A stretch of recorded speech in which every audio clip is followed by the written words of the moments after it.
Checking for sound. 1, 2, 3. You are in, Mr. Mani. Thank you.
Recording in progress.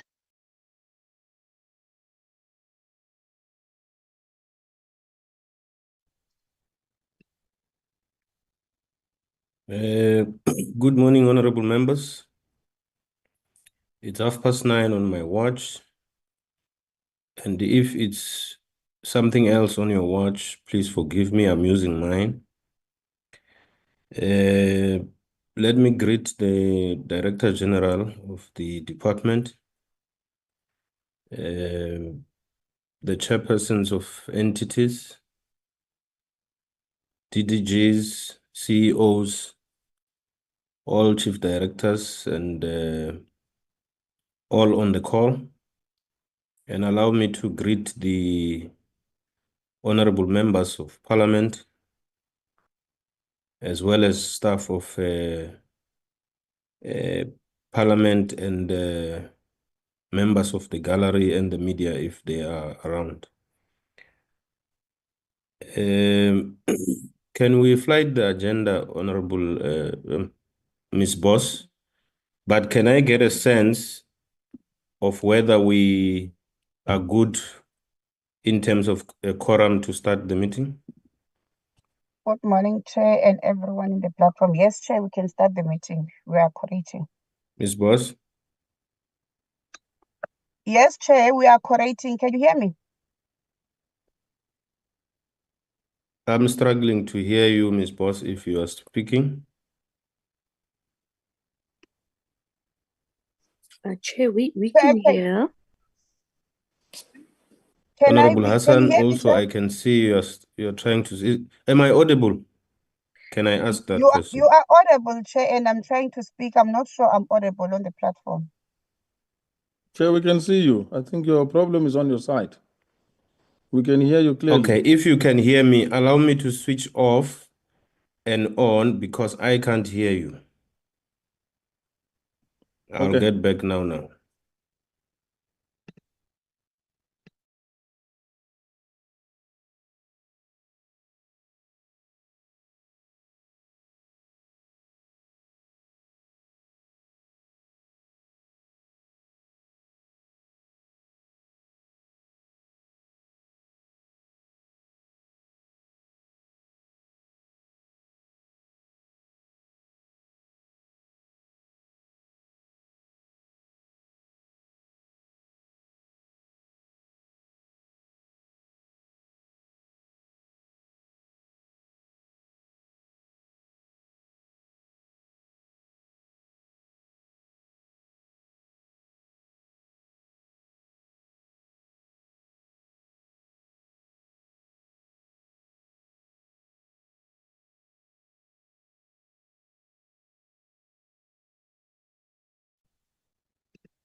There we go. I think I can hear. Can you hear me? Yes, Chair, we can hear you. Can you hear Yep. me? Yes. My apologies about that. If you've heard everything I've said, I was asking Ms. Boss to give an indication of whether we meet a quorum to can proceed. Yes, Chair, we can proceed. We are coordinating. Okay, thank you very much, honorable members. I think you do remember, honorable members, on the 22nd and 25th of April, the department and the entities, I think we were in the Southern Sun, presented their strategic and annual plans to this committee. And in the morning before we started, I did indicate that we received a letter from the House Chair that it looked like the VAT increase would be reversed. And this necessitated the review of the budget and the whole budget process to start afresh. As you know, it has been done now. However, on that meeting, I did announce that even though the department and the entities have presented, they will be called again to present. However, not to present what was already presented, meaning They will just highlight the changes, if there are, that are affected by the review of the budget process.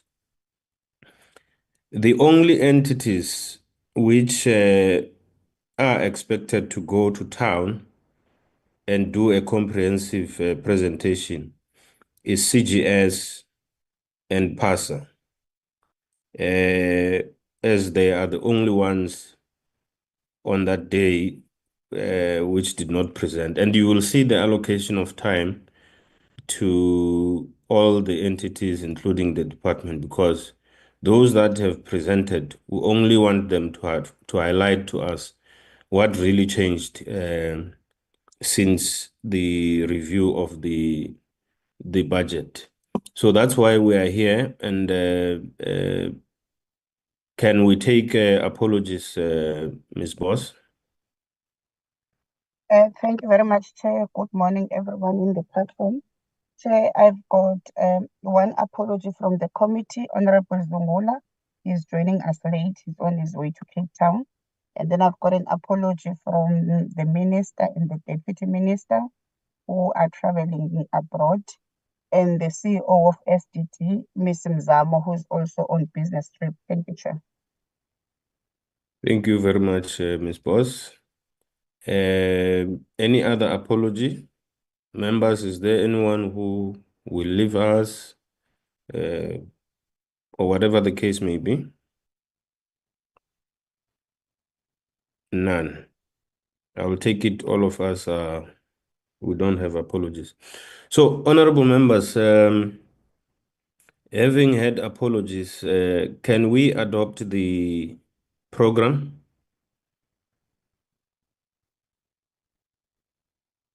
You will notice that it has changed this morning, and is because of Mr. Mabuza is also part of the people who are traveling abroad. But the reason why we put him second is that at the time we are going to give him that slot, he will be in between the airport in Paul Petersburg and Moscow, so he will be able to present before he goes. That's the amendment we have made, is including the minutes. Can I get the mover of the program agenda? Honorable Hassan? Chair, I'm happy to move for the adoption of this amended agenda.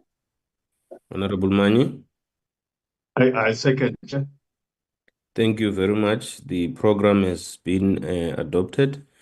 Without any waste of time, DG, over to you. Can I ask that everybody who will speak first show your face? If you are not comfortable continuing, then you will switch off so that we understand it's you, it's not a robot. Please continue, DG. Good morning, Chairperson. It's me, Jacob Mbele, and good morning to you. Good morning to the honorable members. Good morning to the chairs of the entities together with their executive teams, and good morning as well to the colleagues from the department. Ms. Ndebele, can you please slide the presentation?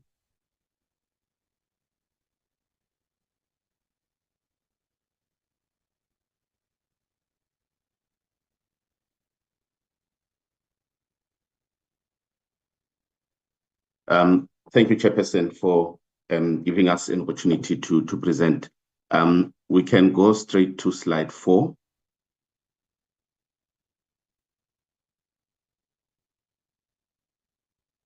Chairperson, as indicated,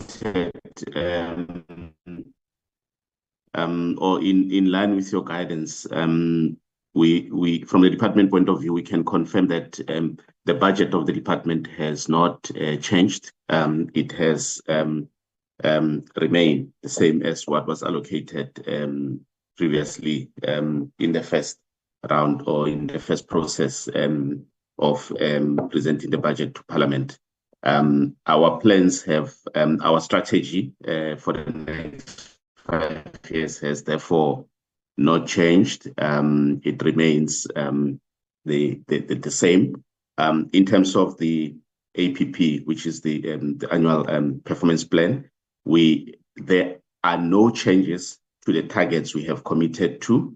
The minor adjustments we have made are in relation to mainly correcting or adjusting some wording so that our targets are clear, and dealing with some editorial errors that we picked up after we had obviously presented here previously. Please don't move the slides. After we had presented here previously, and this is in relation to some of the quarterly key performance indicators. But we've also, in terms of the quarterly targets, when we put together the APP, it was in the main before the current financial year, and some of the things have obviously changed, and we therefore took an opportunity to adjust the timing of some of the targets. And I can confirm that we're not merely delaying targets, but you will see that some of the targets we are bringing them forward based on our reviewed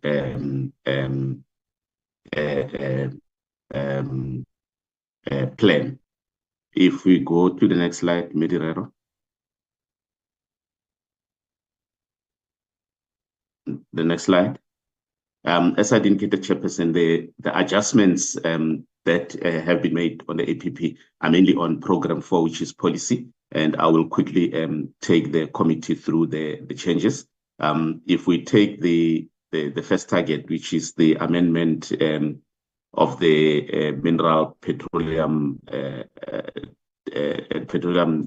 Regulation Development Act, you'll see that we had amended the target, and the amended target was just to change the wording of the target. In the previous version, we had said we had called the bill the MPRDA Amendment Bill, but you'd know with the separation of petroleum with the Upstream Petroleum Bill, the petroleum is not going to be part of the Mineral Resources Development Bill. Hence, we just there, you'll see the P has just been removed from the MPRDA to name the bill the MRD Amendment Bill.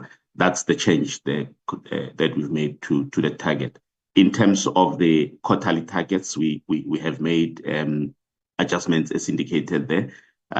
When we planned previously, we had targeted to go to cabinet earlier than we managed to do, and therefore the targets were basically falling behind. So we took the opportunity to readjust the targets as indicated there. I'm not going to read column by column, but nothing has, in principle, has changed in terms of the process that we wanted to follow.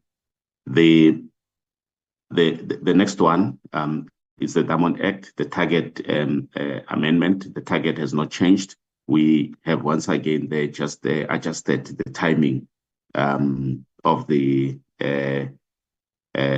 targets, but in the main, again, it's redrafting how we've captured them. You'll see in Q4, we had previously said we had captured the target as capture stakeholder comments with responses in a column document. That's more an internal indicator, not an external indicator, but the external indicator, we have amended that target to indicate that by Q4 would have completed the redrafting of the bill, including following public comments, including a report on what the comments entailed. On the draft strategic stock, we we once again just expanded on our targets so that it's specific where we are going. And in terms of the quarterly targets, we have adjusted them as well. You will see that we now aim to have, in terms of the targets, strategic policy submitted to basically to Cabinet for approval by Q4 of this financial year. The next slide. On this one, it's investment promotions that we undertake as the department. The original target that we had in the APP had 8, which was an error, because the 8 is the target that we had as the DMRE, and it involved or entailed 4 events in the minerals space and 4 events in the energy space. So what we did here, it was just to adjust the target so that it's also aligned to the budget that we have. So you'll see, as indicated there, that it's for investment promotions. In terms of exploration funding, there is no change to the actual target. Once again, with here we have just adjusted the quarterly targets included, or we've also been specific in terms of the specific actions that we will take in other quarters that will get us to the target in Q4. The last one, it's the 4 reports on implementation of SAN agreements. So basically, the target has not changed. You will see once again, there was an error there. While we had the number 4 reports, if you looked at the quarterly targets, the cumulative, it was 8. Once again, it's because 4 was going to focus on energy and 4 was going to focus on minerals. So it was an error there, and hence we had to indicate that 1 report will be produced each quarter, which makes 4 reports. Next slide. So, Chairperson, those are the changes that we have made as a department to the adjustments, if I may call them that, rather than it's not changes, as I've indicated. The targets and the strategic plan that we shared with yourselves previously remain the same.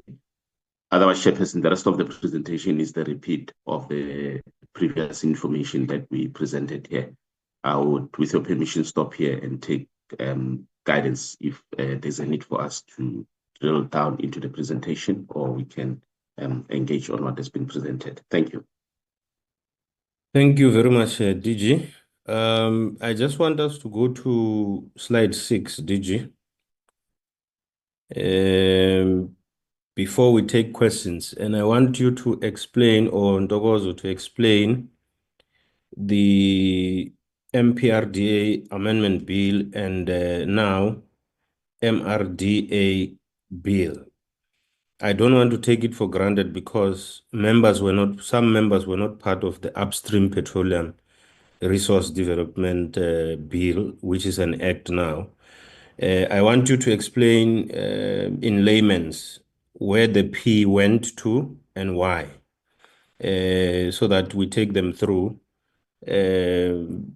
so that when we no longer speak about MPRDA, they know why it's MRDA now and not MPRDA. Can you take some 2 minutes to do that? Okay, Chair. Let me allow the DDG. She can take this. I'm not sure if she's not in the meeting, then I will run with it. DDG Nzimande.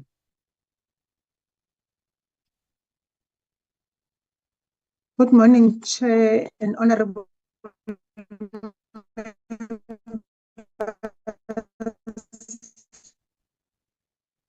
DDG Nzimande, we have seen you. Maybe you need to. And in fact, firstly, this. DDG Nzimande, yeah. Switch off. Yes. Your Okay. bandwidth is bad, yeah. Oh, okay. Apologies, Chair. So with the passing of the Upstream Petroleum Resources Development Bill, which was signed into law last year in August.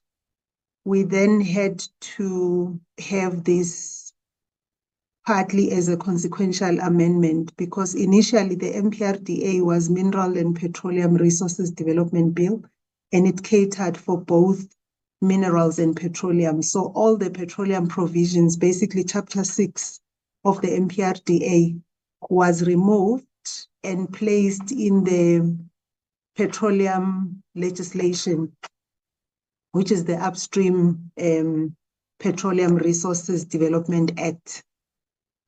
And effectively then what remains is just the minerals provisions only, which is why you would then see that in this bill now, we only talk of Mineral Resources Development Bill.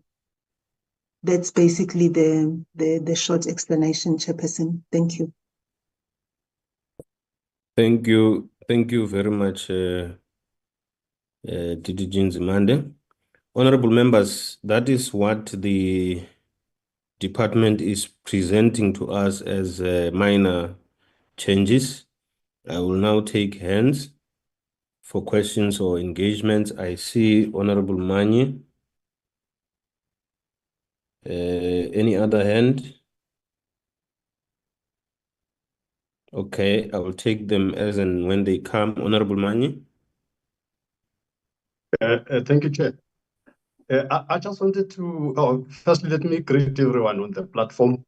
And perhaps just focus on the slide that we just spoke to now. I have only one question on this slide. Just to get clarity whether what does this separation of these two resources have in terms of levies payable or royalties payable and all of that. And perhaps once we at it, is there any thought in the department to actually increase these levies? Because these royalties, from where I see, they're actually meaningless. They're like 1 or 2% or something. Why is it that we don't have royalties that make sense? I mean, we said with MPRDA, when it started, it was all about ensuring that the mineral wealth of this country belongs to all. But now with these kinds of pitiful royalties, I'm not even sure how much comes out of that. Why is it that we don't have meaningful royalties, something like 10%, 20% in that range, some double-digit royalties? Why are we on single, living on single, we're almost like on 0 point whatever, or 1 point something? Why don't we have a decent percentage, double-digit, any double-digit as a start? But in the main, I just wanted to know if there's going to be also any separation between the minerals as you have them now versus the petroleum issues. Is there going to be significant issues purely on the levies? The other parts, the other issues I understand. I'm interested mainly in the levies. Thank you. Thank you, Honorable Manye. Can we get a response, DG? Chairperson, thank you to the honourable member for the question. Again, going to ask the DDG to respond and talk to how the royalties are dealt with and in the Royalties Act, etc. Over to you, DDG Nzimande. Thank you, Chair. Thank you, DG. So maybe the first question, which was are royalties and levies applicable to these pieces now of legislation as separated? The answer is yes. And then on the how royalties are calculated or how they are charged, in terms of the Mineral and Petroleum Resources Royalty Act, there is on Section 4 of the Act, there is a formula that SARS follows to charge. So it's not easy for us to say single or double digit, but there is a detailed formula that they use, and the same process would be followed with the Upstream Petroleum Bill. So both for minerals and petroleum, they would follow the same. And that, Chair, by virtue of it being a money bill, falls within the control and ambit of National Treasury and SARS, as it were. Thank you, Chairperson. Thank you, DDG Nzimande. Honorable Mani, I would really want us to, when you raise your hand, can you please take it down after asking a question so that I understand whether you want to make a follow-up or it's a legacy hand? Right now, I don't understand. What must I do? Was it It's a down, legacy? Chair. It's down. It's down, Okay. Chair. I'm covered. Thank you. All right. Thank you so much.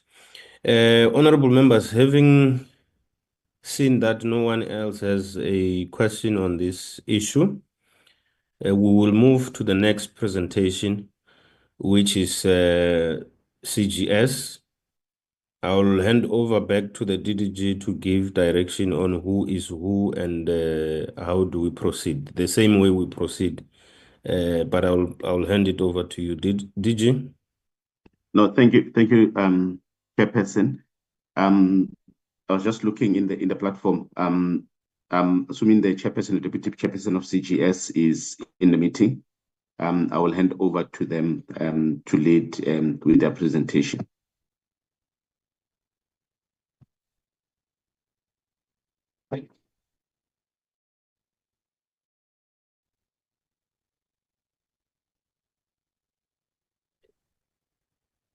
Good morning. Yes, Good please morning. proceed. Good morning, committee members, honorable members, TG, senior managers, or CEOs of entities.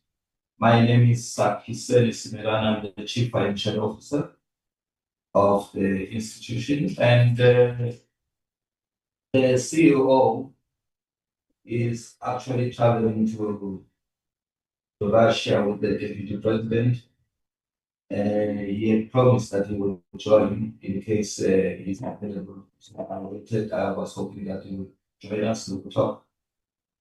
And we are here with the deputy chairperson, who might just want to say a few words, and then we will get into the presentation. I'm sitting here around me with the executive manager who's also going to assist with the presentation. Velem Frankis, who is the executive on the technical field, and then I've got Dr. Kumalu, who is also an executive, and Dr. Valeria Kumalu is also an executive in the CEO's office. Thank you very much. I will hand over for a few minutes for the deputy chairperson to say a few words, and then we can get on with the presentation.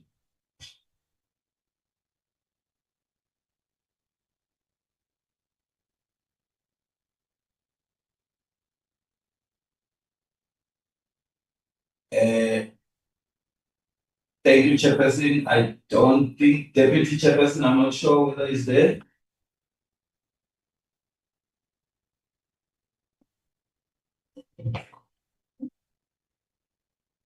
Otherwise, we'll. So. I do not see him on the platform. But maybe you should just proceed from your side as the delegated team in the absence of the CEO as well.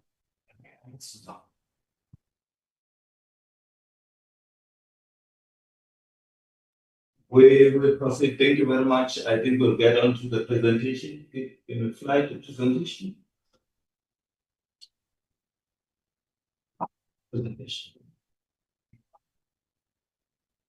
Can you allow us to share, and then we'll share the presentation?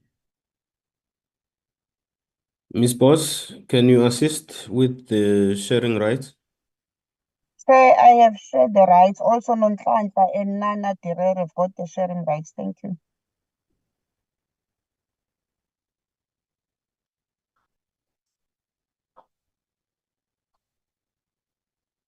Okay. Good morning, honorable members, chairperson, DG, and CEOs, senior managers. Can I confirm whether or not the presentation is visible on the platform?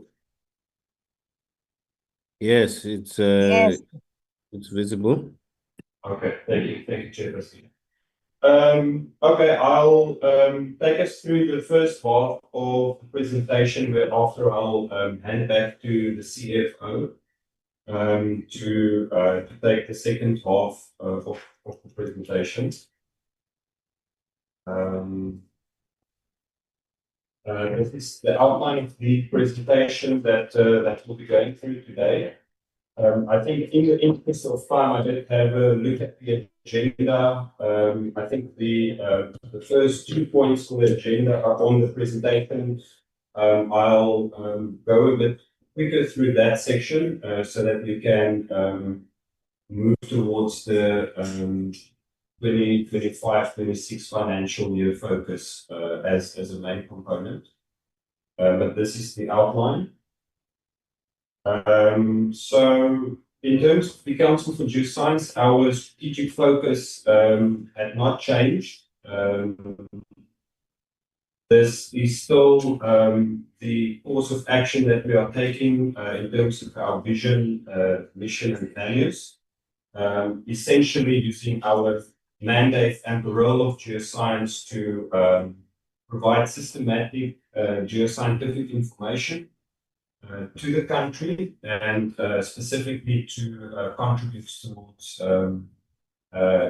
development of the country as well as our key initiatives of the country. So looking at various areas from minerals and energy, agriculture, the sustainable management of our minerals, geo-environment and groundwater resources, supporting infrastructure development, and of course, all of this done in a manner to support our national development programs. In terms of our strategy, we have been implementing what we call the Integrated Multidisciplinary Geoscience Mapping Program, IMMP, for the last couple of years, which is essentially a thematic-based implementation of geoscience that is packaged in a way to have the contributions of geoscience put forward for our national development plan and other priorities and plans of government. Essentially to contribute our bit to economic growth and our triple challenges as we know them, and of course the role that geoscience can play in that space.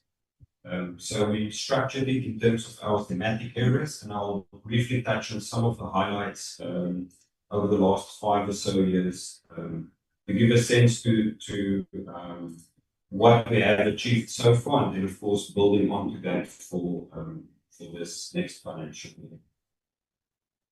Our regions that we had delineated prior, that's a graphic representation on where across the country the almost the anchor areas are. It's not to say that we are only focusing in these demarcated red areas, but of course that was the initial points that we had delineated where the implementation of this program originated and started from as a base. But of course we do work across the length and breadth of the country, both onshore and offshore. And essentially this is to package our geoscience information. Many of the members of the public had gotten to be familiar with the maps that we produce, for instance. But of course we also do produce other geoscience data products to contribute to the various sections or the sectors of development. In terms of how we have structured this, so this essentially still remains our strategic programs, which is essentially the 5 programs that we had defined and mapped those out in terms of our outcomes as well as the MTD priorities of government.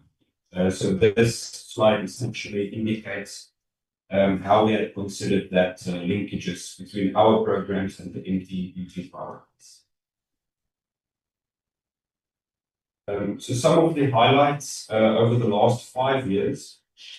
Of course, we do put emphasis and focus on one of the MTBP priorities, of course, capable, ethical, and developmental state. So this is one of the areas where we track our contribution and our performance essentially towards that. So since the 2017-2018 financial year, we started with the implementation of this current strategy that we are in. And the members can see over the course of the years how we have performed in terms of the organizational programs that we have. And as of the prior financial year, we had a organizational performance of just above 90%.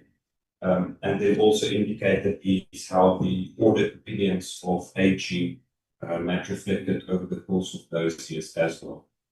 So we really do endeavor to go from strength to strength and build on continuously improving on prior years and our performance as a whole as the organization. Then again, in terms of our mapping coverage, which is one of the backbone programs where we essentially want to map the entire country at a scale of 1:50,000. So these are the geological maps of the country.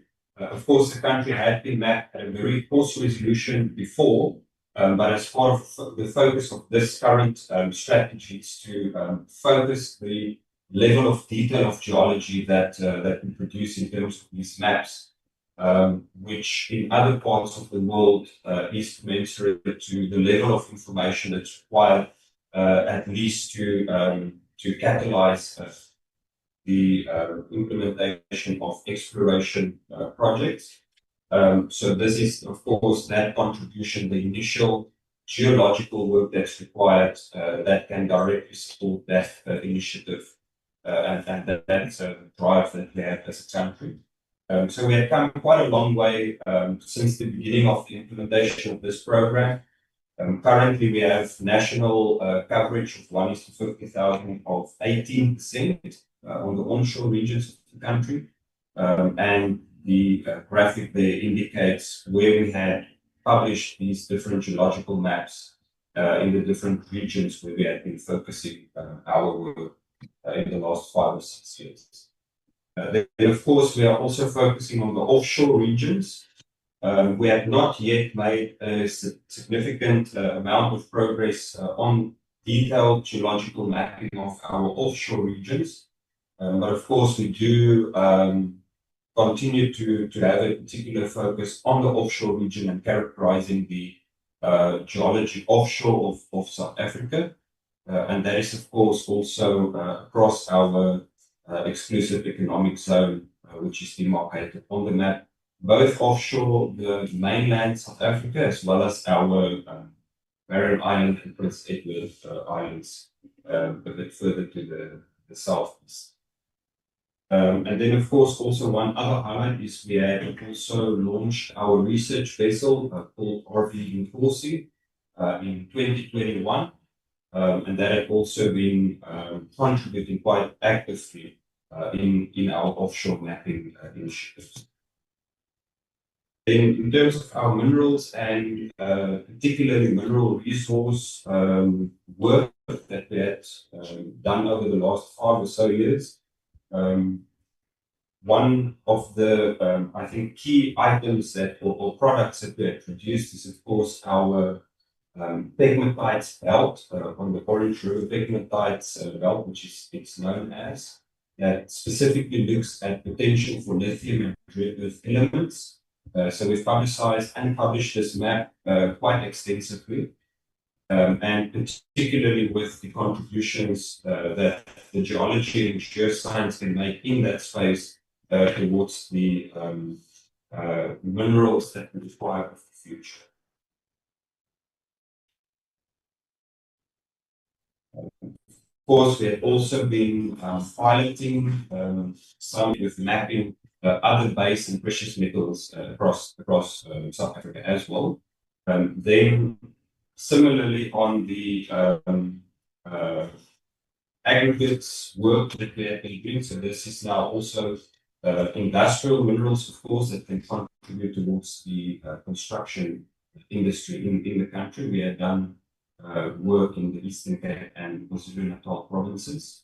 And there is a particular possibility there that this work can also support artisanal small-scale or communal mining type initiatives in the provinces where we've done this work.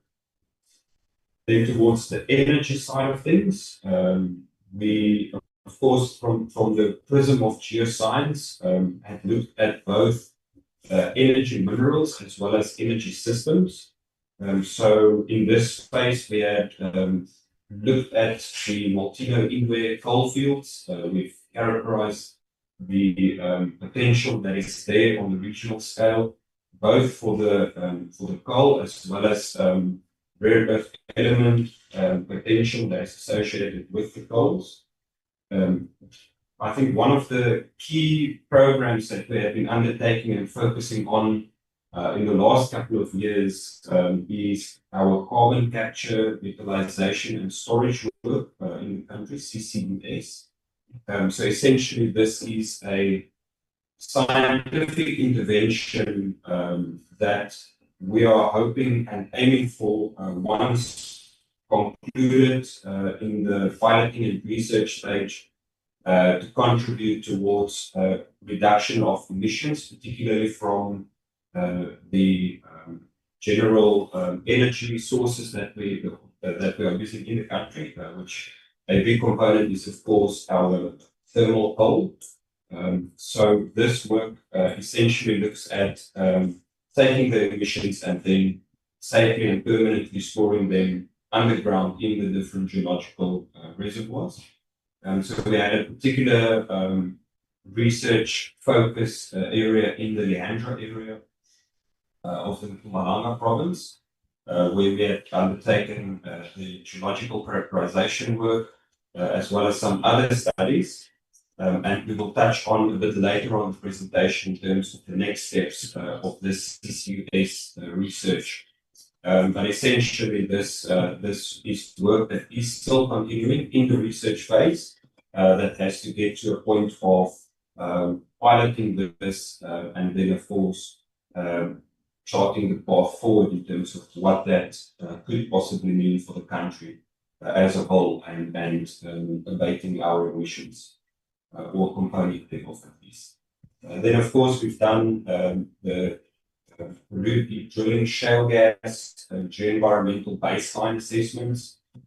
I think that we've also reported on in the past to this committee.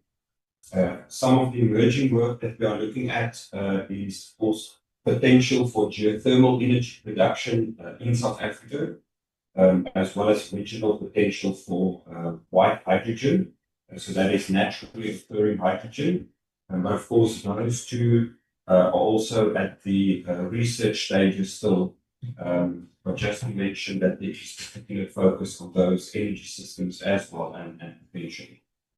Then I think one other contribution that was quite notable is, of course, the contributions that the Council for Geoscience had made towards the extension of the Eskom operating license for Kuiberg. So that was essentially the completion of the probabilistic seismic hazard assessment work that, of course, supported Eskom together with the others with lodging their application for the extension of that operating license.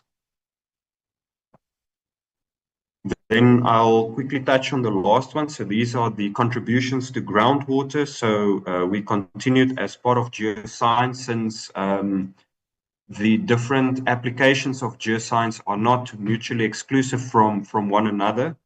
Of course, when on the one end, when we are mapping the rocks for applications to minerals and energy, that same information is also applicable towards groundwater as well as infrastructure development and other applications. So this is now looking at those applications towards groundwater in particular.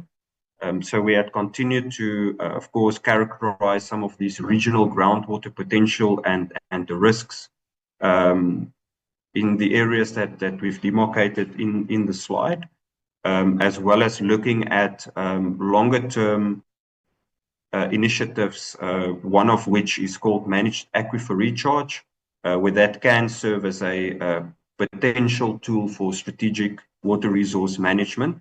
Of course, again, controlled by the geology and the rocks, the rock formations. Then the last point on this is our support towards the DMPR with the programs that they are leading for the implementation of management of mine water, contaminated mine water in particular on the East Rand.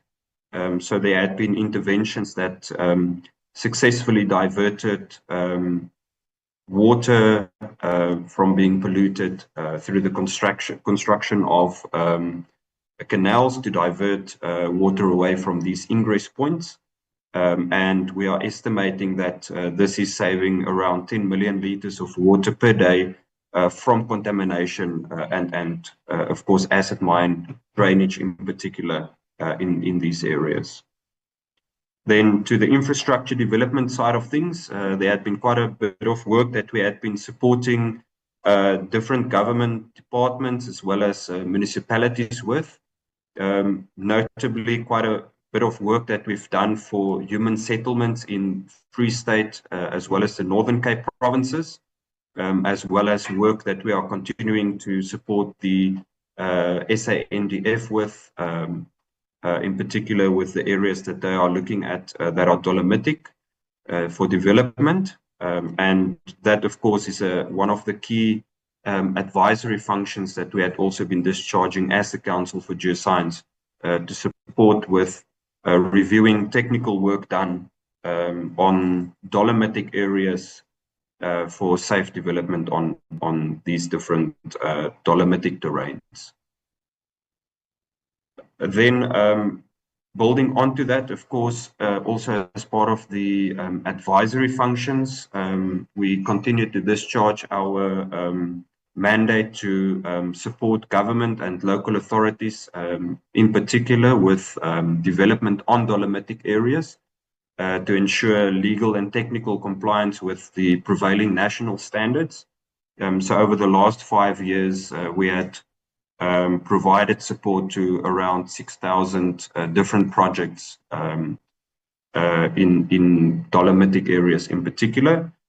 And then, of course, we are also monitoring and reporting on seismic activity and seismicity in South Africa to various stakeholders and the implications of that to some planned developments as well. Then I will go to this one, which is the last one of the different thematic areas. So, of course, the Council for Geoscience focusing predominantly to discharge the mandate and the work within the boundaries of South Africa. We also do support other initiatives outside of South Africa, and particularly to support foreign diplomacy missions in the international and bilateral and multilateral agreements. One of this, of course, the Comprehensive Test Ban Treaty, which deals with the non-proliferation of weapons of mass destruction. So we continue to provide technical support to the implementation of that treaty, specifically through monitoring of seismicity. And then we, particularly within the continent as well, had been supporting on a collaborative basis quite a number of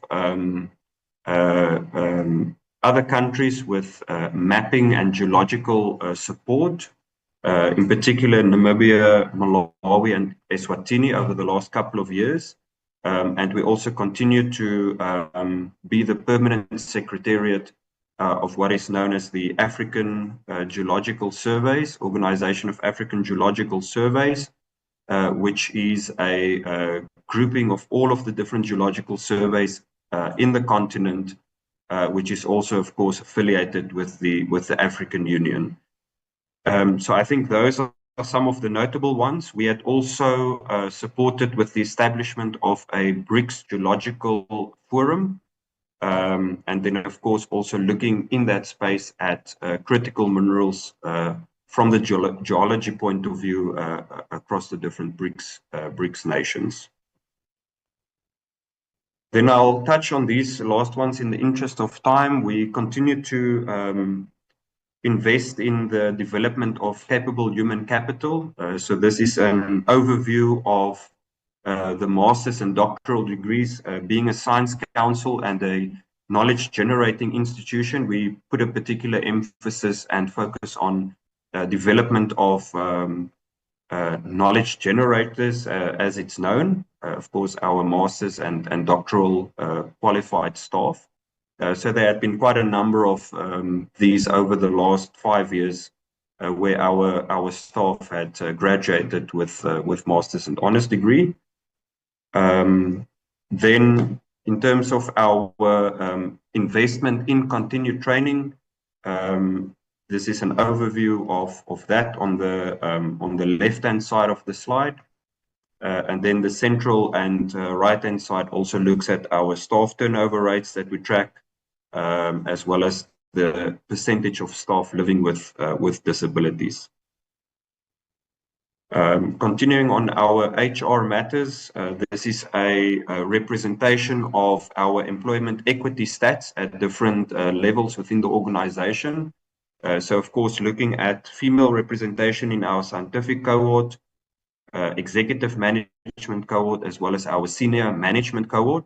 And we are quite delighted to indicate that over the last 5 years, we've now reached the point of gender parity across these different sections of the organization, which, of course, looks at both our scientific operational side as well as our management side. And we are quite proud of this as an organization, that we had reached a level of gender parity. Then this is an overview of our workforce. So currently we have a good mix between our youth as well as our elder workforce representation. Of course, that also brings the experience to the table. And the most of our workforce currently is between the ages of 36 and 45. And this is also, again, building on the HR. I think in the interest of time, I'll move through these ones so that we can get to the APP and the plans for next year. But we continue to invest in, of course, bursaries, both full-time as well as part-time bursaries. And this is based on the responses that we are getting from bursars that do apply to the Council for Geoscience bursaries. Some of the statistics around that to give an indication of who applies and the demographics of the applicants that we receive. Then, of course, as a knowledge institution, one of the key points of disseminating our information is through our scientific peer-reviewed articles, as well as what's presented at scientific conferences. Then also, of course, in the media. So this is an overview of the achievements over the last 5 years with the peer-reviewed articles that we had produced as an organization, as well as where we had taken our scientific work and presented that at various scientific conferences. We also do produce publications as the Council for Geoscience, so our own publications. So that's an indication of that. And then, of course, also to take science to the public and to communities, we do track that and make use of media platforms and articles to socialize science and to help science find expression in society through the media. This, I think we had indicated before, but we are very proud of our Geoscience data management portal, which is an online facility that allows any user of the public to access the geoscientific information that we have as the Council for Geoscience. And cumulatively, since we had launched this in about 2021, we had over 114,000 downloads to date from this platform, which shows, of course, that the public do find value in this information, and they utilize this geoscientific data and information that's made available. Of course, most of them, and I think this slide is quite important for us to indicate it's predominantly the mining and the engineering in institutions as well as industry that access and utilize this information that's put available by the Council for Geoscience, particularly for the exploration as well as the geotechnical and built environment industries. Then this is the last slide on this overviews, but some of the testimonials that we had received from the external stakeholders and their perceptions of the information and the work that the Council for Geoscience does. This is a reflection of that and some of the quotes that we had taken. And these types of testimonials and responses does really encourage us where we can take the perspectives of the broader public into consideration to see how this work that we are doing contributes towards their different areas as well as to things that they are busy with. So this really does encourage us quite a lot.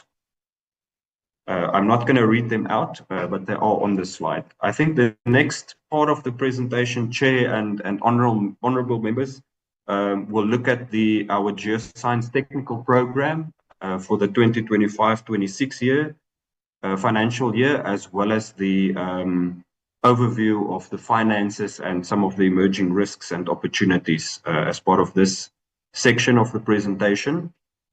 Again, as I had indicated in the strategic overview, of course, we continue to follow the mapping out of our MTDP priorities, the commitments that are made in the SONA, as well as the outcomes and strategic interventions of the MTDP, and map that towards our Geoscience technical program, the different outcomes that we have organizationally, as well as then, of course, aligned with this integrated mapping approach as a strategy that we have taken as an organization. So the first thematic area looking at geoscience for minerals and energy. These are the different scientific technical programs that we'll continue to implement. And of course, how they translate back into the MTDP outcomes and strategic interventions. I think key amongst this and one of the most pinnacle points of our program is, of course, the continuation of our high-resolution geoscience mapping, both onshore and offshore, which of course contributes fundamental and integrated geoscience data with multiple applications, as I demonstrated just a couple of slides back as some of the highlights what we had put out as an organization. Particularly in the minerals mapping space, we of course know that the whole world is looking at critical minerals. So this is both, of course, looking at base metals as well as precious metals in this space. So we continue to characterize the geology with a particular focus towards contributing to mineral resource mapping. So that is delineating the different rock types and what mineral occurrences are controlled in those different rock types. But it's not only limited to our base and precious metals, but also other minerals with industrial applications as well. Then on the energy mapping side of things, which of course utilizes the same base of geology with additional analytical work that goes into that, we continue with the carbon capture, utilization and storage work, which of course, where we are currently have to go into the actual pilot injection and demonstration phase of the project, which is the immediate next phase. This builds on, of course, the base what we had concluded to look at the regional geological characterization as well as the storage potential that exists, which of course now we have to test that and pilot that to see to what extent this can be a scientific intervention to support our national emissions targets that we had set as a country. Then we also continue, as I indicated, with geothermal energy, mapping of other minerals that can contribute towards the energy as energy fuels, of course, uranium, thorium, coal, and then also hydrogen, as I had indicated, albeit still at a very preliminary stage, but we are pursuing that as looking into that potential for the country. Then on the minerals exploration program, so the Council for Geoscience continues to support on a technical front the Junior Exploration Fund, which of course is led by the DMPR and the IDC. So ours is to evaluate the proposals that are put forward, as well as to give advice of a technical nature for the geological considerations of those exploration projects through the fund. So we continue to support and fulfill that role as well, essentially with the intent to see an increase in the number of exploration drilling projects and activities taking off through that fund. Then on the geoscience research, I'm not going to go into all of the details of this one, but this is fundamentally part of the mandate where we undertake geoscience research through different thematic areas. But to indicate some of these I had already touched on, but of course we also continue to look at managed aquifer recharge, the applied research to land subsidence, so that is towards the land utilization and the infrastructure and land use thematic areas. So the role that geoscience plays in characterizing those areas that are prone to land subsidence. And then, of course, one of the emerging things is also a field of geochemistry and its applications towards agricultural industries in the country. Then our geoscience for infrastructure and land use thematic area will continue with mapping and characterizing the geological hazards across South Africa. So this, of course, looks at earthquake-prone areas and the implications and impacts of earthquakes on infrastructure development, land use planning, as well as community safety. Similar in this is also the dolomitic areas that have been prone to all of these sinkholes and subsidences that we saw in the media coming through on quite a frequent basis. So, of course, as the Council for Geoscience, we continue to characterize and map out and also provide technical advice to state authorities in the dolomitic areas, and similarly with the landslide-prone areas as well. And all of this, of course, done through a prism of geological and geotechnical characterization. Then on our advisory functions, this is also a continuation of of implementing our mandate to support state authorities on the national geotechnical report reviews, as well as monitoring and reporting on earthquakes and seismicity in South Africa. I think this is my second last slide on this before I'll hand to the CFO. In the Geoscience for Health, Groundwater and the Environment thematic area, we essentially in this space continue to support the DMPR with research into integrated research into mine closure. This was formerly known as the derelict and ownerless mines work, as well as the mine environment and water management program that looks at mitigation strategies to deal with mine affected waters and the environment. Then on the digital aspects, geoscience knowledge and information, there's a number of things that we are doing in this space. Of course, looking at emerging technologies with the fourth industrial revolution, and of course digitalizing information, geoscientific information. So this also, of course, is one of those programs and focus areas that will continue to form part of our lives into the foreseeable future. So this is looking at digitizing our data and information and then applying that to the 4IR space as it is known. And then this is my last one, of course, the continuation of our what we had framed Geoscience for Diplomacy. So this is essentially the CTBTO work that I had indicated, as well as the OAGS work that we had been engaged with, continuing of those responsibilities that we support out beyond the borders of South Africa, as well as the support that we render to the department in various bilateral and multilateral engagements that they are pursuing.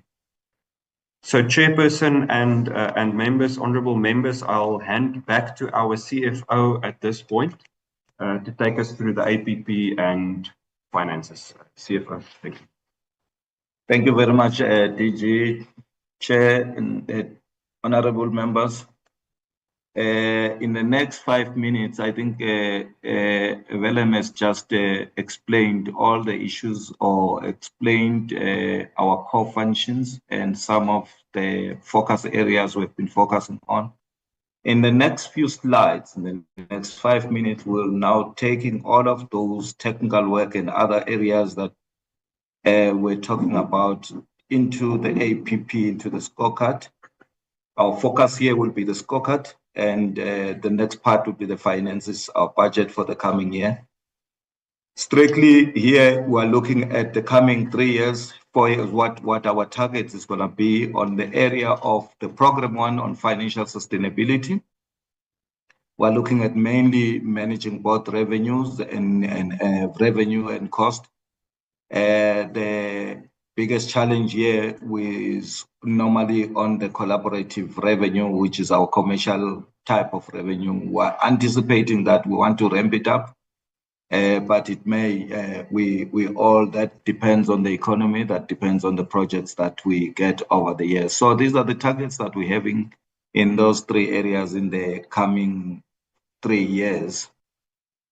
On the area of organizational efficiency, effectiveness and efficiency, we'll also be looking at making sure that we do maintain our audit qualification or unqualified audit over the years. And we are looking at continuing to measure our procurement spend on the medium and micro enterprises. We continue again to look at, I think the new measure which we introduced in this year talks to the availability and accessibility of our enterprise services, our systems availability. And we're hoping that that will maintain above 90%, just to make sure that even the public who wants to access the data and other information, that those systems are readily available for data accessibility. The program 3 focuses mostly on empowerment, transformed and motivated. workforce. We are focusing on what we spoke about earlier on. Pelham spoke about the masters and PhDs, the amount of training expenditures. We look our staff turnovers. We looked at, it did speak about those, but then we'll continue to maintain that over the coming years. For measure ourselves on how we're doing on those. So we're hoping that we will maintain, will increase our masters and doctorate degrees and the training expenditure. We target to do 1% or above of the expenditure on payroll, and then on staff turnover, we're hoping to be less than 10%. It does happen that most of the time that goes to level of 5%. And then sometimes we have a number of people, because we do keep employees at CGS until retirement. Then the retirement goes up and it makes that turnover a bit much more higher. But we hoping that in the coming 3 years, we'll keep that below 10%. And then, of course, we do measure our staff living with disabilities. I think that is also important for us. The EEE, the gender, I think empowerment under this program will continue as well. We've got targets that relates to making sure that our female representation in the scientific field is maintained at least around 50%. Our EE states managers who are managers, female managers, we still also maintain at the level of management at 50%. And then our executive management as well, we also want to maintain 50% on the female representation. I think we've managed to keep that target, and we'll continue to measure ourselves on those areas. On the core side, in our core divisions, in our core mandate of CGS, our biggest program will still continue to be offshore. Onshore geoscience mapping, we want to continue to increase the pace at which we are mapping across. Our mapping coverage wants to increase to about 20%, and about 2% to 3% of the mapping per year. We want to increase that over the next coming 3 years. Similarly, the onshore geoscience mapping, we also want to get to a pace there. I think we all know that that's a bit expensive. Requires a bit more time. So that we are, however, want to increase that by the level of 0.6 to 1% over the coming years. And then the others relate to our value-added geoscience outputs, our reports, and other areas in all areas of infrastructure, land use, health and groundwater, and then of course environment. We also measure ourselves there. So our reports will come from our work. Will still continue on those areas, and we'll focus on those. The output will be more on the reports. The fundamental geoscience outputs will also be our key measure in the coming year. It's actually a new measure that we've introduced in the period. Our program 5 relates mainly to our advisory, stakeholder engagement, and knowledge management. We will also continue to focus on the media platforms, our stakeholder satisfaction, and our peer-reviewed articles and publications will also be focusing on that. That's our pure science type of work. Our number of papers published in conferences and others will still continue to do that as our contribution to the scientific field. If I go, then that will end the area of APP. Our budget is the next area that I think we need to cut our budget for the coming year on the MTF. It's aligned to our mandate, both to the strategic objective and, of course, some of the themes that we spoke about earlier on. Despite the fact that last year or so we saw some budget reductions, and we still see marginal increases over the MTF period, which is quite a good thing. that allows us to plan better, to do things better in the coming 3 years. It also allows us to have a long-term financial sustainability of the institution. As I've said earlier on, our largest part of the budget, our largest part of CGS budget will go to offshore mapping, coverage in support of the National Exploration Strategy. So we'll be seeing a lot of also some more and more of additional resources, human resource recruitment, specifically the scientists that will be focusing on those areas. I will not talk about the budget fund or the final funding allocation that came with the reduction in the last year. Of course, we do understand that there are some fiscal constraints, but I think it's also important to allow the organization to be able to plan, to be able to execute with the current resources or with the resources that we have. When you look at the overview of the budget, this is how it looks like. We have given members as well the history of our budget, how it looked like in the previous 3 years. And you can see that mostly the collaborative revenue, we're hoping to increase, but the one that most probably is a challenge over the current year, that of the MTF period, that will be trying to make sure that there's a bit of stability. We get a bit of long-term projects that will sustain us over the coming years. This slide is just strictly saying to us that if when we plan in the coming MTF period, our grant revenue will still constitute 80% of our revenue. 20% will still comes from collaborative revenue and other revenues. I think that's graphical in presentation. We look at it in simple terms. We say we've maintained a balanced and diversified revenue streams over the years, and we'll continue to do that in the coming years. And we will want to leverage on both grant funding and higher yield on collaborative revenues to make sure that what we can't do with the grant funding, we support it with our collaborative revenues.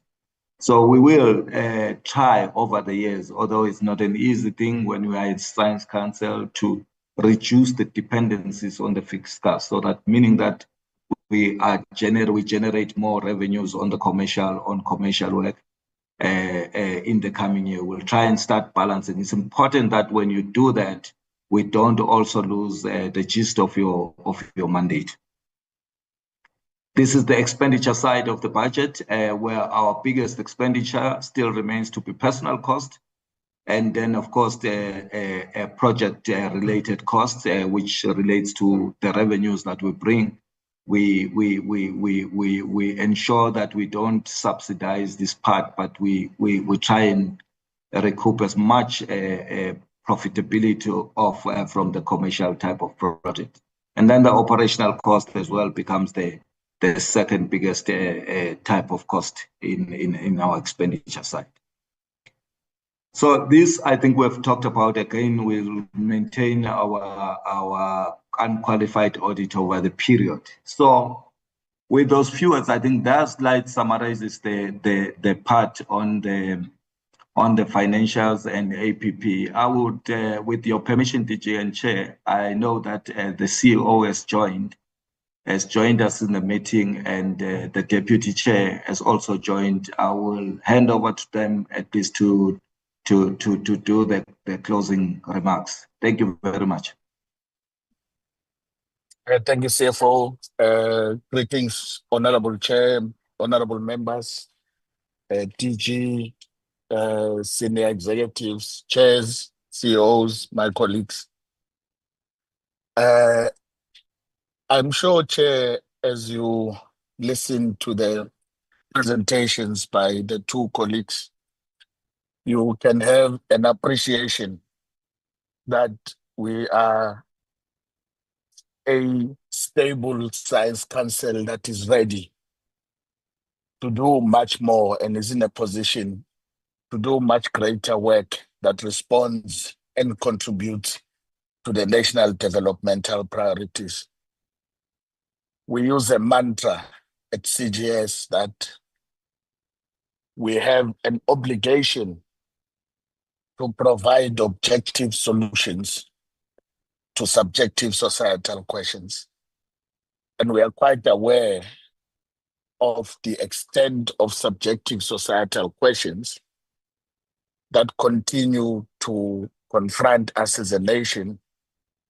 And increasingly, the basis of objective scientific response is placed at a much greater and the top quartile of how we respond to these fundamental questions. And it is on that basis that we have mapped and grouped our strategy in those thematic areas that my colleagues have presented ever so eloquently.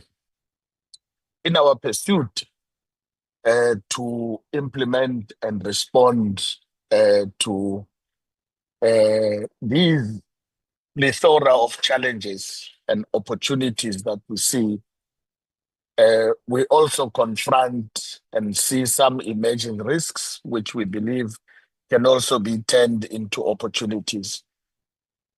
Over the years of adopting the strategy called IMMP, as it was articulated earlier, we had placed at the epoch of our strategic implementation the communication and stakeholder engagement as an enabler that opens doors for our science to be deployed. Of course, we do science on the ground, and what we are increasingly encountering is that there has been a growing resistance from some, and not all, I must emphasize, some of the landowners, particularly in the provinces of Mpumalanga and the Northern Cape, who, in the areas that we deem critical for mapping, who have increasingly been making it a little bit more difficult for us to access the land and do the geology. We have looked at the other jurisdictions in the world, how they provide in legislation empowering provisions that enable the geological surveys of their country to do their work uninhibited. And there are some technical amendments that can be effected in the law that can reduce this emerging risk quite substantially. And we look to yourselves and, of course, the ministry to support us in the amendment of the legislation that will help us to achieve this objective. Secondly, Chair, is that the proliferation of zamazamas in those critical areas also has presented security challenges and slowed our ability to fast track implementation of certain critical programs that we do. We're encouraged, of course, by the creation of a security cluster structure that is dedicated towards the proliferation of zamazamas and their negative societal imprint, as it were. Chair, you would be quite aware of our involvement and implementation of one of the most critical interventions of the state as a climate mitigation intervention potential. And here is an area, Chair, where we say, who says that South Africa cannot transition from high carbon to low carbon economy with its coal?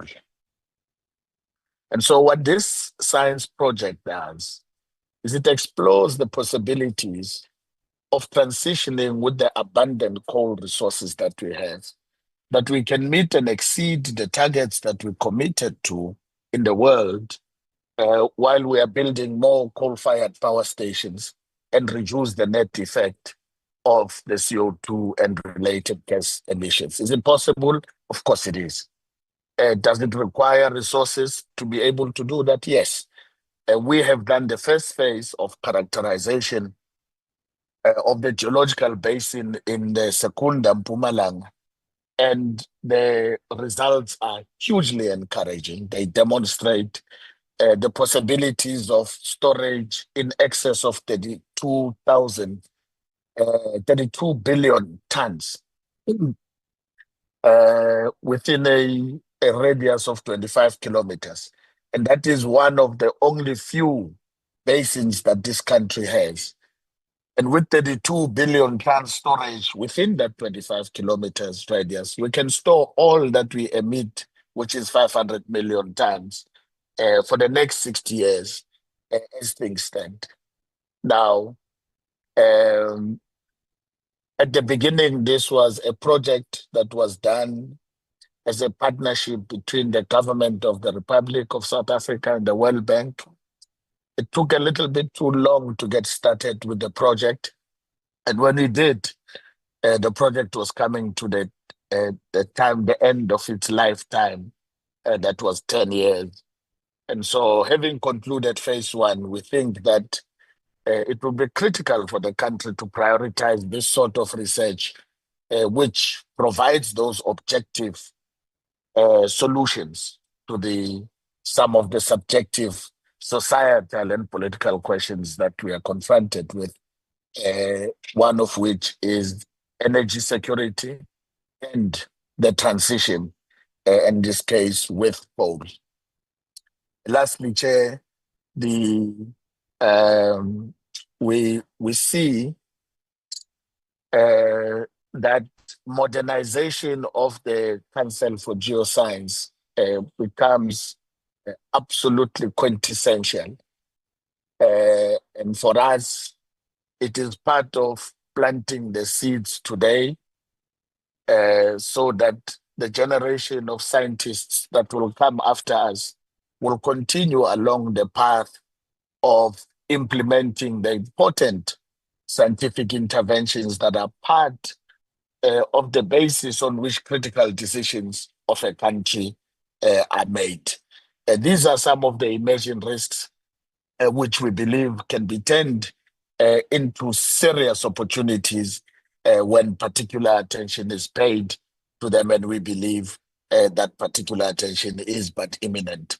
With that, we thank you very much, Chair and honorable members. I'm informed that our Deputy Chair has since joined, and with your permission, I will hand over to him to just pass the closing remarks. You see?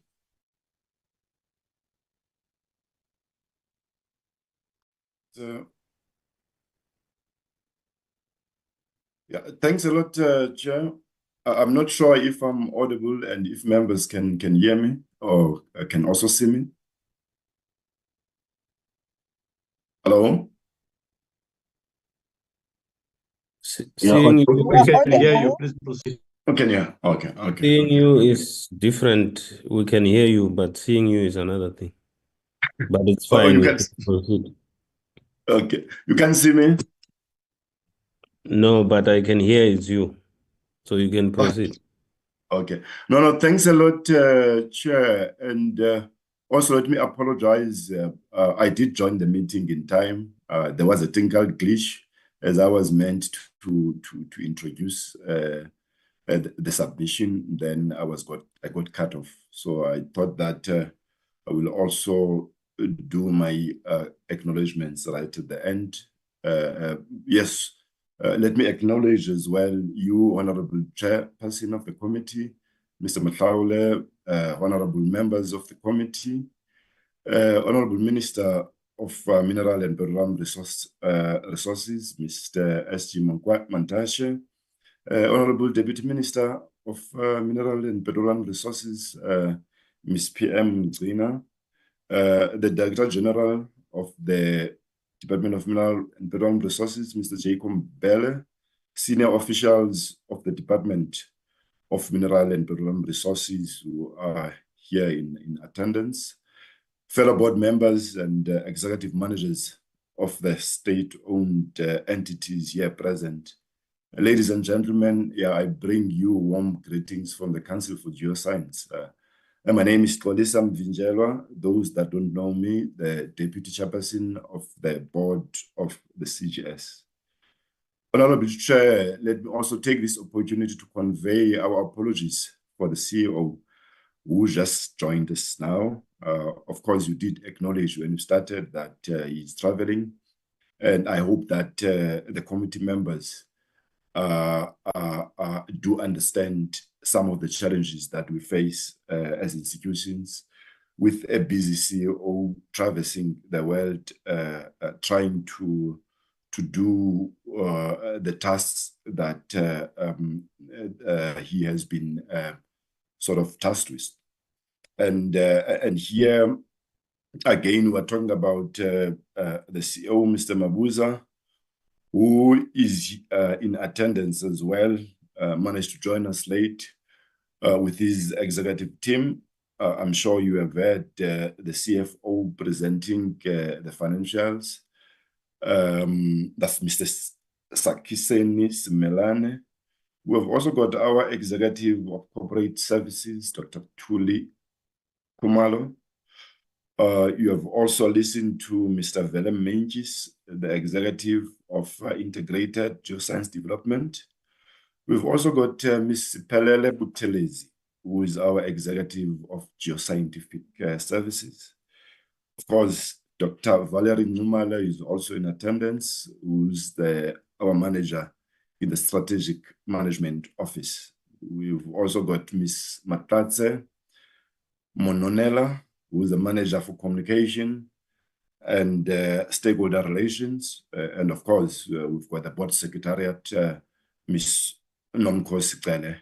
I thought, Chair, let me mention their names. This particular team is doing sterling work on behalf of the institution, and the state and you in Parliament as well. It's quite important to also acknowledge their attendance here. Of course, this delegation that I'm talking about is supported by strong staff, complement of about 467 highly dedicated men and women who, with great integrity, have dedicated their professional lives to serving the CGS and by extension, the people of South Africa in fulfilling our mandate. I thank them for their dedication. Honorable members, we are in this sitting, of course, having presented the CGS's strategic plan, the annual performance plan, and the budget for the financial year 2025-2026, and also share some of the highlights with you from 2020 to 2025 planning cycle, as we have just concluded. However, I would also like, Chair, to sort of highlight the following brief points to you and your committee. Importantly, as the custodians of governance, the board of CGS takes great pride in the track record of the organization of maintaining unqualified audits in the past 2 decades, whilst achieving clean audits on 3 occasions in the past 8 years. We place a premium in matters of governance as part of traversing our journey to achieving a fully capable state institution. In pursuit of financial sustainability and without compromising the fundamental mandate of the CGS board has supported the CEO and his team to augment collaborative activities to generate sustainable revenue to be ring-fenced for the execution of the CGS mandate. This will be achieved by capacitation of the Business Development Unit. We hope to maintain our annual total revenue of above 800 million rand over the MTEF period. Chair, over the last 15 years, the CGS has maintained a steady balance sheet position And over the same period, our asset base increased by an average of 7%. However, of great concern to the organization is the aging research infrastructure. This makes it highly imperative that greater attention is given to the replacement of infrastructure. Our focus in the coming years will be on capitalizing the organization on specialized geoscientific equipment. I am happy to report, Chair, that we have received the final 2025 MTF allocation letter, which confirmed baseline funding allocations of 2 billion rands, comprising 640.6 million in 2025-2026, 670.4 million in 2026-2027, and 700.7 million in 2027-2028. This assurance enables us to plan effectively and reinforces the long-term sustainability of the organization. Encouragingly, Chair, there were no unexpected budget cuts beyond those previously implemented, allowing for greater financial stability and strategic execution of our initiative. Honorable Chair, I'm happy to report that our systematic expansion of the geoscience mapping program, both onshore and offshore, is beginning to yield desirable results, enabling identification of mineral targets that are being prioritized to optimize the contribution of geosciences to the exploration strategy for the mining industry of South Africa. Furthermore, Chair, there is a development of a healthy pipeline of long-term innovative projects that will contribute towards economic development, infrastructure development, improved energy security, and a just energy transition, amongst others. Mr. Menges, also the CEO, did share some of those interesting projects that CGS is currently busy with. And definitely, we will require your support, Chair. In conclusion, I wish to extend our sincere gratitude to the Honorable Minister of Mineral and Petroleum Resources, Mr. Mantashe, for the confidence he has bestowed upon myself and the board to oversee an organization of such strategic importance to the country.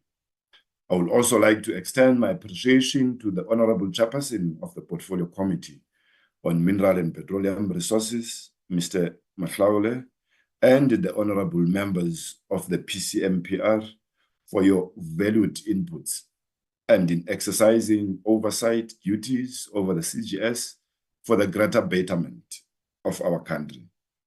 I further applaud the CGS executive management, scientific and support staff for their commitment in executing all CGS programs and carrying its mandate with distinction. Overall, the CGS is a great entity, and I'm happy to conduct my fiducial duties as a board chairperson. I thank you, Honorable Chair, Minister, and members. And let me hand over to you, Chair, and the CEO, and also the team, all of us, we are ready to take your questions. Thanks, Chair.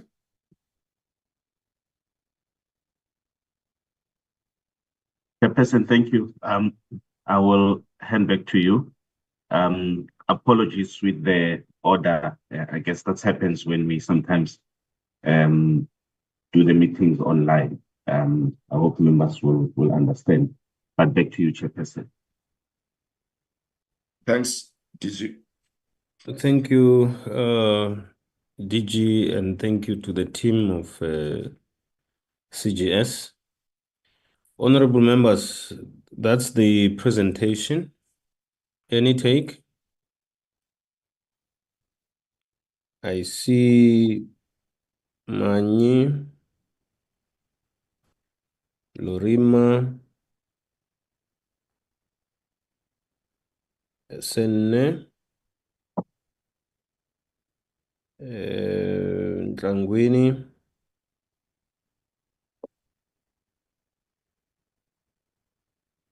Silepe, Mufukeng,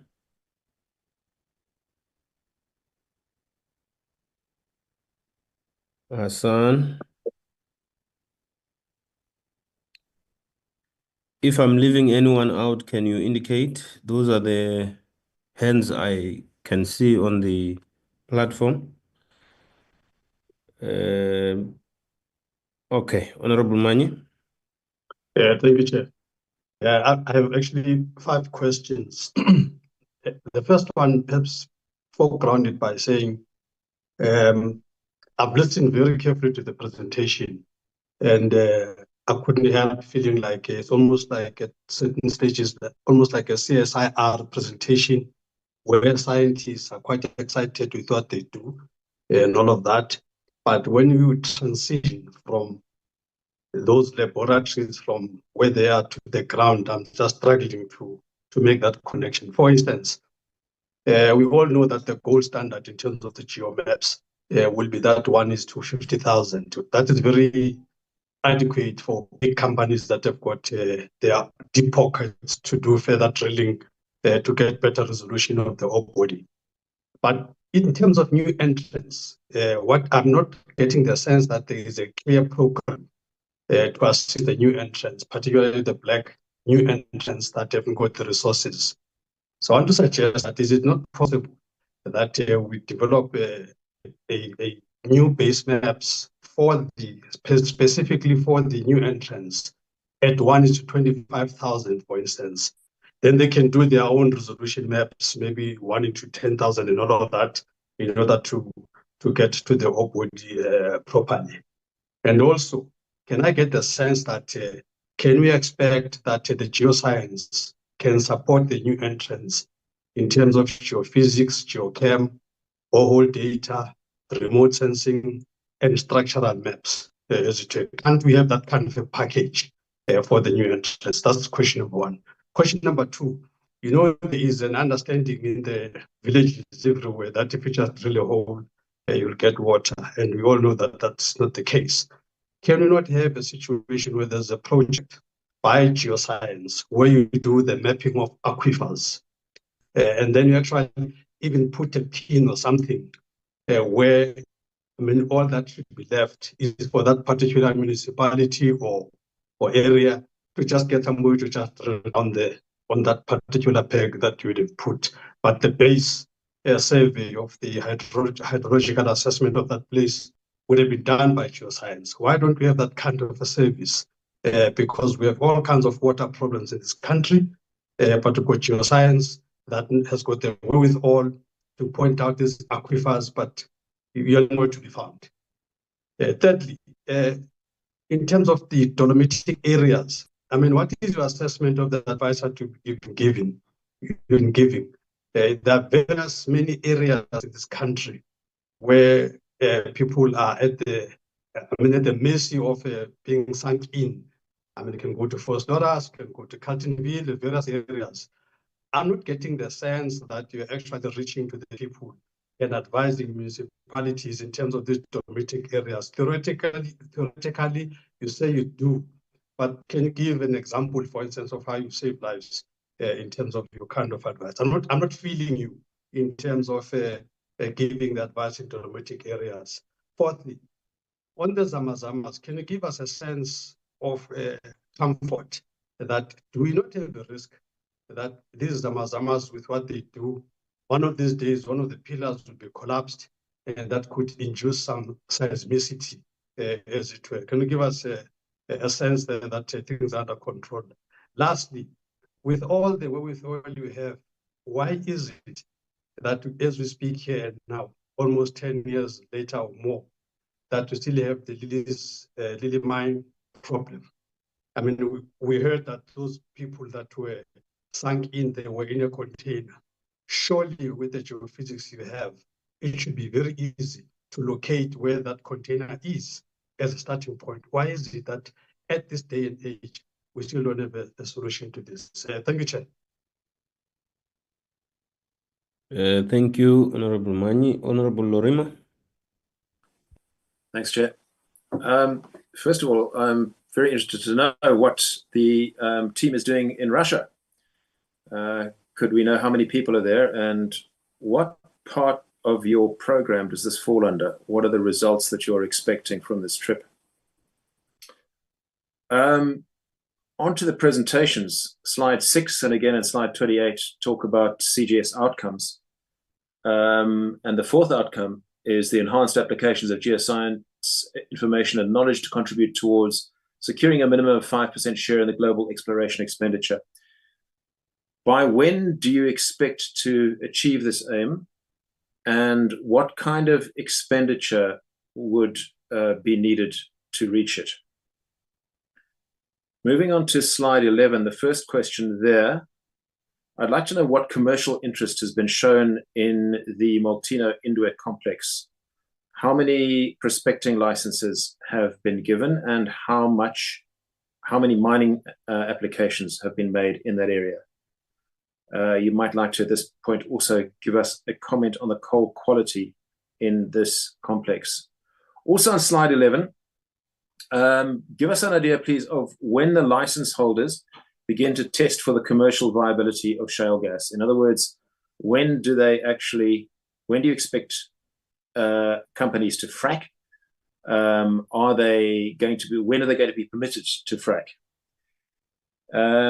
Slide 14 on the dolomite, I've also got questions, and mine are particularly with reference to Chwane, and Centurion in Chwane has a lot of dolomitic activity. What work are you doing there, or is there work that you have done in the past? And what advice have you given to the Chwane municipality about building in this area? I'm going to stop it there. Thank you.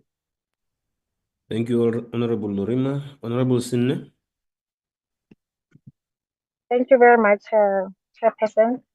Let me also join the colleagues in welcoming the presentation. I hope you are not a robot. Pardon? I hope you are not a robot. Oh, let me try. Let me try to. No, proceed. Oh, yeah.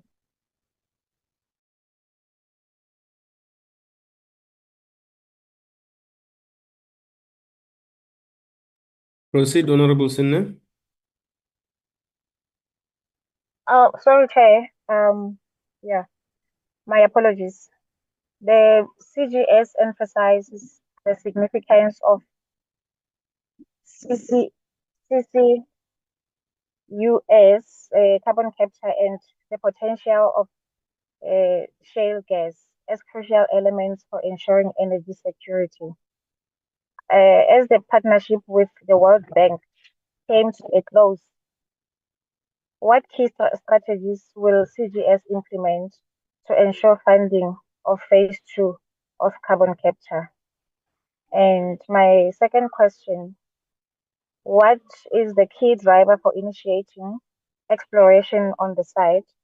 Is there a strategic plan driving the mapping process of new sites? And what are some of the new sites anticipated to be mapped? And my last question, Chair, on slide 21, one of the presenters, I forgot who spoke about it.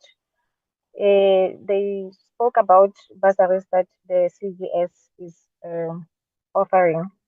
So I'm interested to know what percentage of the 2025-2026 is dedicated to skills development and transformation in the geosciences.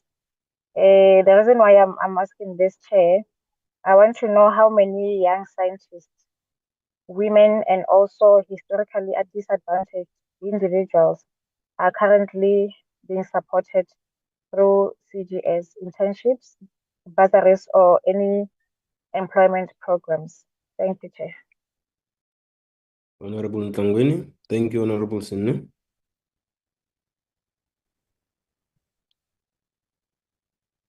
Thank you, Chair. As you can see, that is me. I'm going to switch off my video. I think, Chair, let me first send our condolences to the fighters that have lost their lives in that tragic accident yesterday evening after attending our rally. 12 fighters have lost their lives and many are still injured by the unforeseen truck accident, or the truck collided with a bus. We send our condolences to their families and to the loved ones and to all fighters of KZN. It's indeed a tragic moment for the organization and for families. Let me come back to the presentation, and thank you for the presentation, CGS. I just have one or two questions on the presentation, and I think it's pertaining to your programs. And on one of the programs that you are having, I think program 3, priority 2, it states reduce poverty and tackle the high cost of living, outcome skills for the economy. And then it's human resource, and then the percentage is 1%. So I just like to find out, like, what is your percentage that you actually put as a target?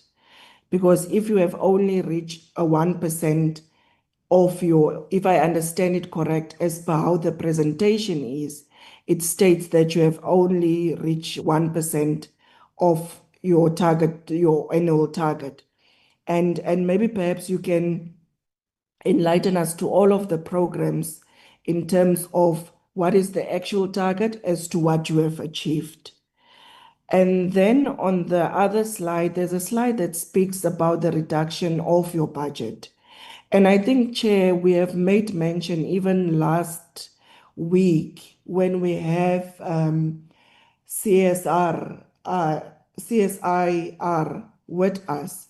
There seems to be a trend with National Treasury to cut budgets that are deemed for research. And I don't know why they forever go for this cut in terms of these budgets of research and these type of entities that is supposed to assist the state. And I like to know in which programs will be affected in this budget reduction that National Treasury have approved on your budget. Then again, on my colleagues have spoke about the sinkholes and the dollar mines, but it's still not clear to us. We are still having a huge problem in Tshwane, as mentioned, with the dollar mines issue and sinkholes that at times goes unreported. What active work are CGS doing on the ground to prevent some of these sinkholes incidents or dollar mine incidents and give prior warning? Because if we're going to just, it seems that we are a country that is forever on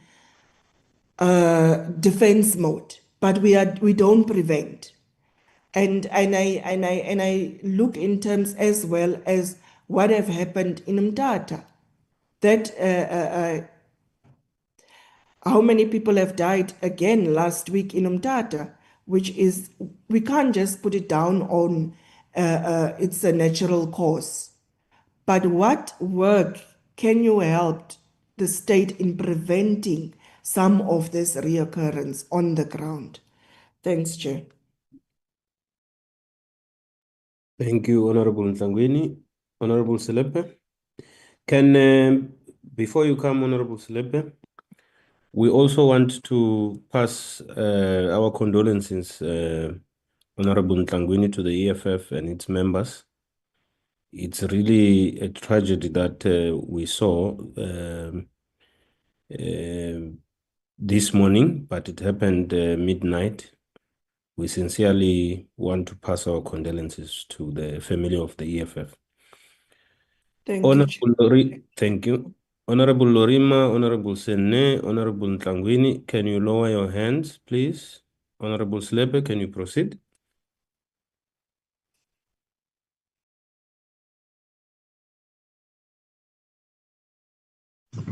Good morning, Honorable Chairperson. Let me observe the protocols in the platform. Also, let me also pass the condolences to the fighters. May their soul rest in peace and their families be comforted. Thank you very much, Chairperson. I have just a few questions to ask here. Number one, what exactly is the assessment that the CGS is undertaking in the Molteno Indwe coalfields? And what is the timelines? And will this assessment be available to the public? Two, which activities are part of the exploration strategy for the mining industry of South Africa and its implementation plan? This plan was published in 2022 and CGS is leading the strategy. Which activities speak to this? And any collaboration between CGS and CSIR on the coal-related projects or any other project? And the question is, this is in light of the CSR Clean Coal Technology Project. And then, Chair, allow me, because I will try to raise my hands. Unfortunately, I couldn't, but this question is related to the department. That there is nothing about the Mine Health and Safety Amendment Bill. Where is the bill and the Sunpack Bill and the Petroleum Products Bill in the terms of targets you have set for these important pieces of legislation? The last we heard about these bills was in 2024, in October, in the cabinet statement. I thank you, Chairperson. Thank you, Honorable Slepe. Honorable Mufokeng. Thank you, Chairperson, and greetings to all members. Chairperson, I also have a few questions on the presentation made by CGS. My first one, Chair, I would like to know, I'm also interested to know how is the annual performance plan addressing skills development, transformation, and inclusion in the geoscience sector? And then also, Chair, although under the current mapping targets, the CGS mapping database is extensive, it still seeks to enhance the extent of onshore geoscience map coverage while also broadening the scope of offshore mapping. I would then like to know what particular mineral targets are emphasized in the 2025-2026 mapping agenda, and in what ways will their discovery draw private investment? My second question also, Chair, I would like to know what strategies does the CGS intend to implement to overcome landowner resistance that hinders mapping efforts in essential regions, and what legislative changes are currently being sought? My other question, Chair, on the budget, I'm interested to know what percentage of the budget is directed toward innovation, technology, and digital transformation. Lastly, Chair, I would like to know what measures are in place to ensure cost effectiveness and prevent fruitless, wasteful, and irregular expenditure. Those are my questions. Thank you, Chairperson. Thank you, Honorable Mufokeng. Honorable Hassan. Thank you very much, Chair. You can see I am not a robot. So with that, I'm going to take your unsolicited permission to turn the camera off. I just have a few questions to CGS today, and the first is to appreciate their coming back, of course. The first is that, look, we're confronted with a significant budget reduction of, if I'm correct, 133.1 million over the MTEP. And I'm interested to know basically what innovative approaches can be employed to lessen the dependence on government funding, while also ensuring like the sustainability of these operations. So that's my first question. My second question, of course, it's Youth Month. Youth Day was yesterday. That's top of our mind. 23% youth representation that's currently present in CGS, and an emphasis, of course, on recruitment aimed at fostering transformation. But how will the CGS maintain the essential geoscience expertise, also in the face of competition from private mining companies? And that's linked to another point that CGS had made in the past, that it's actually difficult to maintain or keep the kind of talent and kind of human resources, given some of the challenges in terms of salary competitiveness. So that's linked together. And we know that they are reliant on grants. So what strategies are in place effectively also to keep human capital, but also young people in particular?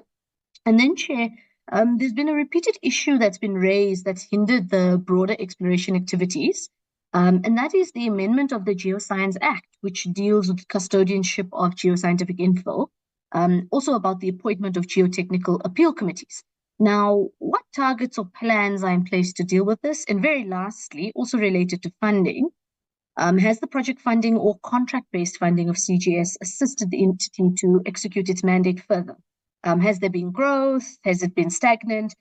Is there an expected increase over the next financial year? And also the transparency of the funders and the obligations of CGS, are those publicly available? Thank you. Thank you, Honorable Hassan, Honorable Nchabeling. Honorable Hassan, Honorable Mufukeng, can you lower your hands? Honorable Nchabeling can continue. Thank you so much, Chair, and for the opportunity to present. My greetings to honorable members, as well as the executives, as well as the DG of the Department of Minerals and Petroleum Resources, and the CEOs of the various entities.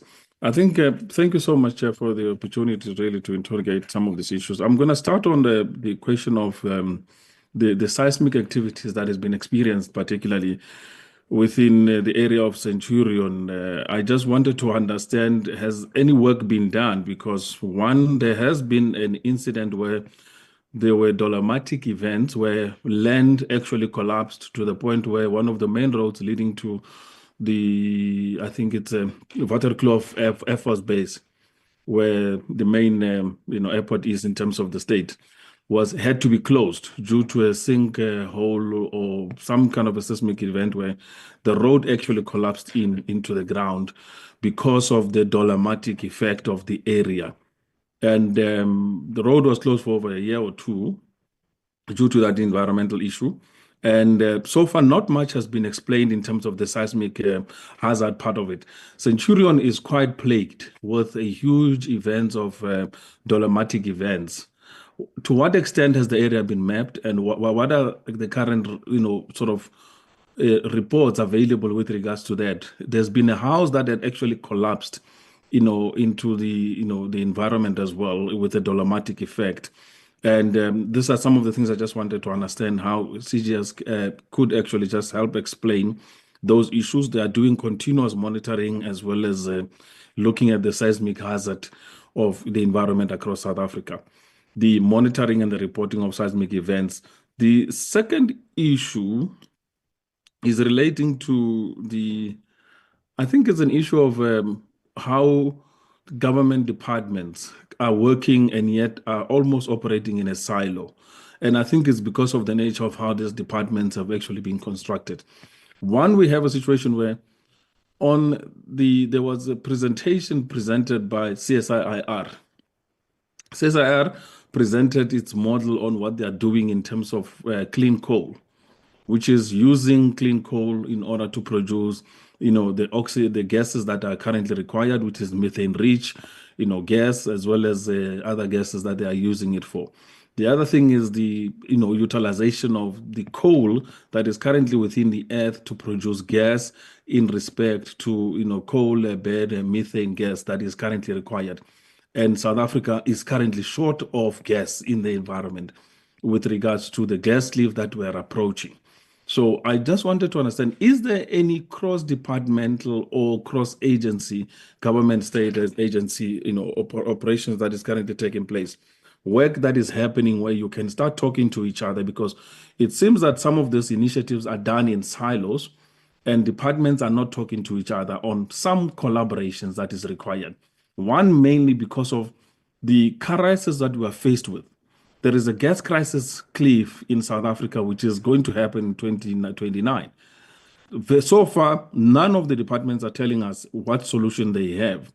On the other side of it, there is a report that CGS has just stated that there is gas finds that, if actually explored, can yield almost, it's stated that about 8 trillion cubic feet of gas availability in the Karoo shale gas deposits, the deep Karoo shale gas deposit. So we're talking these things, which is currently a huge concern for me in South Africa. Departments will be doing work and will be exploring and will be showing this crisis that there is a problem pending. But it is not followed by action in order to make sure that we can correct the pending problem and ensure that we actually stop what is going to happen. There is gas available in South Africa. And that gas is not allowed to actually be explored, because there is, for instance, the Department of Forestry, Fisheries and Environmental Affairs that is currently holding up the process to ensure that we can have the gas exploration projects off the ground and be allowed to actually be realized. One, on the basis that they are still waiting on finalizing the framework, which is the requirement by the court in order to allow for gas exploration. And this thing is a major issue. South Africa in 2029, if we don't have any other further gas finds, we will find ourselves in a gas crisis, as you have experienced it within the electricity sector crisis that actually pended. Yet reports are out, currently just been presented, that we have the KDD shale gas and geoenvironmental baseline assessments, which indicates at minimum right now that says that there is 8 trillion cubic feet of gas available. The estimate of that gas deposit, by the way, in terms of the shale gas and recoverable gas, is around 485 trillion cubic feet. So what has just been potentially been indicated here is a small quantity of it that is available and can be explored and can be taken up in order to produce electricity of up to 3,200 megawatts of electricity. It's a major shift if you were to bring in this in terms of the economy, in terms of the GDP. But we don't see action being taken on this particular areas and issues of potential, assistance towards our GDP, our economy, jobs creation, and everything. They remain reports. They remain, almost, studies that are done by the agency, and not much is taken on. You have 1 minute to wrap up. The other issue on the wrapping up is the work that has been done. I think if maybe Geoscience can give us a full detailed report on the work that they've done on the carbon capture, utilization and storage project, which was funded. And I hope that project is still ongoing, because it's an incredible project that has shown that we can sink our carbon emissions in South Africa and do away with this whole scare coal current scenario that has been created, that coal must be ended because coal is evil, which is not the truth. Coal can be cleaned, the carbon can be actually sequestrated and can be dumped into the earth. And you have already indicated with the CCS project that you can actually halve off all the carbon emissions in South Africa. So I just wanted insights on that one, and much appreciation. Thank you very much, Honorable Nchabele. Honorable Zondi.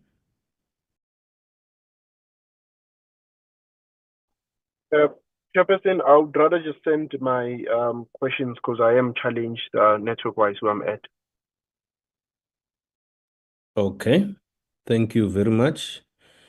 Those are the questions, and I've noticed that some belong to the department. Some may extend to Mine Health and Safety Council. I don't know how you'll manage that, DG. I'll just hand over to you to manage all the questions. DG? No, thank you, Chairperson. Chairperson, what I'll do is I will hand over to CGS to deal with the questions that were directed to them. Specific to the department, I will deal with the issue of the travel and the working visit. I'll respond to that. I'll also respond to the issue on the bills. And then I think there was one question which will allow CGS to respond, but it was one on the pillars and the Zamazamas, etc., including Lily Mine. And then once they've responded in terms of their side, I think when I take back, I will allow the chief inspector and Adam Caesar to also comment on that particular point. But I will now hand over to the Deputy Chair and the team from CGS to respond. Thanks, DG. CEO, I will hand over to you and your team to deal with the questions, and I will come at the end to offer you and your team support. Thank you, DC. Thank you, DG, Chair, honorable members. I will start, and some I will look to my team to assist.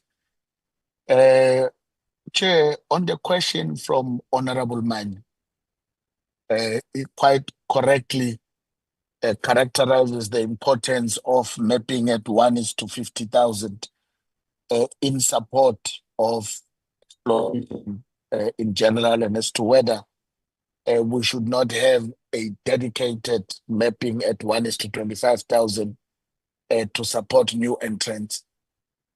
Chair, we, in the past 8 years, with a dedicated commitment towards this program, we have moved from below 3% coverage at this scale on the onshore, and we are only at 18%. We are still below 0.5% on the offshore. The resources that we have and the pace and the multiplicity of scales that we can map at. Of course, with more resources that can be availed, we can map at any scale at every pace. But working through the limitations of what we have, the question that we can then ask is, how do we make sure that we optimize the utilization of these products for the benefits not only of the established mines, but also for new entrants? And we do so as we have demonstrated with the... It has never happened in this country, in fact, that geological data is made available at the scale that we have made it available in the past 3 years. So much that 2 of the heads of geoscience universities in this country, when we put out the portal, went and downloaded everything because they thought we made a mistake. And they came back to me afterwards and said, we had thought that you had made a mistake by making this information available. We see that you were serious about making information available. Nothing is more empowering, in our view, Chair, than not only generating the knowledge, but putting the means to disseminate that information to the broader target. We established a public information office, and we keep a record on how many people come and ask for data. And we profile where are these members of society coming from. And I'm encouraged, Chair, to say that we are able to track a great majority of ordinary South Africans from as ordinary members who have increasingly shown interest in interacting with geological data and seeking assistance with the interpretation thereof. And we think therein lies a great opportunity to maximize the contribution that we can make as the geoscience towards our broader transformation. And of course, we will increasingly be expanding on that horizon. And we welcome the proposition to map at 1:25,000. If the resources can be made available, we think it will certainly be a great extension of the work that we do. Chair, there is something we call a structural fault lines on the geology as a profession and its structural orientation in government. We are sitting here under budget 34, which primarily focuses on mineral and petroleum resources. And wherein the structural fault line arises is in respect of the other applications of geology in groundwater, in sustainable infrastructure development, and all those other things like dolomites and so on and so forth. And so our ability to develop programs on those is dependent on security of financials from those specific sectors, so that we do not design programs that fundamentally deviate from the appropriation from budget 34 in the main, albeit that it is a very difficult line to draw when you are doing geology to only focus on mineral and petroleum and not necessarily focus on the other applications of geosciences. It is a topic that we have been struggling with for a couple of years. And what we do, for instance, with the dolomites and sinkholes in particular, we place reliance on legislation that sits in the NHBRC, not necessarily that sits with us directly. And that legislation places the responsibility on the municipalities that are infested with dolomite, like Tshwane, East Rand, Johannesburg, Far West Rand, to subject the technical, geotechnical reports to reviews by the Council for Geoscience.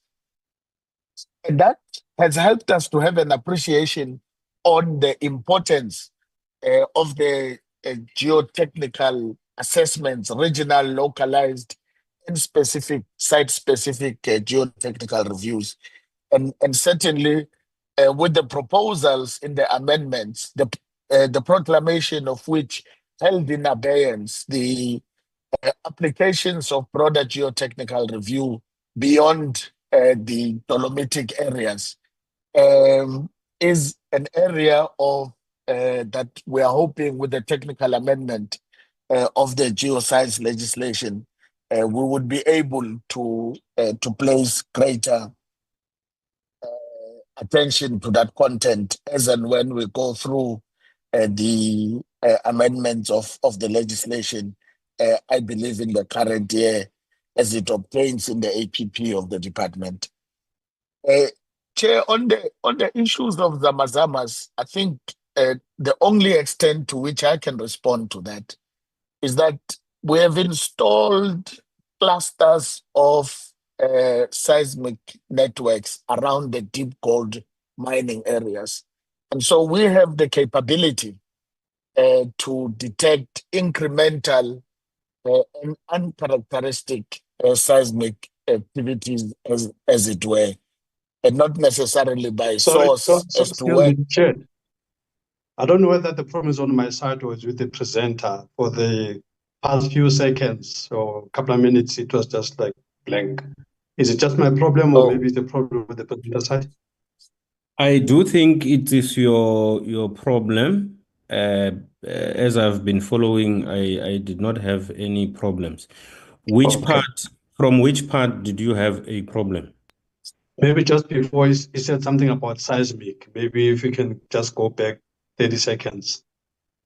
Okay. Mr. Mabuza? Thank you, Chair. Thank you, Honorable Mani. So I was saying that we have installed seismic station, clusters of seismic stations around the deep gold mining areas. And it is there where we are able to monitor and detect incremental seismicity, which is not necessarily based on the trigger of seismicity, but a function of frequency and extent of seismic activities. And so the work that on seismicity then will contribute towards other initiatives of Zamazamas that the DG, as he has indicated, he would be able to deal with them. Chair, I think the issue of Lily Mine as well requires the wisdom of our DG. Moving on to Honorable Lorima, Chair, the Russia trip, I think DG did say he will indicate, he will respond to it. So the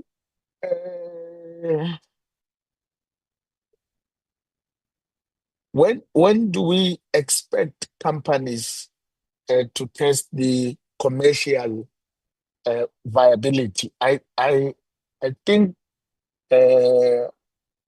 perhaps I will get the colleagues to respond specifically to that nexus of the research and the companies. I think that it is a little bit outside of our control as to the response of the commercial activities, as it were, other than to give confidence on the basis of the science that has been done to lay the foundation for commerciality to be triggered, as it were. So I am finding it a little bit difficult to comment on their behalf, other than to express confidence on the foundation of science that has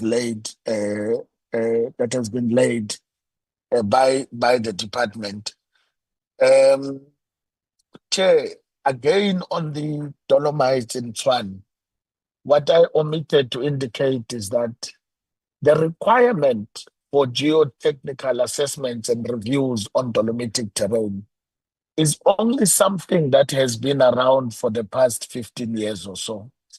So all development that happened over the many decades that Tshwane and its extensions have happened necessarily without the requirements for, as a prerequisite for any development, for a fuller geotechnical review, assessments and reviews to be done. That's the first one. The second one is that you have aspects of under water infrastructure or the lack of maintenance thereof, that the water leaks are exacerbating the creation of the dolomites, and that it is not necessarily a seismic or naturally induced occurrence. And so we do have, and there can be applications for monitoring of the development of sinkholes. But that too is something that requires necessarily the resources to be able to invest in that technology and the tracking mechanism, which on face value is something that is along the structural fault line misplacement, as I have articulated earlier. We have developed a partnership with Sandral on the monitoring of the development of sinkholes. You'll be aware that there were two that developed along the R21, and there was one that developed along the N1. And that partnership with Sandral is proving that technological applications to monitor the development of these sinkholes is indeed something that is well within our area. But the extent to which we can and have resources to be able to expand the application of our capacity to follow these sinkhole developments right across the other municipalities where there's a proliferation of these sinkholes is something I'm hoping, Chair, when we commit and request for the expansion of resources, we will have the support of the committee to be able to do so. Honorable Sinde, the work that we continue to do on CCUS, we've completed phase 1 of CCUS, and that's the one that has indicated the capability that lies ahead. What is missing at the moment is just the last step of injecting and piloting and monitoring and giving South Africans confidence that when you pump that CO2 underground, it mineralizes into natural form, that you are not going to deal with a monster that will resurface into the future, that you solve one problem on the one hand and create future problems on the other side. We have done the laboratory testing. So what is required now is to go into the piloting phase of the injection to take South Africans into confidence. We've formed partnerships with, amongst others, Sasol. We have signed now with Eskom to be part of finding these solutions with applications of technology. And so, and it is our hope that as we expand our partnership and drive the research collectively, that this will help us to mobilize resources. In my view, Honorable Sinde, life is about choices. And if the government of South Africa deems it as important as I think it does, to develop the coal resources that it has in line with the commitment that it has made as a global member of society, then I believe the government of South Africa will know what decisions to make about funding this research. So on driving exploration, there's quite a number of things that we are busy with. The first one is the publications of the maps at the granular level and making them accessible to society. The second one is we are supporting both the ministry, in fact, the ministry in its quest to drive exploration, which administratively it has created a project of funding junior explorers with the IDC. And so we are providing technical support. We are using our scientific knowledge to prioritize which minerals can be prioritized in the different phases. And that is also based on the possibilities of discovery, knowing that if we have said, here's the mineral that we want people to apply for, that the discovery and the conversion from exploration to mining will happen fairly urgently.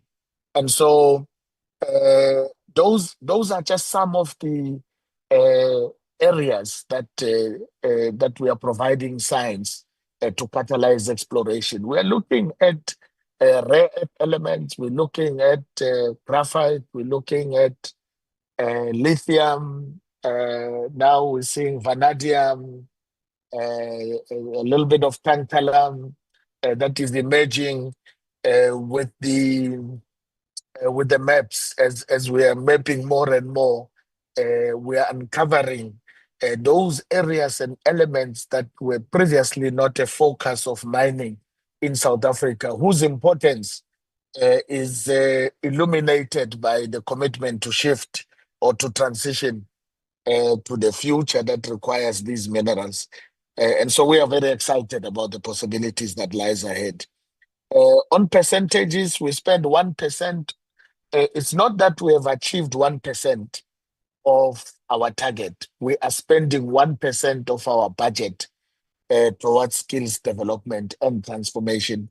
I will ask Dr. Tuli to provide you with the numbers of how many interns and how many children or youth we are supporting in the various programs.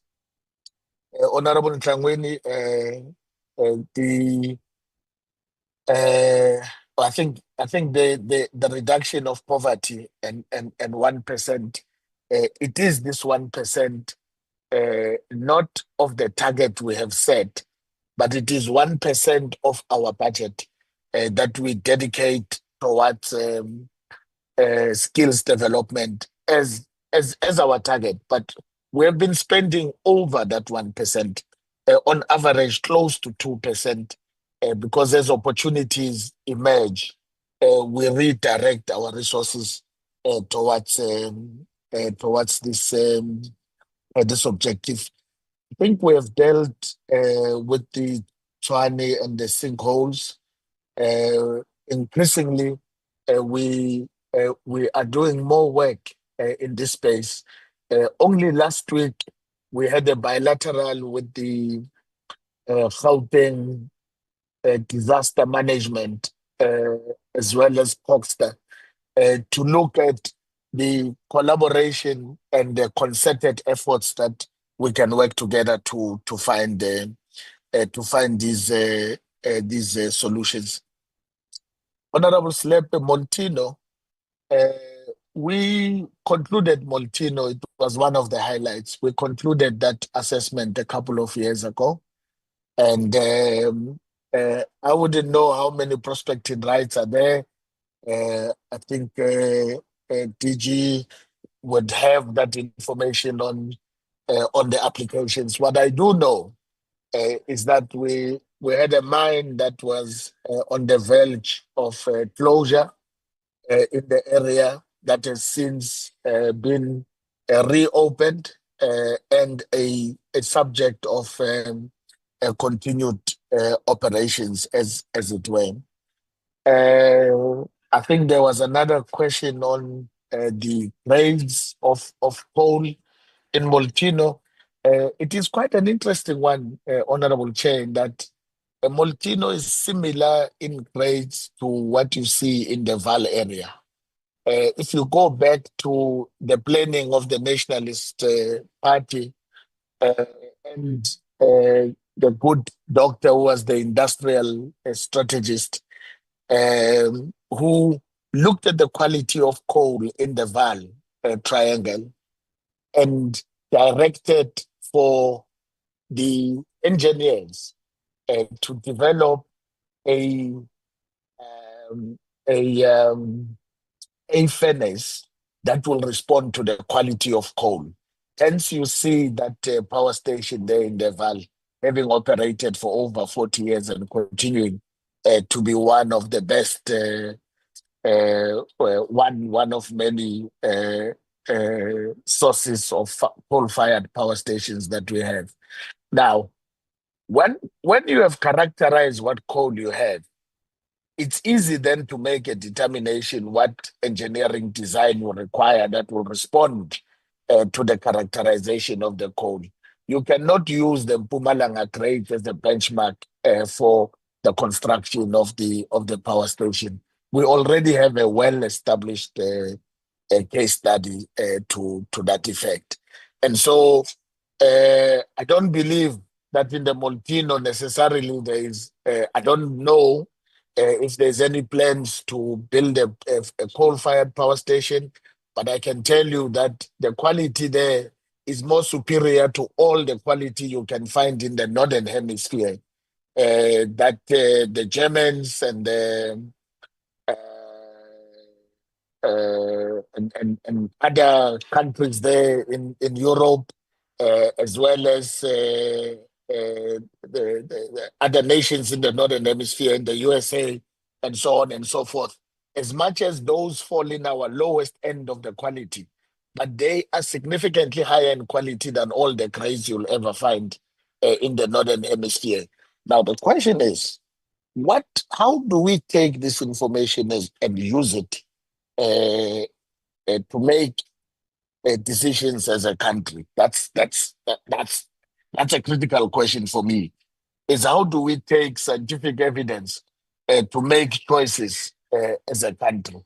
I don't think we are yet there where we are using the information that we generate by and large to make the decisions that we need to make. So on the exploration implementation plan, what have we done? We have significantly increased the coverage. I've spoken about our support for junior explorers, that program of the department, and we continue to make information available and participate in the various platforms to inspire the confidence of South Africans in general, but also the explorers who may be re-looking at South Africa. And I was quite fascinated to be in conversation with some of the multinationals that are looking through the prism of the CGS to come back to South Africa to do exploration after they had packed and left. Do we have collaboration with the CSIR? Yes, we do, but we have not had a direct collaboration on clean coal.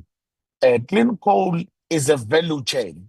So there are aspects of the research that we do that are higher up on the value chain, and there are aspects of the CSIR that they do that are further down the value chain of clean coal.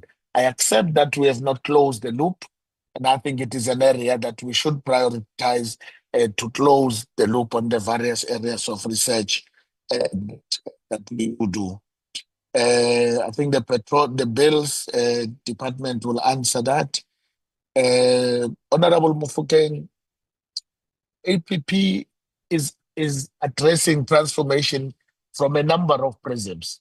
The first prism is, as I'd indicated, generating information and empowering society with information is number one most sustainable source of transformation in my humble view. And I think the extent to which we have started to make this information available to society and the footprint that we are seeing of society accessing this data that we generate is indeed a demonstration of the extent to which we are advancing the fundamentals of transformation. Yes, I think there is much more that we can and should do, and we will continue to do so. Our investment in the youth, our investment in skills acquisition. In the past 5 years of implementing the program, we have generated 37 PhDs and master's qualifications from within the Council for Geoscience using the programs that we are developing. We now have contributed to even a greater footprint of knowledge generators in a science institution.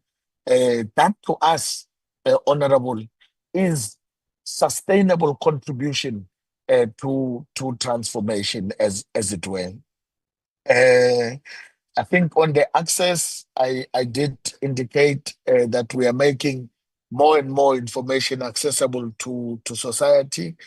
I'll ask the CFO to talk about the reduction on wasteful expenditure.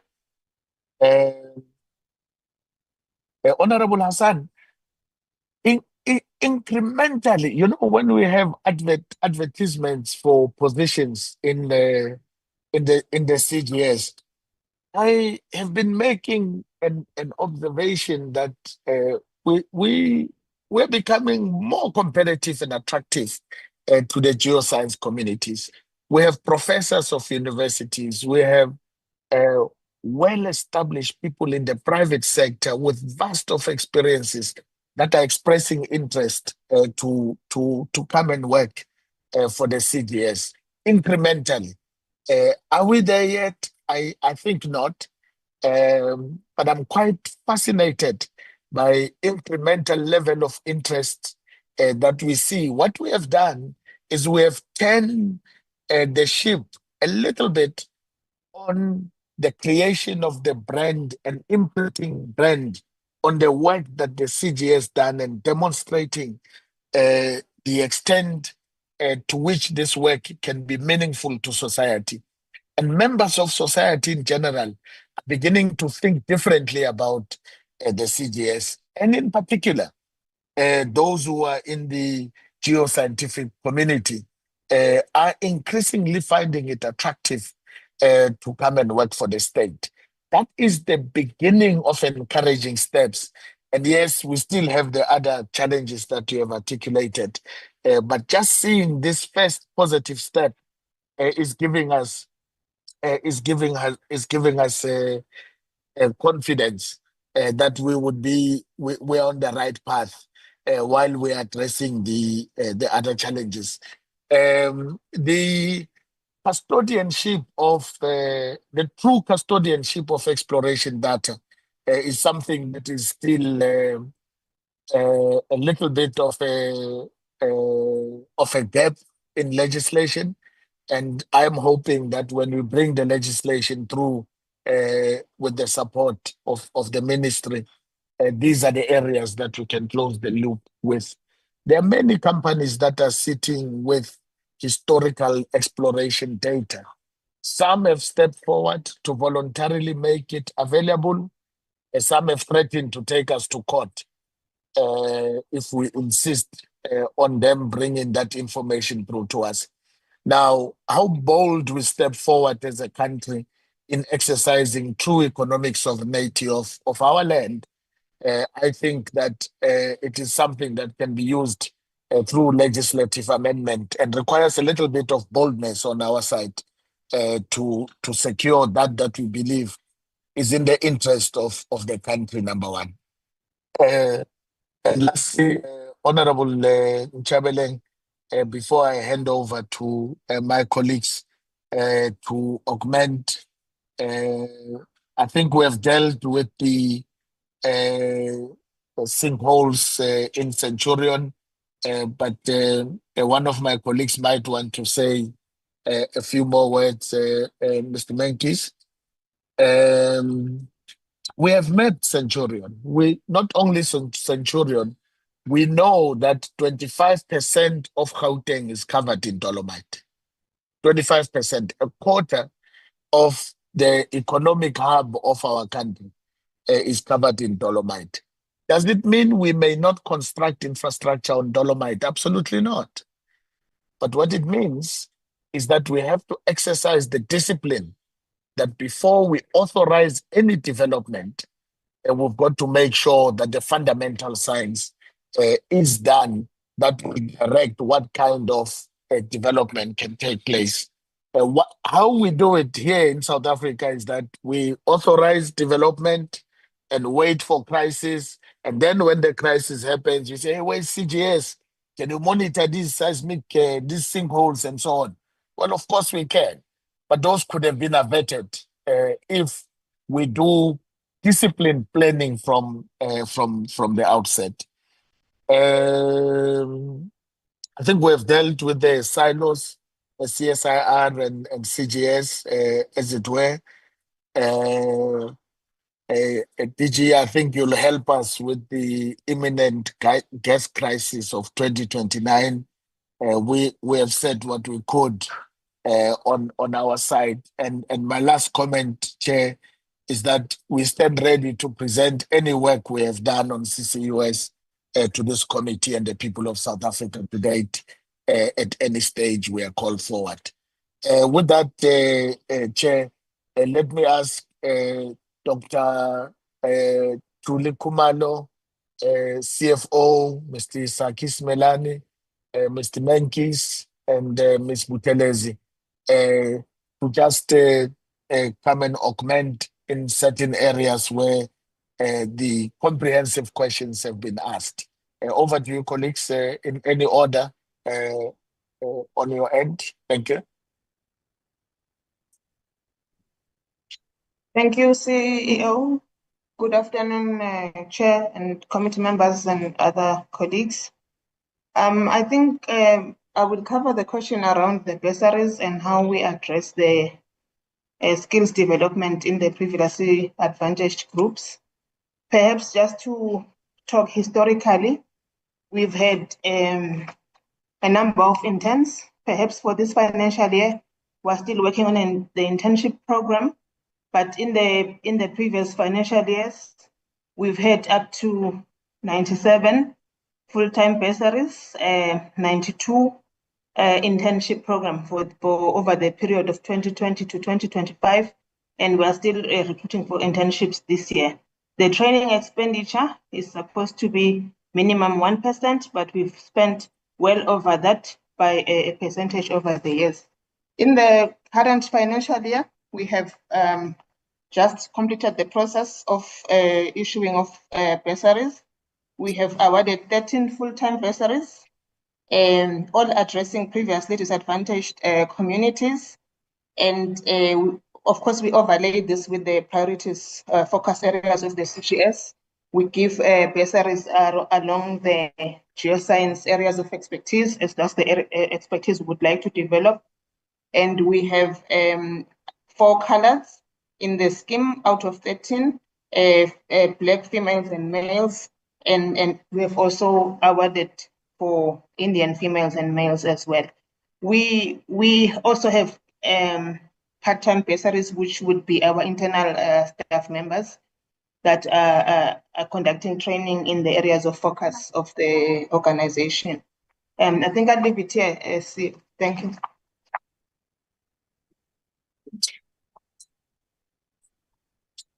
Okay.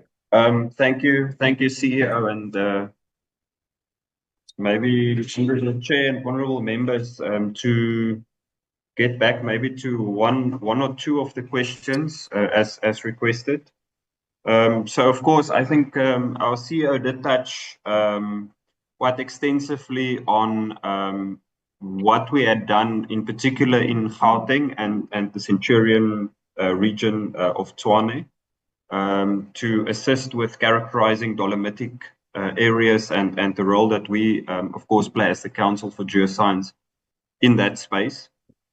I think maybe similar to many other things where geoscience contributes, it is, of course, part of a value chain, and there are, of course, different mandates and responsibilities that reside at different levels.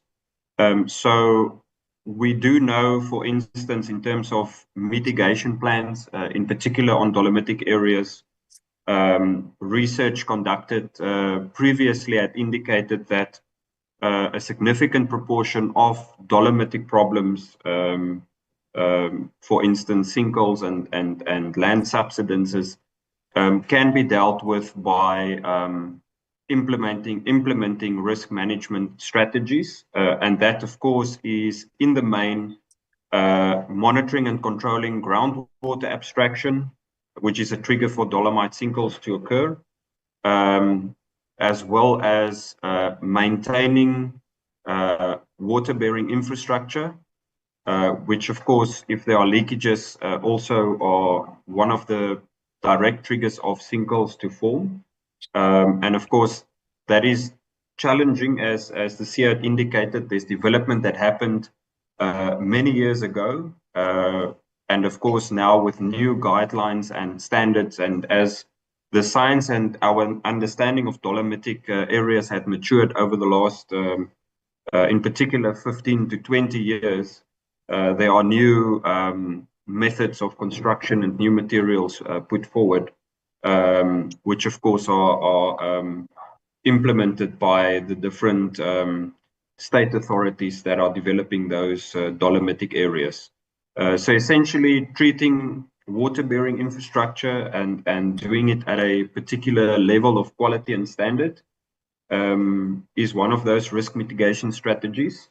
And of course, it does not preclude development on dolomitic areas, but it necessitates adequate characterization of land to indicate what type of development could be permissible to manage risks and, of course, loss of life and damage to infrastructure in particular as well. Of course, once it does not rule out any sinkholes from ever occurring. You cannot.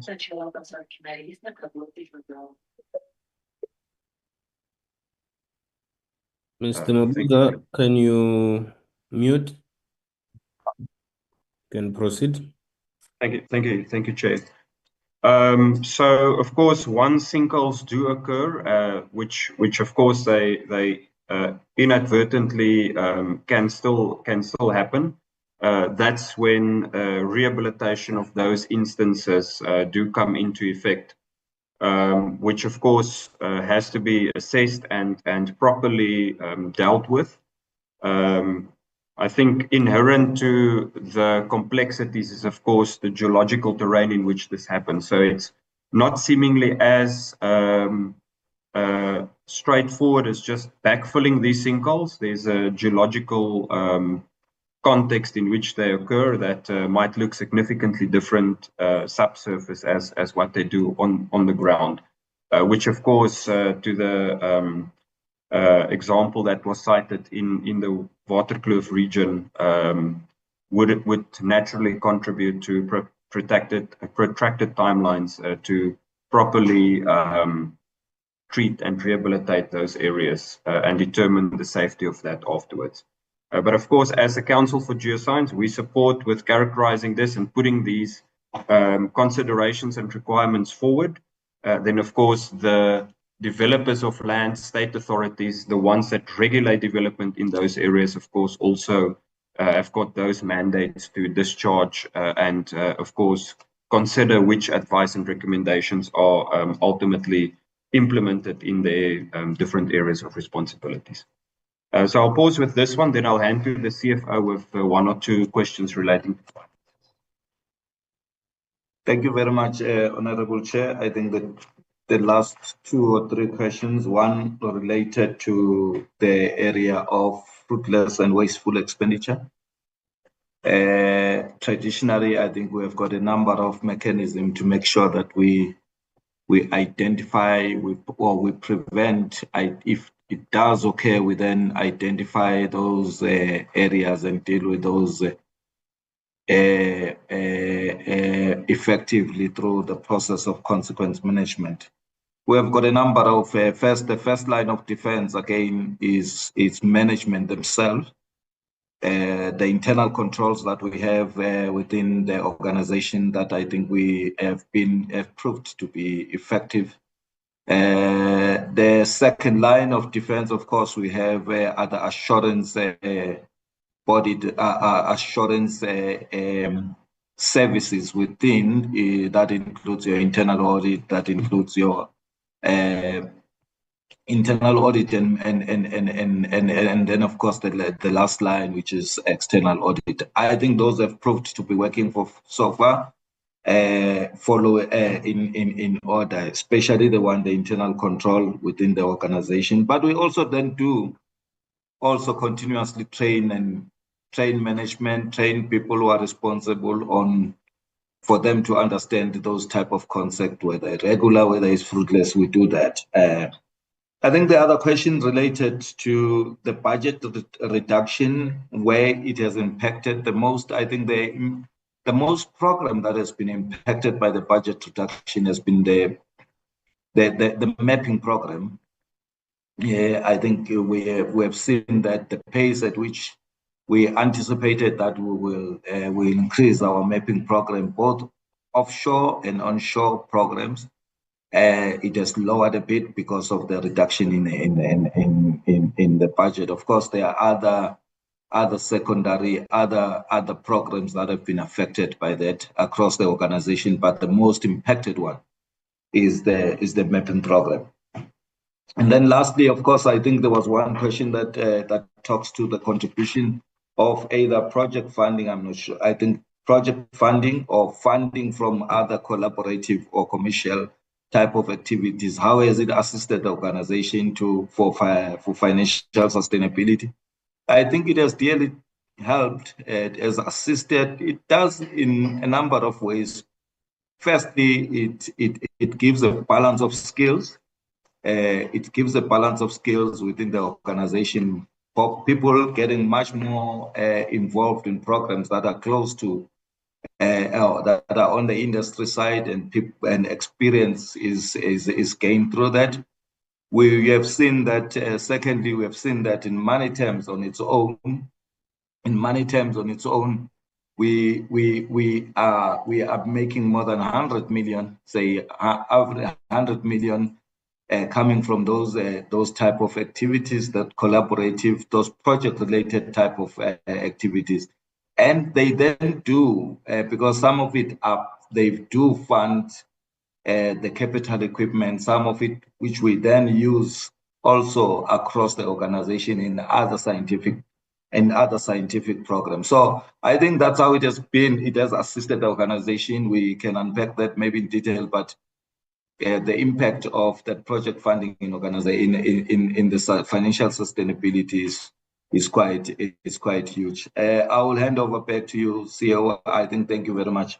We've covered all the questions from our side. Thank you, colleagues. DC, you wanted to wrap up before you hand over to DG? Yes, thanks, CEO. It's just an observation, and thanks, DG, for allowing me that opportunity as well. Chair, I can see right across in terms of the kind of questions that are coming up from Honorable Mani through to Honorable Lorema, of course, Honorable Tangwini, right through to Honorable Hassan, and then Honorable Ntshabeleng. In the main, we are dealing with cross-functional activities. CGS is one strange kind of an animal which is good to have. Yes, it resides within the Department of Mineral and Petroleum Resources, but as you have commented, Honorable Mani, that on the aquifers, in terms of the water shortages in the rural areas, there's quite a lot that can be done there, quite correct. We have had experiences in the borders of the Western Cape and the Eastern Cape, as an example. Dolomitic areas, it's not new. Those are the issues that are there. You talk with your disaster-prone areas. The other year, it was Durban, then the Eastern Cape, it was Port St. John's. Last week, Honorable Tangwini, it was Mthatha, as you are correctly picking. And now we are sitting with all this particular data, knowingly what resides where. Even our board has got board members that comes from some of these government departments. Department of Environmental Affairs, Department of EFF, of course, sorry, FFE, Forestry, Fisheries, and etc. But Honorable Ntshabeleng, you put the point right on the spot to say, be it CSIR, be it other government departments, it appears as if we're working in silos.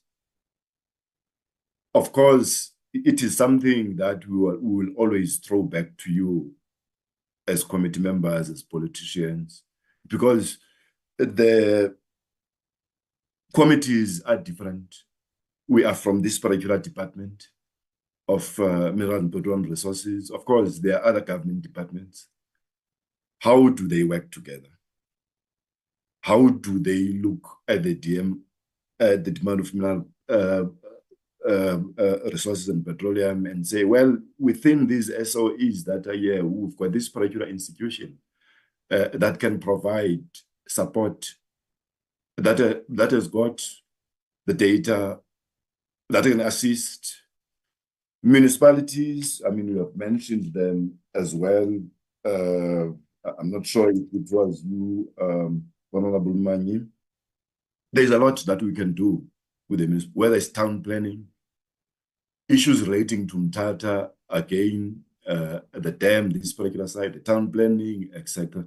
All of those particular things within the CGS, our scientists, etc. We've got that particular data. Honorable Hassan, you were talking about also the issue of the Geoscience Act. Perhaps that is where also an innovative way of how best could this particular institution work with other institutions that belong in other committees, so to speak.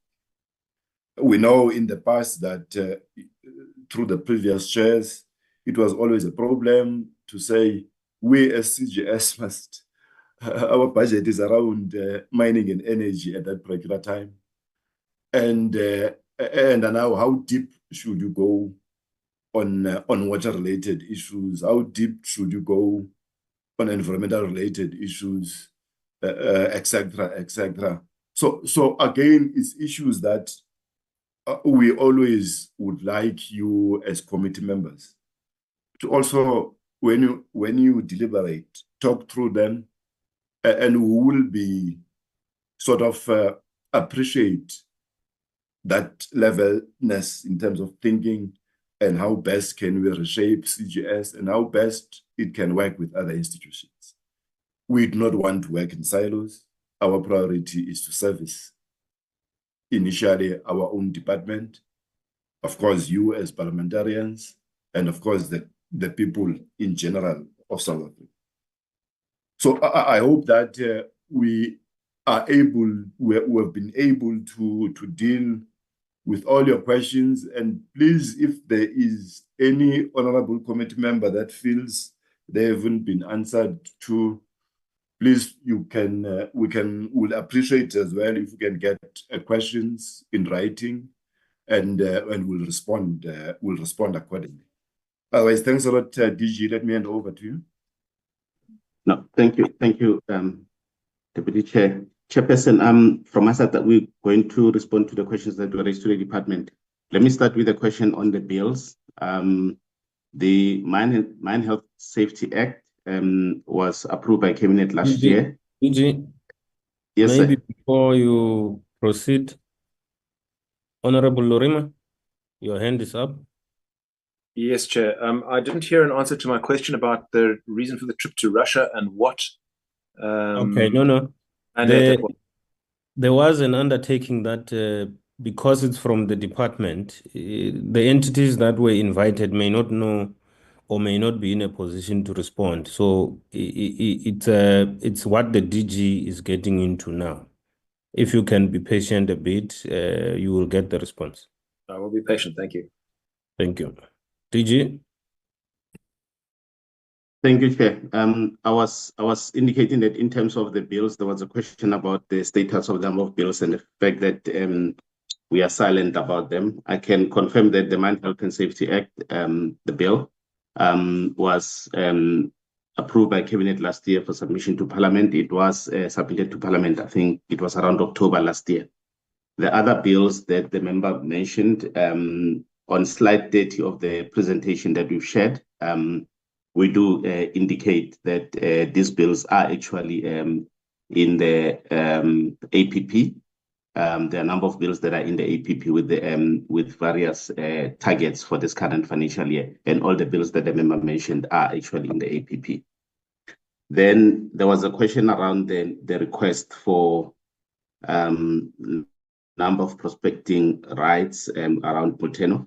Chair, I'm going to request that we submit this in writing because we don't want to give information that we have not sort of verified, especially with the region. So we'll submit this response to the Secretariat in writing.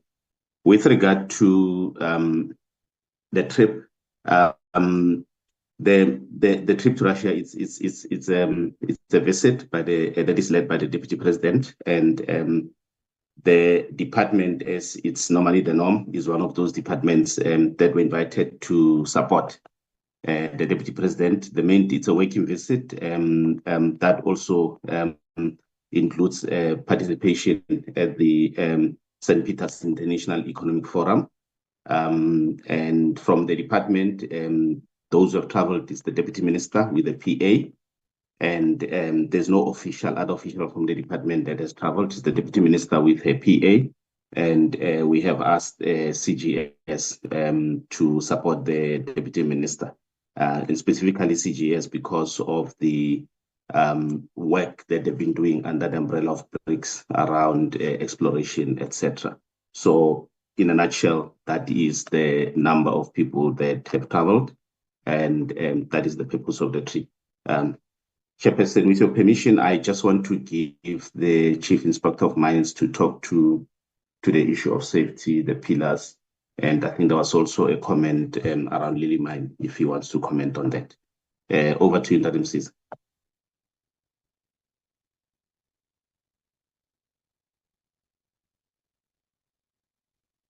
Good morning, Honorable Chairperson, honorable members, the DG, the colleagues who are also on the in the meeting itself, and thank you, DG, for the opportunity. Yes, indeed. What we have picked up, Honorable Chairperson, is that obviously the mining landscape is changing, and where there are mines who strive to mine pillars, we take action. In fact, we've issued directives against mining of pillars, and to ensure that we prevent accidents as a result of mining of pillars. A pillar is there as a safety precaution. So as the department, we tend to discourage the mining of pillars. In terms of the Lily mine itself, we have been engaging with the business rescue practitioner through the minister.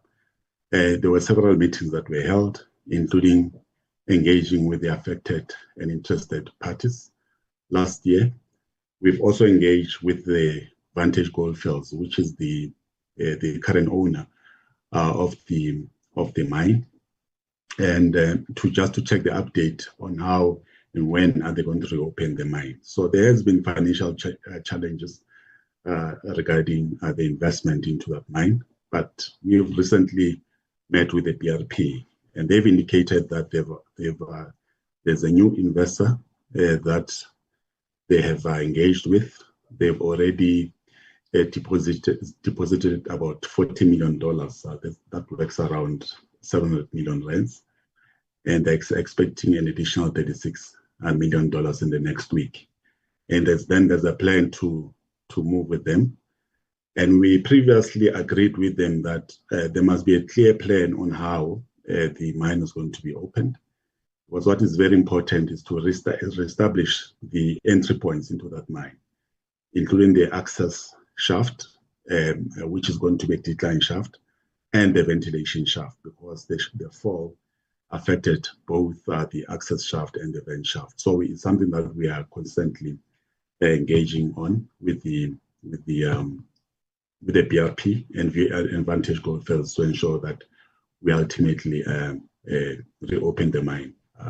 Thank you, Honorable Chairperson and DG. Thank you. Thank you, Madam Caesar. Chairperson, those are the responses from both CGS and the department to the questions that were raised. I hand back to you. Thank you very much, DG. Honorable members, those are the responses, and of course the DG could not account for other departments who have been invited by the Deputy President, because ordinarily he would not know who else was invited by the Deputy President, since it's the working trip of the Deputy President. Honorable Nchabeling, would you die if we move forward to PASA without you asking any question? Or you would give us a chance? We are 55, if not close to 60 minutes behind time. I hope it's not going to consume more time. What you want to say? Can you go ahead? Thanks a lot, Chair. I think the question I asked with regards to the whole gas cliff in relation to the moratorium, it should actually be referred to a point where I think we should call the Department of Forestry, Fisheries and Environmental Affairs to come and give us an explanation, because I know it's quite a frustrating question, and the DG is not responsible for it in terms of minerals. But we need forestry to come and answer us as to why is there a delay in uplifting the moratorium for shale gas. This is a point that the committee should take on and actually engage with the department to assist the Department of Minerals as well as petroleum resources. I just wanted to add that point. Thank you. Thank you, Honorable Chabeling. Point taken. We'll see how we move around that. Thank you, CGS, for the presentation and answers. We will now move to PASA.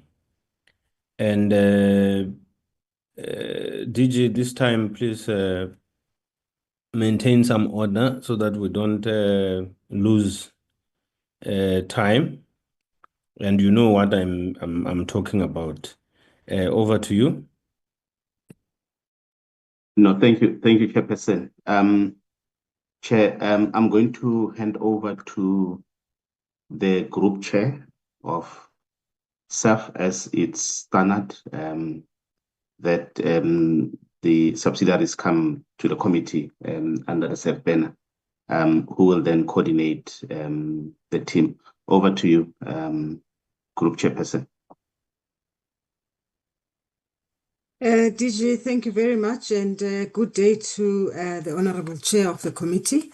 I just want to check first if I am visible, as my camera is on, but I'm not able to see on my side whether I'm visible or not. Just to say that this is me. There is a bit of sun in the background, and perhaps, Chair, if you allow me, I will switch off the camera, but at least I'm not a ghost. I'm a definite person behind the camera, if you allow me. Yeah. Thank you.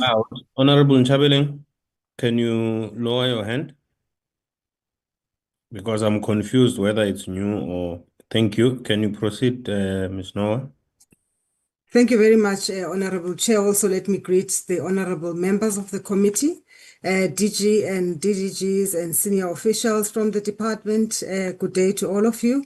And also to the SEF group of families. We do have Chair Rupa from PASA here on call, the interim group CEO from SEF, Dr. Mukoka, the PASA leadership team, and all the rest of the executives that are on call. Also, fellow colleagues from the sister companies, good day to all of you.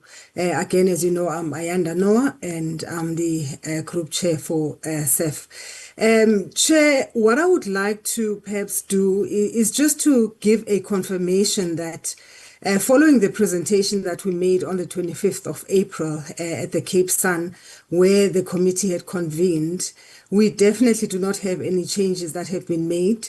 We have presented, barring PASA, that is going to be presenting today. And therefore, my opening remarks that I made on the day, they still stand, really just to amplify again that you do know that we are a Schedule 2 company as a whole. We have a dual mandate, that of commercial and developmental mandate, which is very critical to the South Africa's energy ecosystem. And therefore, we always try to focus our work to ensuring that we secure energy supplies in the country. And just as a reminder again to confirm to the committee that when we do our corporate planning, we ensure that we look at the operating environment, which has profound global transformation. And therefore, we want to make sure that our corporate plan does talk to the challenges that are around us, so that we are focused and we have a document that is strategic, that is measurable, and also deliberate in terms of development of the roadmap that ensures success by design. I think just two critical points, Chair, that I just want to re-emphasize as acknowledgements that we had on the day, and that was the progress we made in operationalizing the SNPC, which came to life on the 1st of May and was successfully launched on the 23rd of May. We also acknowledged in that meeting the financial difficulties of PetroSA, which are sustained. However, I must point out, Chair, that we are extremely concerned about the most recent media onslaught that we have seen around PetroSA, and we have been questioning really the extreme timing of the media events that we have seen, or media reports that we have seen, as they coincide with the decision-making process by the Department of Transport around the SNPC refineries Island View Terminal lease agreements. And therefore, we have a deep sense of suspicion around these media reports, as we believe that they contain a lot of distortions that aim to misinform South Africans and key decision makers. However, Chair, if time allows, we do have the Team Petro SA on call, who is able to competently take this committee into our confidence and really put you at ease by dealing with some of the details around these articles, which I am certain all of you have seen. And so if there is time, perhaps at the end of the PASA presentation, Chair, just for a very brief outline on these, we would really be pleased if that can happen. I think without wasting too much time, as we are already behind in terms of our schedule, let me hand over to Chair Rupa so that he can introduce the presentation from the PASA team, and then the PASA team can take us through the presentation fairly swiftly. Thank you very much, Chair, and I hand over to Chair Rupa. Thank you. Good afternoon, Chair of the committee, honorable members, DG, Chair Noah, chairs of subsidiaries, the leadership of the SEF family. Chair, in the light of the time constraints, I greet you all, say that I'm happy to be part of Team PASA to answer the questions, and with your permission, Chair, will then hand over to the acting CEO, Dr. Bongani Saidini, to make the presentation on behalf of PASA. Thank you very much, Chair.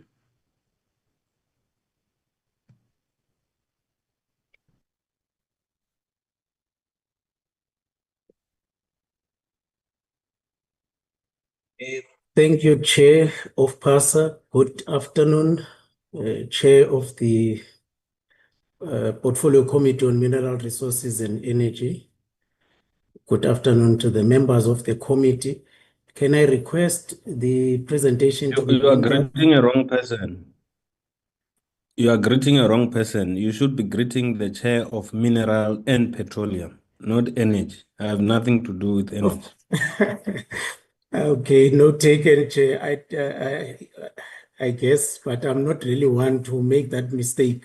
So, afternoon, Chair of the Mineral and Petroleum Resources Portfolio Committee members. Good afternoon, the leadership at the DMRE led by DG and officials there, the leadership that's leading us today, SEF leadership, and of course, CGS who presented before us, the leadership from CGS. Can I have the presentation beamed up, please?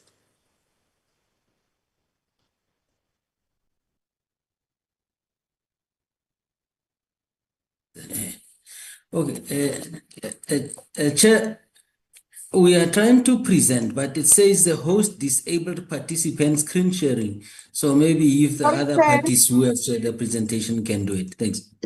Apologies, Chair. Who should I give the hosting rights? Because I've given to the department. Can you just mention your name, then I'll give you the rights. Okay. Thank you. And my name is Mohorosi Liburu. I'm from SEF. Thank you.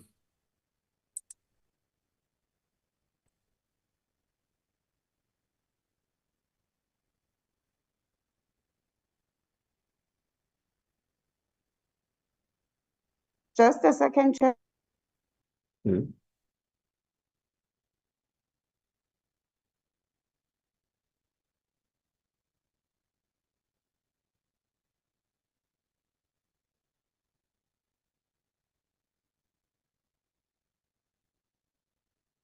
Done.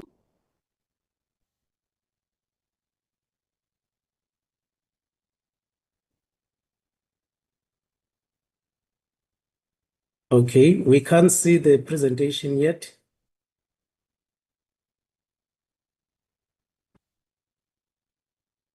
Mr. Mokorosi? Okay, yes, sir. Let's see. Can you now? Let's just try it once more and then hopefully we win this time. Thank you. One. Yes, there we go. Are you able to see the presentation? No. Okay, let's try again.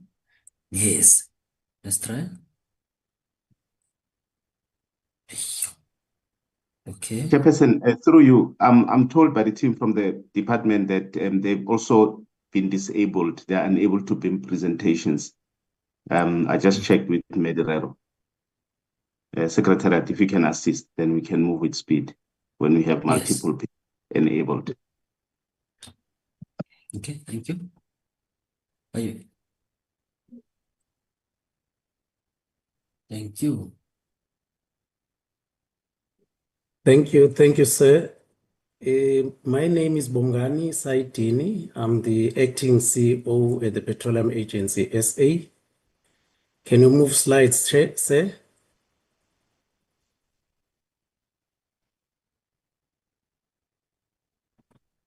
Okay, so the Petroleum Agency SA has a dual mandate.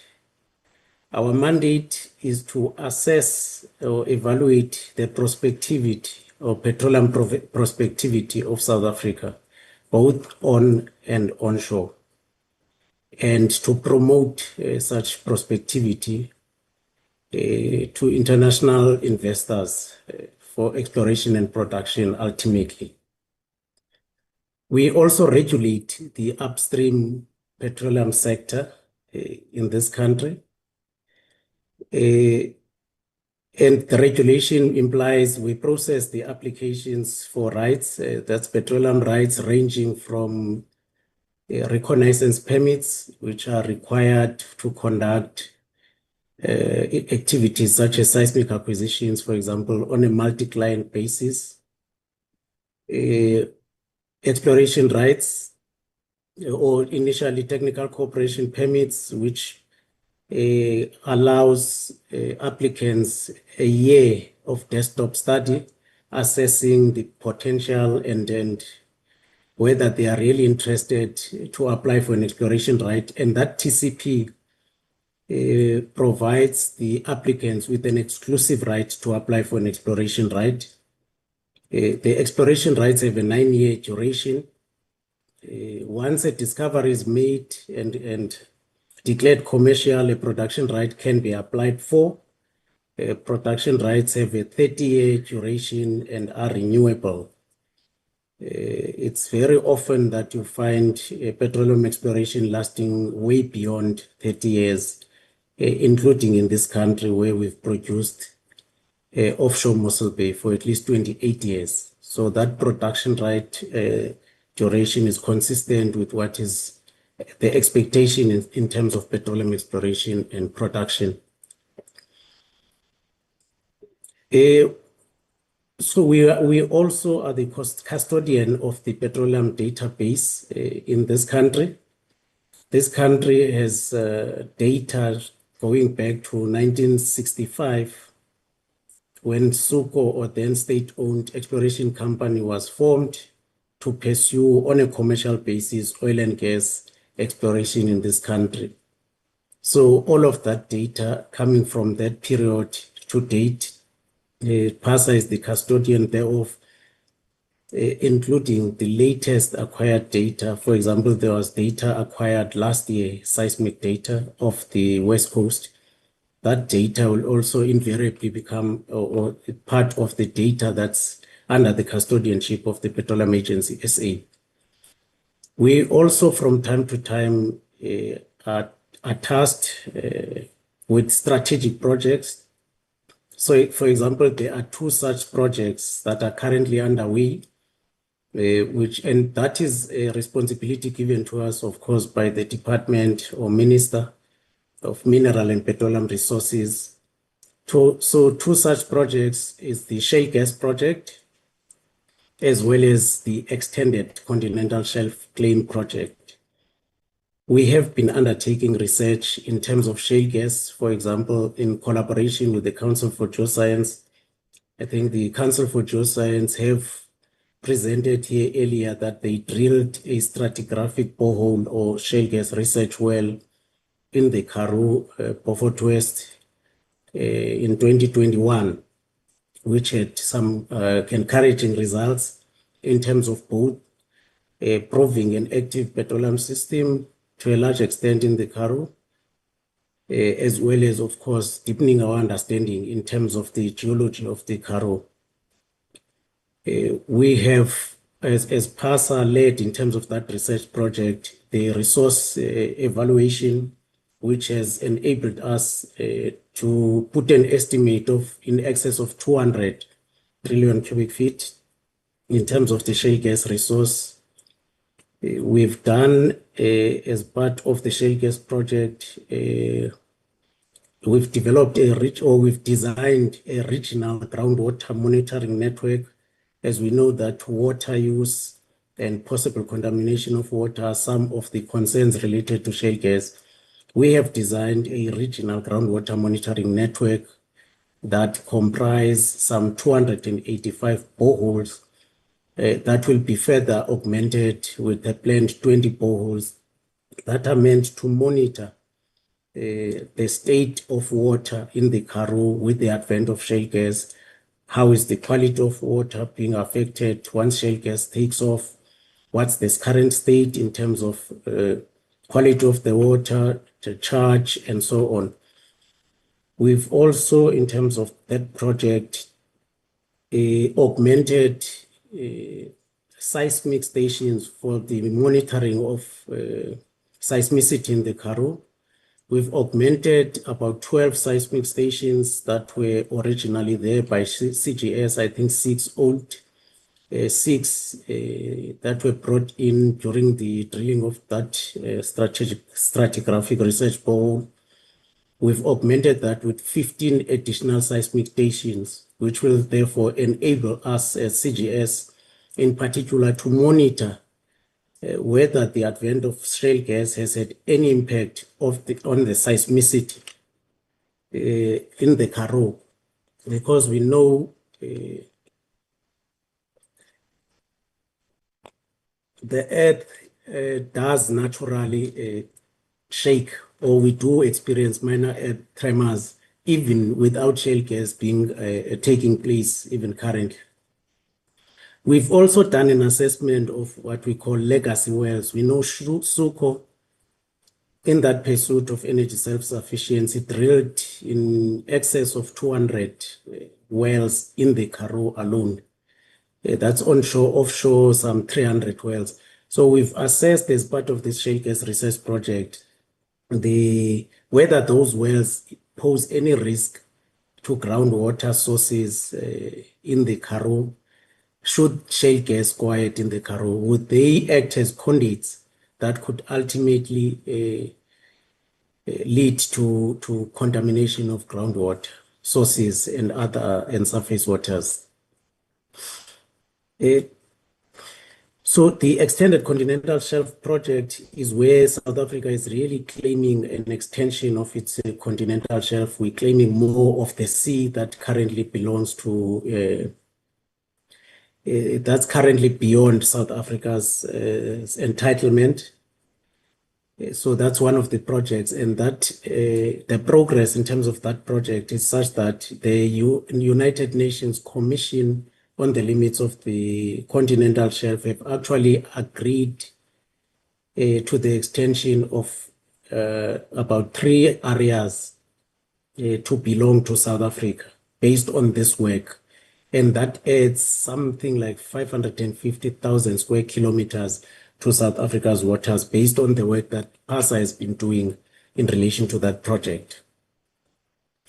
Next slide. I'll not get into the SWOT analysis in view of time. Next slide. In terms of our, previous slide, our strategic objectives, we have 5 strategic objectives for the period in terms of the corporate plan period. Our main focus is to increase exploration and production in the country. Our focus is also to stakeholder engagement and advocacy. The courts have pronounced, for example, on the inadequacy of some of the stakeholder engagement that has taken place related to the oil and gas sector or upstream petroleum sector. Through the stakeholder engagement or our focus in it, we seek to close or assist industry in closing those gaps. It's operational excellence, where whatever we do efficiently. We must efficiently process these applications for rights, timeously. Another objective, of course, is the financial sustainability of the organization. We are an entity that is funded through the DMRE allocation, the MTF allocation. Financial sustainability recognizes that there is a gap in terms of the revenue that's coming through that process, as well as our operational expenditure, particularly in the face of increased functions of the Petroleum Agency coming through the Upstream Petroleum Resources Development Act. Because in terms of the new act, we are expected, for example, as the Petroleum Agency to verify a production of oil and gas that's reported for royalty and tax purposes. So we are expected to cross-check what industry is reporting in terms of the volumes they are producing, so as to ensure that the state receives its fair share in terms of royalty and in terms of tax. The UPRDA also assigns the responsibility of determining tariffs for third-party access in petroleum infrastructure to the Petroleum Agency, working alongside NERSA. So the new law essentially provides for third parties to utilize infrastructure that belongs to others to the extent that there's excess capacity. And we have been given that added responsibility of ensuring that the correct tariffs are administered. We've also been given the responsibility of ensuring health and safety of the upstream petroleum sector. However, this mandate currently is not funded. The allocation has remained fairly stagnant despite the changes in legislation, and to the extent that actually we are grappling or we are battling to break even.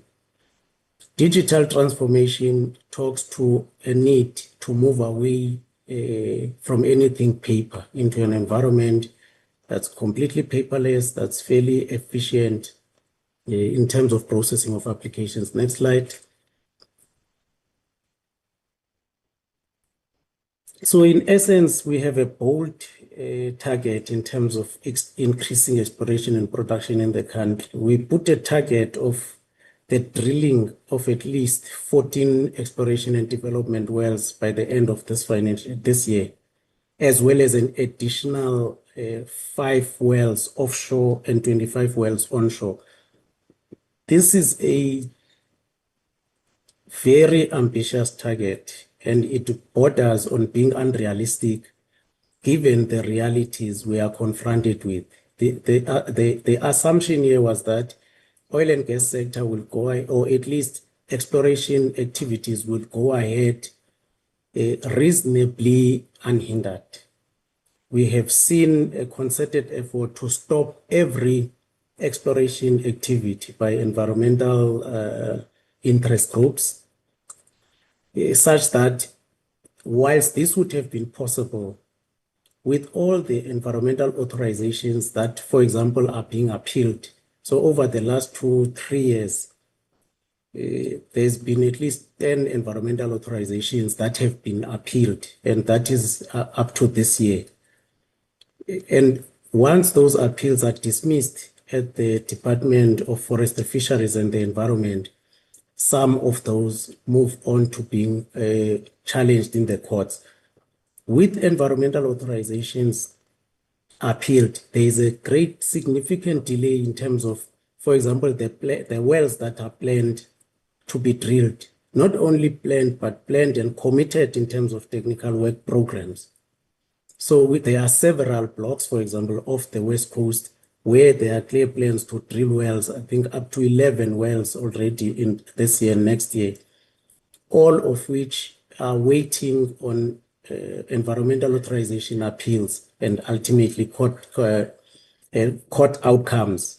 But as a main hindrance, the time it's taking to process these at DFFE is also quite concerning. Because in terms of the regulations, they are taking way beyond what is prescribed, essentially. So, and I think to a large extent, this also talks to, is it Honorable Ntabeleng's issue related to the moratorium on shale gas, that why is it taking so long to regulate or to gazette the regulations for hydraulic fracturing? When all of the work has been done by several agencies of government, to the point that DFFE was already expected to gazette those regulations by the end of last year. Those regulations have not yet been gazetted, which means the Minister of Mineral and Petroleum Resources would not be in a position to lift the moratorium or recommend its lifting to Cabinet. So I think perhaps that is really an area that the committee should intervene in. I also want to make another example. I'm currently, or we are all seized all the way to the DG with there is an organization that needs to be contracting a seismic acquisition vessel at a cost of about 1 billion rands. That environmental authorization appeal is such that that vessel cannot be contracted. And this seismic acquisition, the contract needs to be signed this month at the least test in order to catch the period in which seismic acquisitions are done in this country or allowed, which is the period January to April of each year. The same entity that acquired whose appeal is now being processed at DFFE, acquired seismic successfully last year off the West Coast.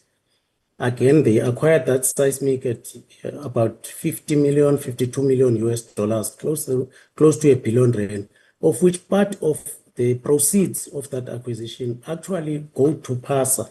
We've received something close to 70 million rands in terms of that, the seismic acquisition of last year, which is critical revenue to augment the revenue that is that has a shortfall in terms of the MTF process. So this is quite critical, and as I'm talking to you, I'm getting calls from this entity on a daily basis. How far is the processing of the environmental authorization appeal, because we cannot contract this vessel, and therefore we are deferring or potentially losing a 1 billion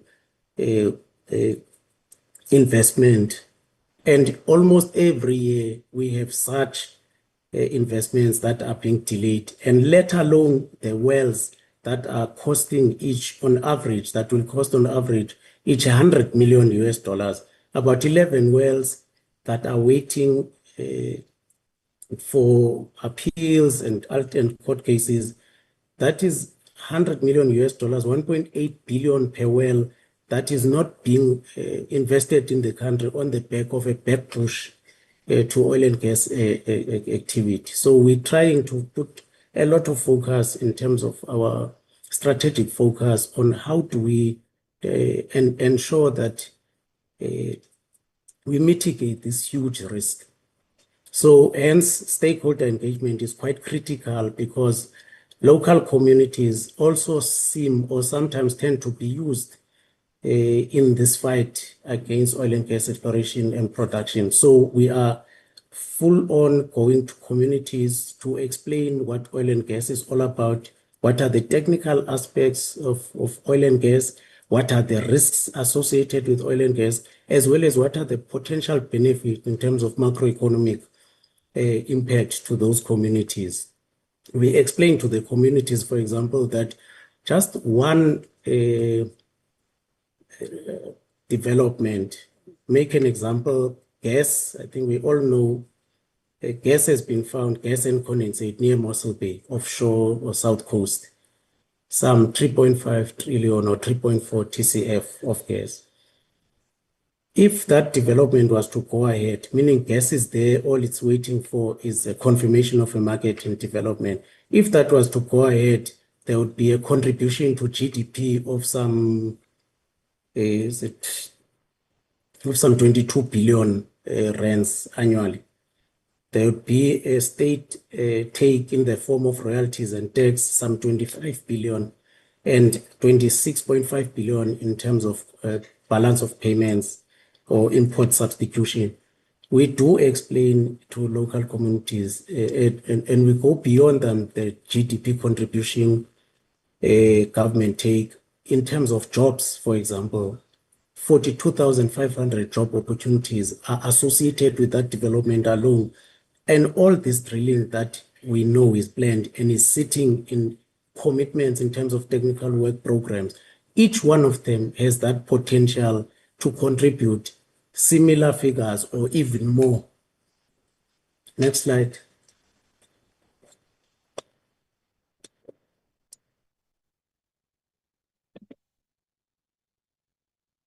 I think in the main, that's where our focus is. I've spoken to the digital transformation that really talks to us implementing technologies that will enhance efficiencies, productivity, as well as safeguard our digital assets as the Petroleum Agency SA. Next slide.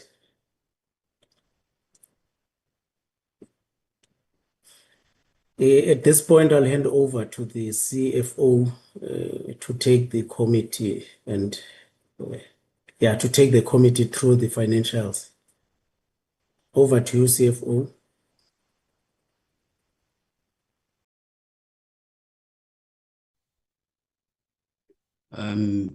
Thank you, Chair. Good afternoon, Chair of the committee and members of the committee, DG, the DG, Chair and the chairs of the SOE entities, group executives and executives of the entities, fellow colleagues. My name is Sandile Mahlambi, acting CFO of Petroleum Agency SA. I think for bandwidth purposes, Chair, since you've seen my face, can I switch off the video? Thank you.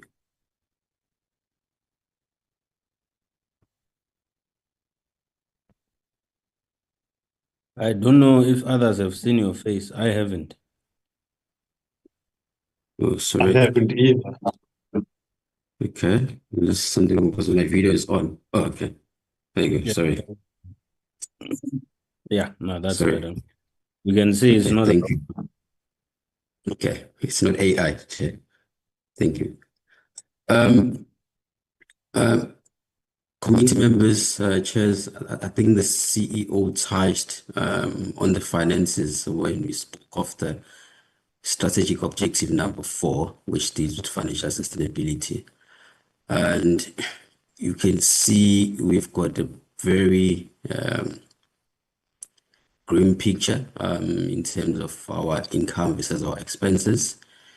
You can see we're expecting to make losses for the year under review 25-26 until the later year 29-30. And the main reason for that is because the allocation received is not even adequate to cover our personal expenses. And I think add that to the new mandate based on the UPRD Act that came into effect last year. Obviously, we're still working on regulations of that. Just the allocation alone doesn't cover salaries of the employees at the agency. So what it does is that we rely on other sources of revenue.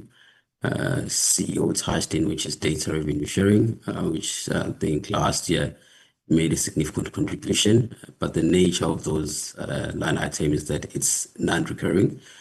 The other one's exploration fee and the impact of appeals and challenges in court, which impact on the amount that we collect.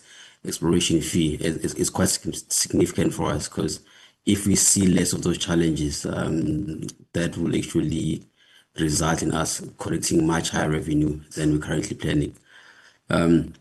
Expenses again, we're trying to get full capacity so that we're able to conduct our mandate as defined in the Act. Obviously, other key expenses, we're trying to address the issues of stakeholder engagement to ensure we get less appeals to communities. You can see the line item is significant. Other significant item that we invest in, obviously, is technology. I think we're putting a lot of resources in ensuring that we've got up-to-date technology to deal with applications that come through from would-be operators or would-be customers. I think the picture is clear going forward that we need some serious injection of revenue to be able to fully perform our mandate to ensure that we don't run into going concerns in later years. Next slide.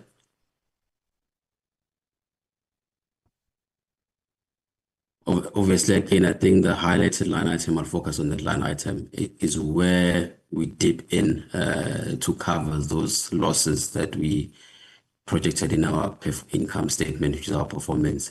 You can see the line item over a period of time reduces due to us making losses, and then we dip into those reserves to ensure that we in a position to cover expenses.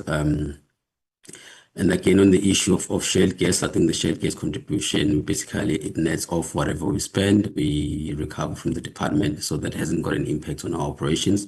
But obviously our normal operations does impact negatively on that line item, which is cash reserves. Next line item. Next slide, sorry. I've kind of touched on our financial position. If you look at financial position and our financial performance, that's basically a cash flow statement. You could see that interest received, the reason it reduces over a period of time is due to our cash reserves reducing over that period. And you can see this year, a lot of investment will be done obviously on IT improvements, which is part of digitization. And our other line item is the allocation that we received from the department, obviously included there will be partly what we received from the phase 2 of shared gas, obviously later is. And through you, Chair. Can we just ask the presenter? Yes, can we just ask the presenter maybe to use the cursor so we can follow him, because he's jumping around. Yeah, he knows his presentation, no stress, but we're trying to follow him, so we don't know where he's talking. So if he can even use a cursor just so we see where he is. Yeah, if possible, can you do that? But the assumption would have been that you also went through the presentation as it was distributed. But if it's possible, Mr. Mokorosi, if you have a cursor, can you move with us in that regard? Chair, I'm not a fundi on Zoom, unless someone will guide me where to get a cursor. We normally use Teams. I'm trying to go through settings. Yeah, the point I'm making is it shouldn't hinder proceeding with the presentation, but if you can, just adhere to what Honorable Mani is asking. If not, he will have to bear with us. Okay, so let me rather do that, Honorable Mani. Let me go line by line item, then I think it will simplify the presentation. So on cash generated by operating activities, this basically represent our financial performance using income statement. You would have seen that we are loss making over the cycle that we're looking at, and hence you see those negative amounts coming through. And the interest received amount that is linked to our cash reserved, which is the line I've highlighted. The reason it reduces over a period of time is because we tap into those reserves which generate interest for us. So over a period of time, that amount will reduce significantly because we're tapping into that one. The other line item is basically your CAPEX, cash flows for investing activities. And again, one of our strategic objectives has to do with digitization. So a lot of amount are invested in CAPEX in ensuring we improve our systems and our infrastructure to deal with applications and improve our processes. in dealing with application that comes through. The cash flow from financing activities, well, 100% of it is the allocation that we received from the department to the allocation. And obviously allocation is in twofold. One is for operations, the other one is for shale gas. So that line item represents those amounts we received. And you can see for a period of time, due to loss making, that amount is negative. And we're looking at our opening cash balances, which also reduce over a period of time due to us loss making over the budget cycle or the planning cycle. Next slide, please, Mr. Mahorosi.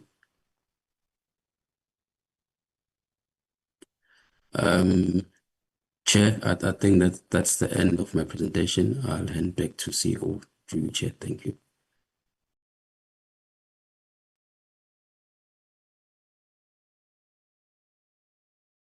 Thank you. Thank you, CFO. Thanks, Chair. I think our main risks, Chair,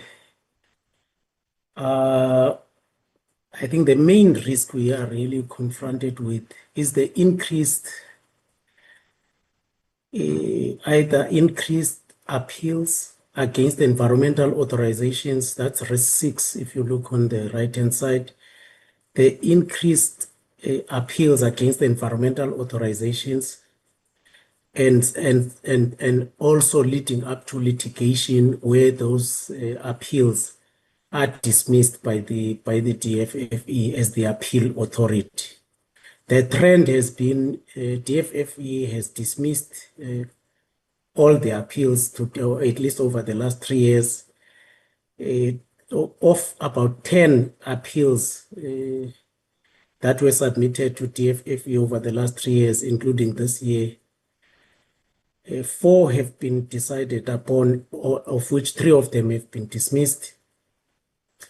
And where those in cases where they've been dismissed, they've been taken to the courts. So that is the greatest risk to the development of the upstream petroleum sector in this country, and to a large extent, a security of supply in terms of oil and gas. So, and the other key risk, so that's really the risk that we should all be largely preoccupied with. How do we enable the development of the oil and gas sector when there's a concerted effort and a fight against it? The other key risk for us is really the insufficient funding to execute the mandate. And to a large extent, that's also linked to the resistance towards exploration and ultimately production activities in the upstream petroleum sector. For example, although ideally we should be fully funded as the agency regulating the sector, we appreciate the constraints in terms of the fiscals. And I can almost boldly say, if exploration activities were taking place, were allowed to take place, we would at the least break even.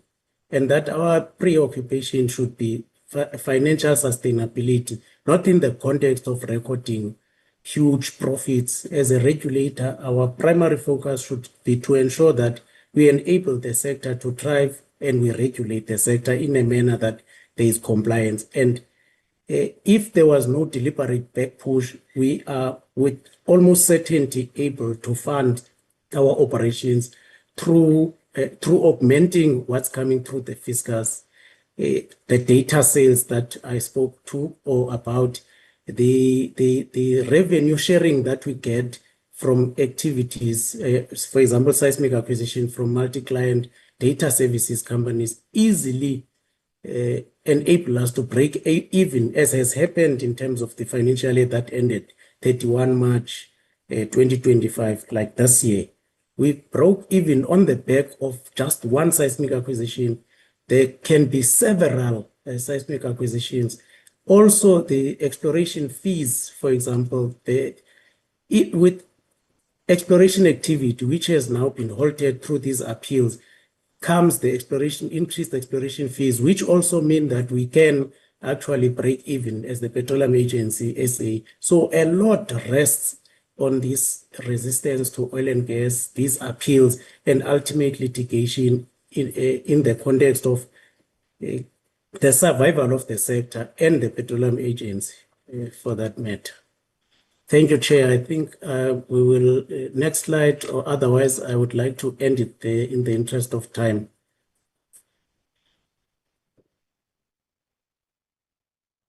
Mr. Mokhoros, I think this is the last slide anyway. This is the last slide for PASA. Thanks.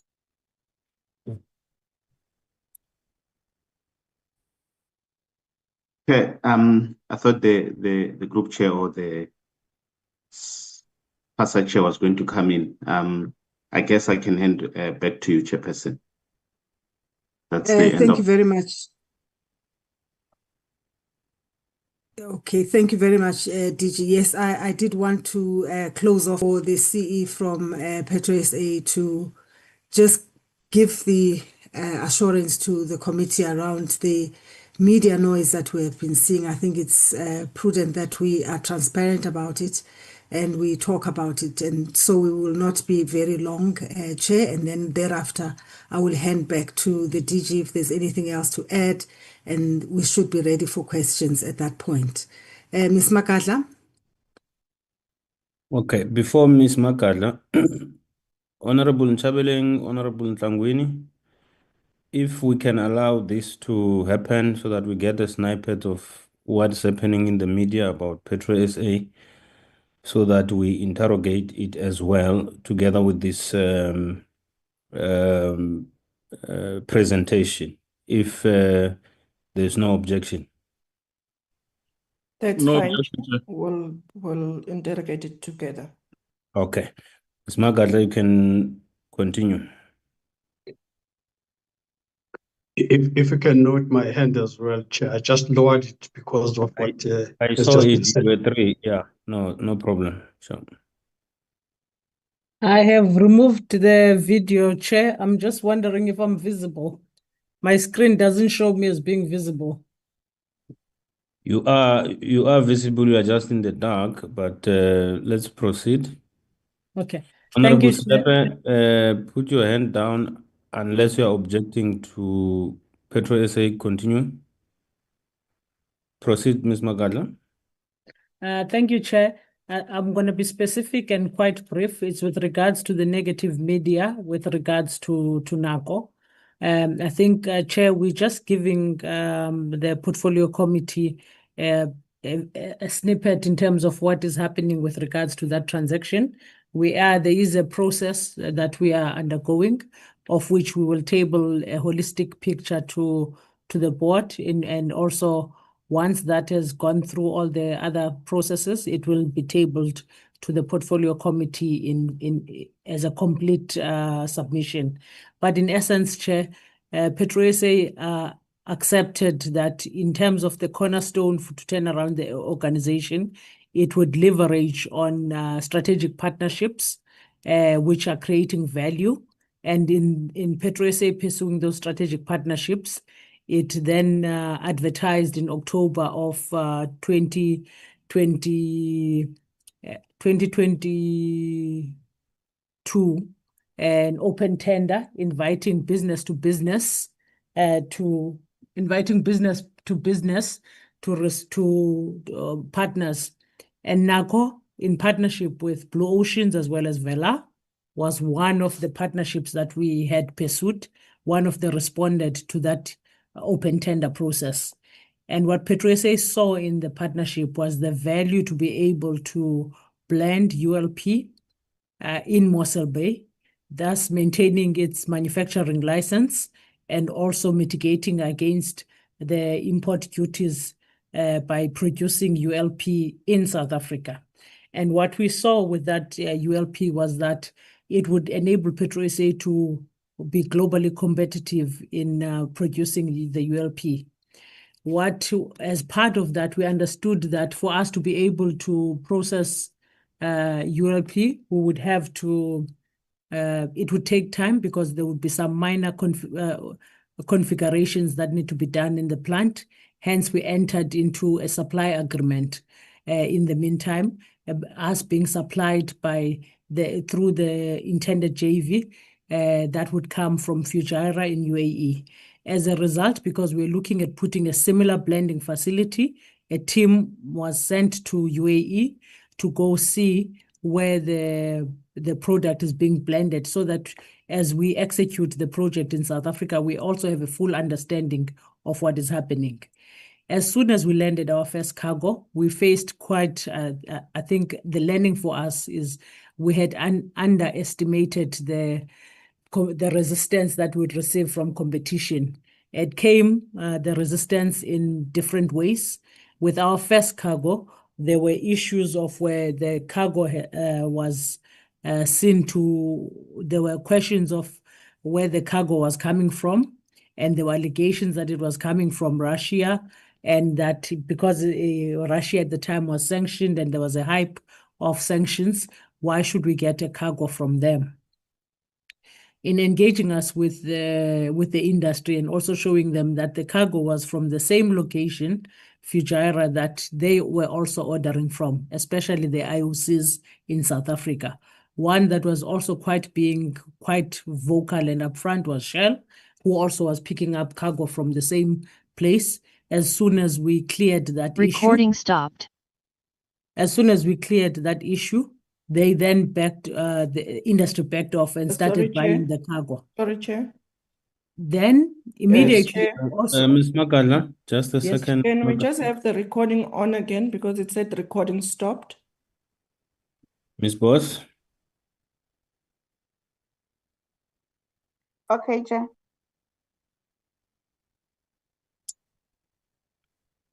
Can you proceed, Ms. Magala? Yes, Chair. So what that meant with the cargo also facing a lot of delays from also us trying to first sort out the issue of origin, also the industry asking Recording in progress.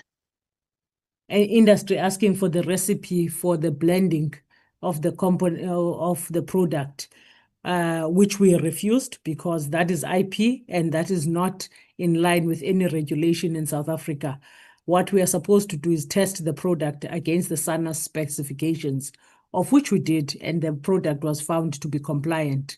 Even during the delays, we then agreed that we would both parties, the industry would also test, and we would also test. Both those tests confirmed that the product is compliant with the specifications of South Africa. When that was done, then there were new claims that and allegations that this product is staining the cars without any credible evidence to make that conclusive. And so we know that whenever fuel spills on a metal space, there will be oxidation, and that is normal.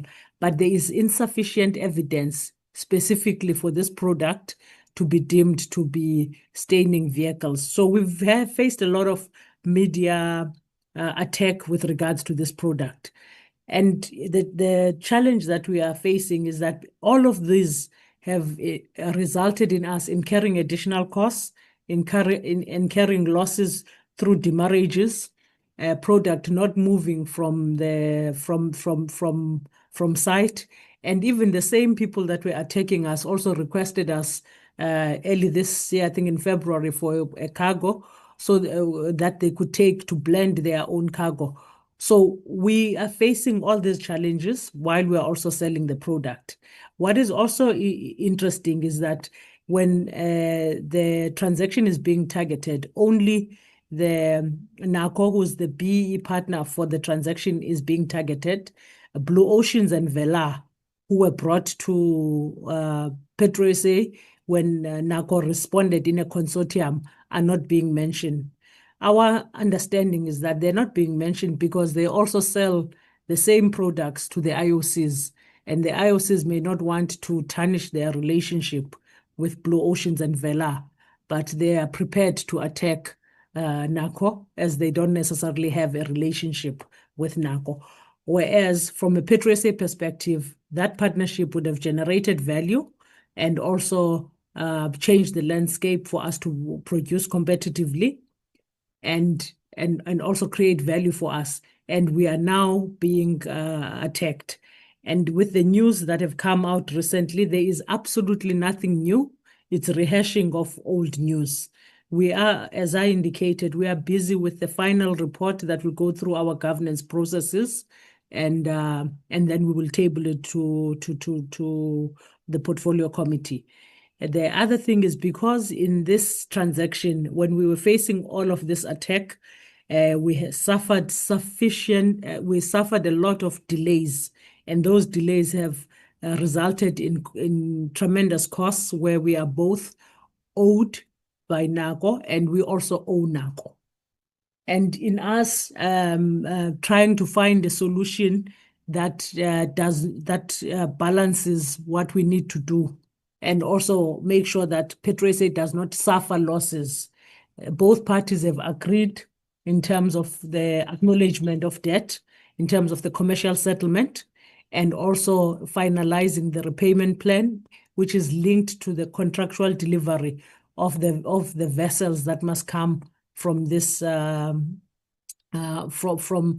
the products that we were contracted on with regards to ULP. Secondly, we will also be pushing on making sure that we are able to blend in Mossel Bay, because it is important that we can blend in Mossel Bay to make sure that our manufacturing is ongoing and we can reduce our exposure in terms of tax. We continue to sell the product to those that can take the ULP because it is in spec. So, Chair, in essence, we are continuing to pursue the strategic partnerships that will make sure that there is value that is created. And we are concerned by the manner in which the media is targeting us and rehashing old news without specifically pointing to any wrongdoing. The commercial structure that we've gone through a proper process. We've faced challenges. We are even the contractual arrangements that we are having to make sure that both parties manage and mitigate against any further losses. That's in line with contractual arrangements that are done by the industry. And so, Chair, that's really where we are. We are still going to go back to the board to submit. And after that, we will also be submitting then to the portfolio committee through our shareholder CEF. Thank you, Chair. Thank you very much, Chair, for indulging us. And I think at this point, then we would end our presentation in completeness and perhaps just check if DJ has any other matters that he would like to close out on and hand back to you. Thank you very much. Yeah, I think just from my side, as I was saying earlier, that's the presentation from PASA. We'll obviously engage with the questions. In relation to the supplementary report from PetroSA, I think from our side, we also note the report that they've given here, and we will, as a department, also await the report from PetroSA once it is served at the board. And we can only then engage at that point in time on the report with the committee and with PetroSA, if need be. Thank you, Chair. Back to you. Thank you very much to PetroSA and PASA. All in all, SAF for the presentation. Honorable members, there is the presentation. I will take hands. I see Honorable Ntlangwini, Honorable Hassan. Okay, let me write down Ntlangwini, Hassan, Lorima, Honorable Mani, Honorable Silepe, Honorable Zungula,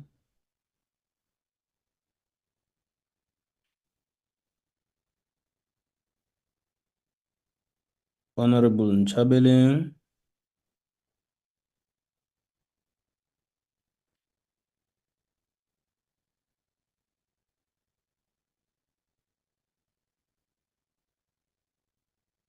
Yeah, I will start with Honorable Ntlangwini. Can you go ahead? Can you please, honorable members, indicate where are you directing the question between PASA and Petro SA so that it's a bit easier for them to respond? Go ahead, Honorable Ntlangwini. Thank you very much, Chairperson, and thank you for the presentation. I think I will start with PASA first of all. And I think it also stems to overlap to the department as well. This morning, in a news clip or newsroom, the CEO of the SA Petroleum Association spoke to the continuous adulteration of petroleum and the harm that it's doing to vehicles as engines, and these companies continue to sell this diluted petroleum. So what steps besides that they are going to pay, continuously to pay a fine, is the department going to do and PASA going to do to prevent this ill behavior within the system while we are waiting for the ink by SARS and all of that, and also the last time that I've mentioned, I posed a question as well to the department. Can we please publicize these individuals? Because it can't that we are continuously having companies that are known for their ill behavior and they are not getting published, and communities or companies don't know about this dilution within the petroleum. Then on the second one to PASA as well, on the wells that you talked about in the Karoo, if you maybe perhaps know the location, if you don't have them now, I'm willing to get it in written format and wait for it on written format.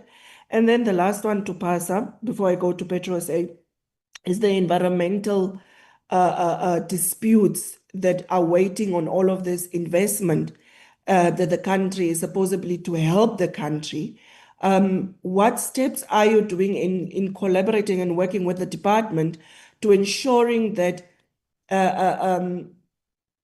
these environmental disputes are settled within the communities and also the NGOs that are clearly delaying development within these areas? And then I think I need to go to the chairperson of Petro SA, just to point out, chairperson. Yes, we have seen the negative media reports, but what is important for us as committee members is to know and to note if there was no irregulation within the narco deal. So I would just like to find out, were there any irregulations within the procurement of the narco deal? Number one. Number two, was the narco deal reported under the PFMA, Section 54(2)? And three, is there any steps taken if there was indeed irregulation within the narco deal? Is there any steps that were taken in terms of disciplinary action? Because I can hear the CEO of Petro SA have already alluded to, she's still compiling a report for the board. But in the meanwhile, while we are waiting for that report going to the board, what steps are being put into place so that there's not unnecessary irregular expenditure? And then the last one, did Petro SA breach the borrowing limits or create an off-balance balance sheet risk sheet I think that is the ones that are standing out. And I think the last one, maybe the SEF chair can also allude to, Chair, is to we know that we are taking staff over to the newly found or the newly formed entity on the South African National Petroleum entity. So I just want to find out, have we done lifestyle audits or vetting of all of the staff that are coming from PetroSA and ensure that when we are starting this new state-owned company, all individuals are properly vetted and there's no individuals that are still pending corruption cases. Thank you, Chair. Thank you, Honorable Ntlangwini. Honorable Hassan. Or members, do you prefer that they answer and then we proceed, or the same way we did it before is okay? Mr. Chair, Okay. I prefer immediately. Immediately. Okay. Can we have the responses to Honorable Ntlangwini?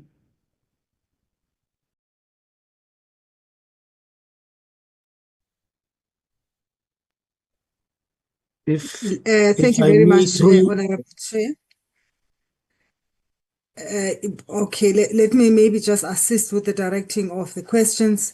I was going to invite Dr. Saidini, and I see he was reading my mind already. Let's start with the PASA presentation. Thank you. Thank you, Chair.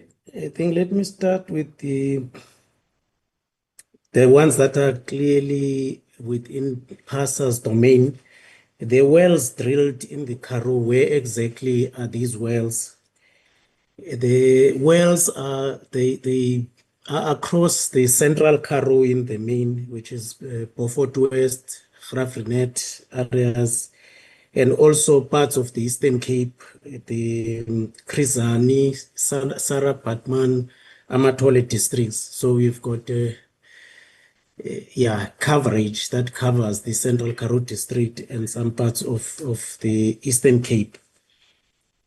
Then the other question was, what is, I guess, the PASA doing to ensure that the environmental disputes were settled within the communities or with the communities? I would say there's been a concerted effort to engage the communities led by the minister. I think initially or the momentum picked up when there was a seismic acquisition of the Wild Coast Eastern Cape that was halted in the courts and while underway. Minister went out to all 7 kingdoms of the Eastern Cape, talking to the kings, chiefs, and communities, explaining what oil and gas is about in the context of how is it done technically, what are the risks involved, and how these risks are mitigated, and the role of government in the form of petroleum agents in ensuring that the oil and gas sector complies with what is called their environmental work programs and ensuring that the environment is protected in everything they are doing. So there's been that, and there's been engagement of communities at every time an activity was about to take place. For example, Minister led us again to Honor Bay when a well was about to be drilled offshore the West Coast Orange Basin in late 2022. Minister was there engaging communities just before that well was drilled, to an extent that that well was ultimately drilled without any environmental incidents and without any impact on the surrounding communities, such that many do not even know that a well was drilled recently in South Africa, as recent as late 2022. So, and even ahead of seismic acquisitions, another seismic acquisition that I've spoken to or about is the one that was conducted or acquired or done last year. Again, no incident. People do not even know that there was even an acquisition that took place over a 4-month period from January to April last year. And so to a large extent, some of these activities went ahead because communities had been engaged in a manner that they understood that government is trying by all means to ensure that these exploration activities are conducted in a manner that safeguards the environment and that there are established practices and regulations in this country that protect the environment. Again, we are almost like the most stringent or one of the most stringent jurisdictions in terms of environmental protection, with our constitution leading and with our National Environmental Management Act integrating international environmental management principles in it. So other question relates to, okay, dilution of petroleum. CEO of SANPC spoke to that. That falls outside of our scope and mandate as the Petroleum Agency, SA. Thank you, Chair.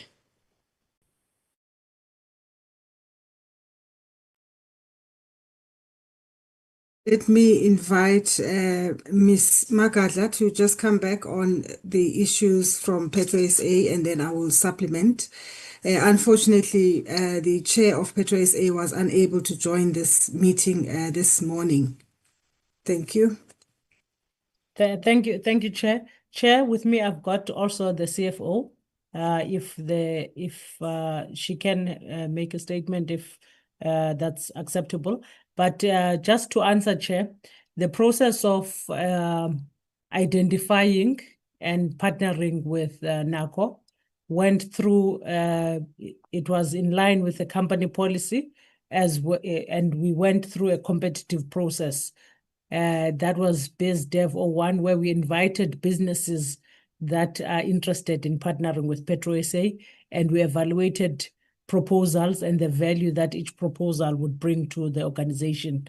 So it was followed through normal process. And secondly, I think if I can answer, at the time, we'd also communicated in terms of what the partnerships are going to be and transparent. The business case of developing the JV was still going to go through to the ministry for the Section 54A approval. Parallel to that, we were looking at the supply, which is also in line with our processes and the policy. What our transparency could also be reflected in our annual financial statements for 2023-2024 in terms of what partnerships we were pursuing and what the potential value were those. And those were also critical information that was subjected to Auditor General because it was required to support our going concern as an organization. Secondly, also while it was also part of our transparency, we'd also subjected it to independent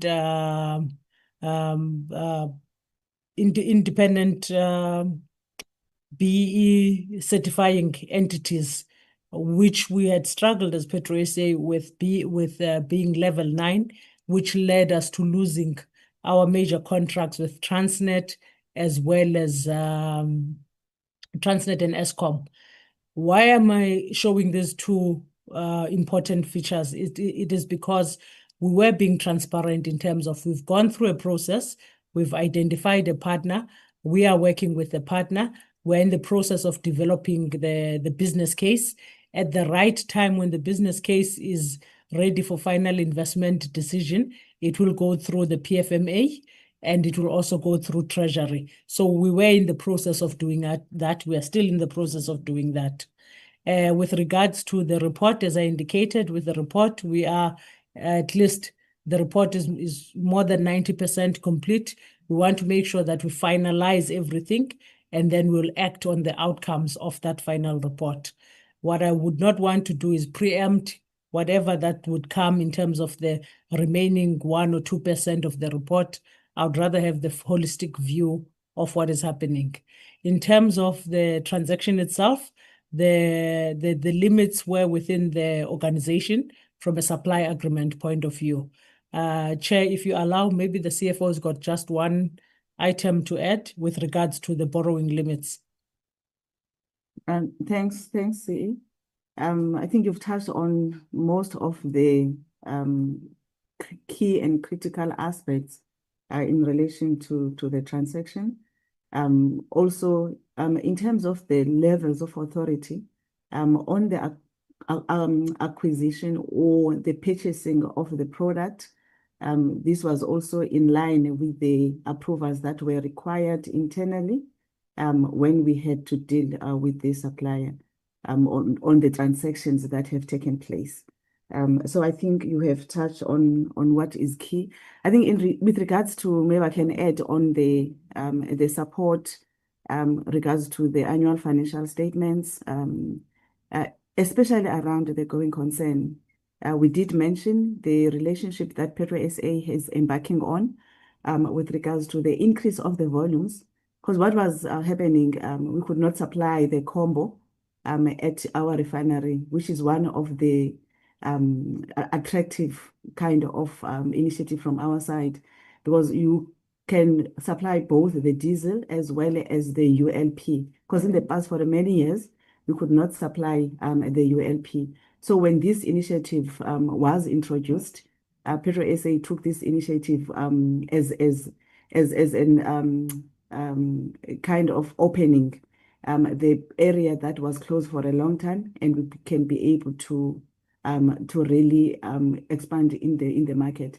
As a result, I think within that year, our revenue was sitting around about 22 billion that we've reported, which was looking good, and we're hoping that it was going to continue as such until all these issues that the CEO have shared were raised, which affected really the revenue that we would have seen in this current financial year that is still under the audit period.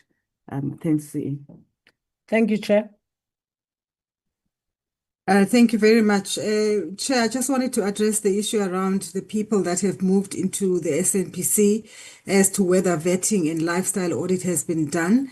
I would like to recommend that we submit a written feedback to yourselves so that we can confirm it with the SNPC leadership as to whether this exercise was done or not. I am not aware of it, as I sit here, but we will certainly give you feedback, say, by Monday next week, that will be written. Thank you very much, Honorable Chair, and back to you for the rest of the questions.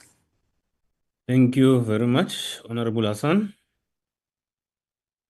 Thank you very much, Chairperson. Just a few questions. Let me start with those on the environmental elements and the environmental appeals.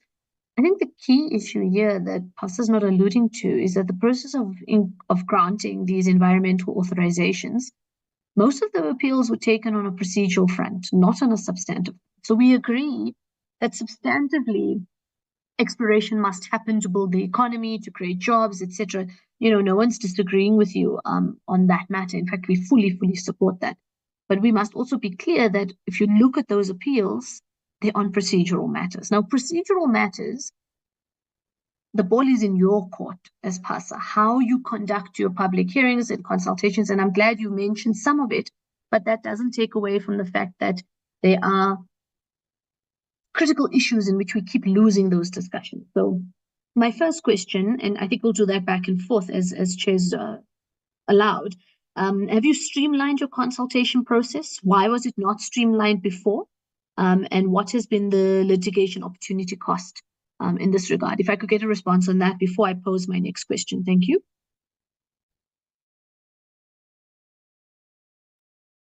Okay. Whoever is capable to respond to that. Back to Dr. Saidini.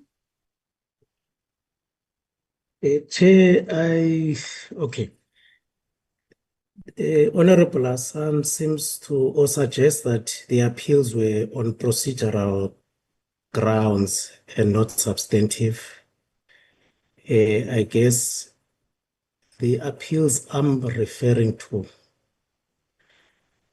all of the appeals have been dismissed, by DFFE, right? Meaning substantively and even on procedural grounds, those appeals do not stand. However, of course, a few of them are yet to be decided in the courts in terms of a review of those appeal decisions. So yes, we've recognized or we acknowledge, for example, inadequate consultation in some respects, which is yet to be fully decided on by the courts, and which gaps we have taken. We've made significant strides in ensuring that those gaps are closed. For example, some of the gaps that were identified are things like the use of language, the appropriate language, what language to use in which areas, dominant languages, and so on. All of those gaps we are closing. Where there were lessons learned there, but those gaps are being closed. In the main, that's the response, Chair. In terms of litigation, Chair, I think then there's litigation costs. Okay, I don't have that answer. I'm not sure if our council will have it, but as it relates to PASA, okay, maybe let me leave it to council because I might say something that's just off track. Dr. Saidin, I wanted to assist. I also wanted to assist by inviting your chair to just supplement and strengthen the responses. Chair Rupa. Thank you, Chair Noah. Good people, the difficulties we have with the EIAs stems from our legislation and our constitution. So many people want to know, why is it that the investments are going to Namibia and we are not able to sustain interest in our own industry? So it's a little more complicated than what meets the eye, in the sense that the Namibian constitution allows the state as the custodian of all environmental issues in the country. Our constitution in '96, when we adopted it, we did not anticipate the problems we are now having, where any South African can take an issue with regards to protection of the environment. And that's why the heightened extent to which litigation takes place in South Africa. The Honourable Minister has indicated that we may want to de-litigate the process. And Minister is on record as saying that what we could possibly consider is to have tribunals like you have with the Competition Commission, etc., where these matters could be speedily disposed of without having to go the current way that we are finding ourselves with litigation. Chair, then in terms of the substantive and procedural issues, we must understand that this is a nascent industry, and no offense to anyone, but the expertise within the domain of industry, the courts, and broader society leads a lot more advocacy. Many of the applications are brought against the department and the companies that wish to go into prospecting. So PASA is not a litigant, but we support the department to the extent that we are able to with the technical information that it requires. So I thought I'll just supplement that, Chair, to make the picture a little more clearer. Thank you, Chair Noah. Thank you, Chair. Thank you, Chair. Back to you. Yeah, I'm comfortable with that. I mean, I think there's a much broader conversation that needs to be had around, as was explained, the legislation, and actually that leads me into my next question, which was going to be a follow-up, but I'll rework it a bit. So PASA's work is greatly influenced by NEMA rather. And you mentioned that also in the presentation prior. And all those 10 contentions have always been on the environmental perspective. So I'm interested if there are legal experts on NEMA, and if there's an ongoing working relationship within PASA and the department, along with the Department of DFFE, right? So I'm trying to understand if we're building that kind of legal capacity inside both PASA and DMPR, and ultimately how we're working with DFFE on that. Because, in some ways, we don't always want matters to become litigious. We want to be able to do other alternative dispute resolutions, mediation, et cetera, because, and I agree in terms of the budget, a huge amount of money is going towards litigation defending.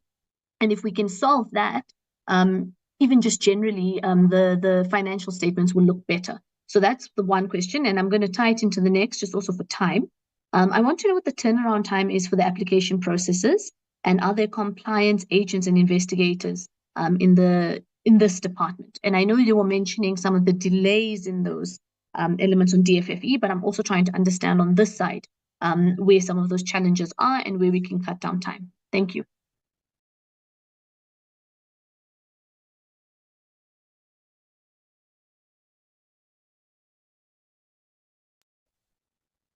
Chair, Thank you.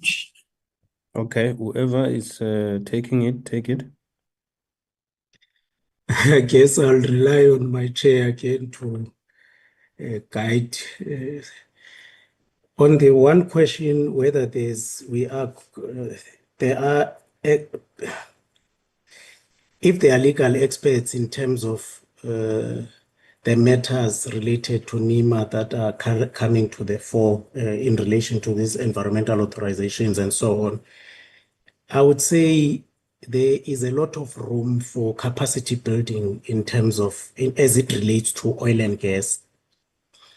Yes, the NEMA is sufficiently understood in terms of the legal fraternity, but oil and gas in particular, we still need to further develop expertise as they relate to oil and gas matters. But of course, PASA is a leading agency in the context of oil and gas, understanding oil and gas both Recording technically stopped. and in terms of the environmental aspects of it. And we do Can you collaborate. pause there? Can you pause there? Can we record again? Recording in progress. Yeah, please proceed. So of course, there is working closely with the Department of Mineral and Petroleum Resources and DFFE on matters of law as it relates to the NEMA.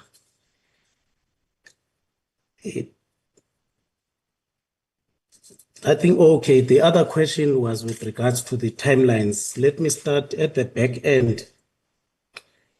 The appeal process. So once an environmental authorization has been granted, the appeal process is a 90-day process in which the appeal must be decided upon. This is the timeline that we are saying is not being adhered to. Sometimes goes beyond, it goes to 6 months, which is doubles the time, or even to a year in some instances. That's the DFFE managed process. The legal review process is another 180 days from the date of the appeal decision.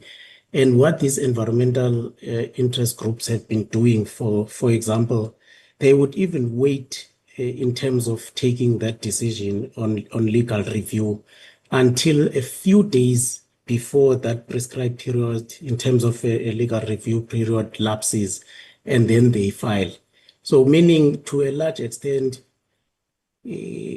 deliberately adding time to the resolution of appeals or legal review processes, because you have 6 months within which to lodge your legal review process, but you wait until a week just before, and then you do that. So clear strategy to just delay and delay.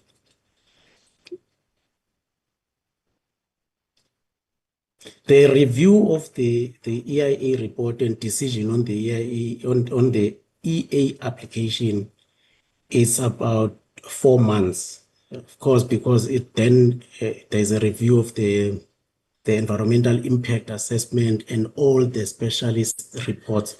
So, but where the delays have tended to manifest largely is in the appeal process. Thank you, Chair. Yeah, I think we're ready for the next questions. Okay, thank you. Honorable Lorima. Thanks, Chair. I'm sorry that I didn't realize that that Petro SA was going to deal with these questions about what's been in the media, so I'm not very well prepared on them. But perhaps you could just explain to me, Petro SA. So, are you saying that the only reason for the high demurrage costs was challenges to the quality of the ULP? Is that correct?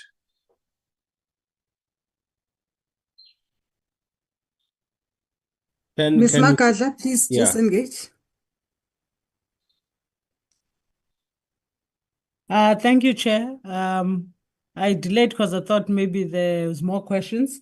What we are saying, Chair, is that when we faced a lot of challenges with regards to the narco cargoes and the demurrage associated with the narco cargoes, one is obviously the issue where we were being asked in terms of this, where the origin, country of origin, because that created a lot of hype and reluctance to discharge at the harbor. Secondly, is also when we requested for the recipe for the product, which we refused, and also allowing time for the testing. What that does, because we had a schedule of cargoes, which are interlinked. So when you delay one, then it has a domino effect on the rest of the contract. And those were major challenges that we faced. And it would also have a domino effect when those challenges are affecting us moving the product out of the refinery, which affects the available storage capacity. So that is what has contributed to the losses with regards to that transaction. And one of the major costs associated with that is demurrage. So I'm hoping, Chair, that answers the committee. Thank you, Chair. Thanks, Chair. If I could just follow up on that then. So I'm a little confused by there were a number of reports, one about ULP and one about diesel. There was also a report, there was a report that large demurrage costs were incurred for tankers of diesel off Mossel Bay because there was no place to put the diesel. So could I just get more detail on that, please? Then jumping back again to the ULP issue, is Petro SA saying that the fuel in question did not stain vehicles, did not damage vehicles at all? And then lastly, I might as well ask the last question all at once. The Petro SA report on this whole affair, when will we see it? Thank you. Through you, Chair. Thank you. I think I'll start with the demurrage. I think, Chair and Honorable Member, is that if you had listened to our CFO, who clearly stated that being unable to sell combos affects how you move product out of Mossel Bay. And if the market wants to pick up a combination of diesel and petrol, and we are unable to do that, it affects how commercial markets picks up product. And that was one of the challenges. I was specifically talking to the narco transaction because that's what was been in the media. The issue of other demurrage issues where we know for a fact that we have challenges with the SPM and which we are trying to solve. With trying to make sure that we do the repairs. There's also a long-term repair to be able to remove the infrastructure constraints that's there with regards to us being to offload at the rates that are as fast as that of Durban. So we have infrastructure problems that requires major investment and time to do it. We also need to improve in terms of us scheduling our cargoes. But one of the major challenges is not being able to sell product to commercial customers when you are not able to offer the combination of products that they want has been a major challenge. With regards to when the report will be available to the portfolio committee, as we've indicated, we are almost complete. It will then go through our governance processes, of which it must go first to our board, go to our shareholder, then it comes through the ministry to the portfolio committee. So we are accelerating that because that is a point that is also being accelerated by our board to be able to close this. And then, as I indicated, the PetroSA is saying product in South Africa is regulated by the SANS specification. What we buy was compliant with the SANS specification. And even Susan Comrie from Mama Bungane, she actually even reiterated when she was on SAFM, I think last week, Wednesday or Thursday, that the product is compliant with SANS specification.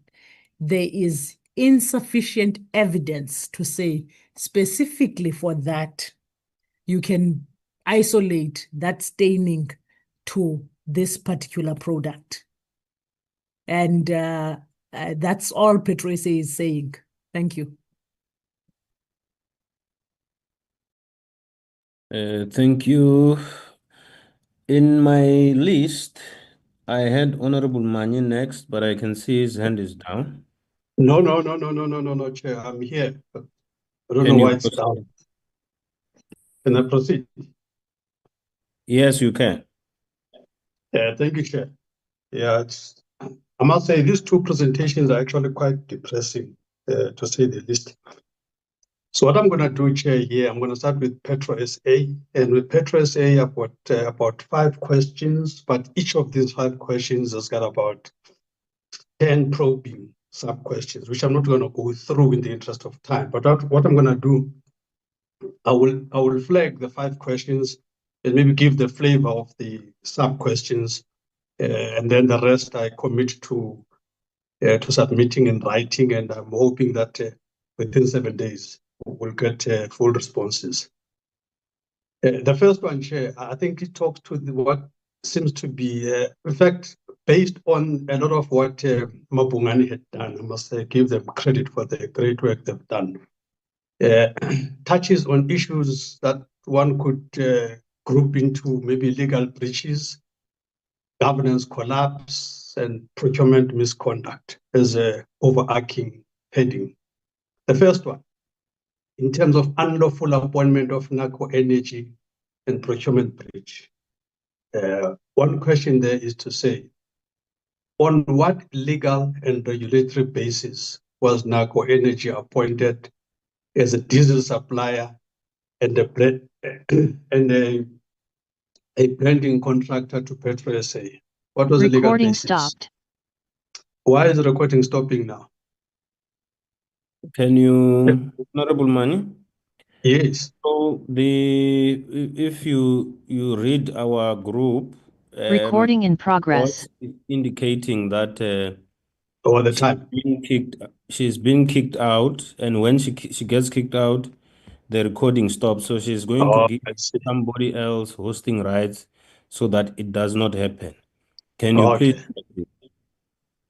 Okay, just a second sub-question there basically is, what was the competitive, transparent and bidding process conducted? If not, who authorized the deviation and on what grounds?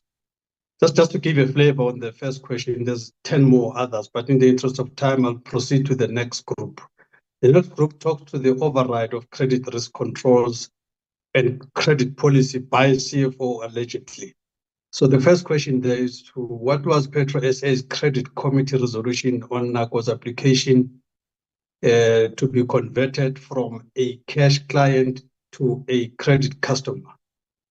Secondly, who at PetroSA had a delegated authority under PFMA or internal policy to override a credit committee e-risk is risk rating on the NACO energy? And then I'll leave the other 10 questions. Then the other one, the group of questions here is on the secret settlement and financial concealment. 1, has Petro SA entered into confidential settlements or indemnities with NACO or related parties? 2, what are the financial and legal terms, and were these reviewed by the board, treasury, or AXA? I leave the rest of the questions. The next group, the offshore contracts, forex exposure, and illicit flows. 1, what is the total value of all of Petro SA's procurement from NACO Energy? 2, were cross-border payments made and through which jurisdictions?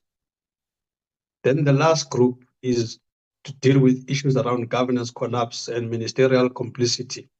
1, why did Petro SA Exco board and war room not intervene as the red flags emerged? 2, what was the CEF board's awareness and action timeline? And then, Chairperson, I'm then going to just leave those. As I say, there's about 10 sub-questions per each, but in the interest of time, I just gave a flavor of each group. Then I go to PASA. 7 questions for PASA. 1, how many of the 14 exploration wells planned for 2025 were actually funded, permitted, and in drilling phase? And is PASA misleading Parliament perhaps with unrealistic targets for political optics? What's going on there?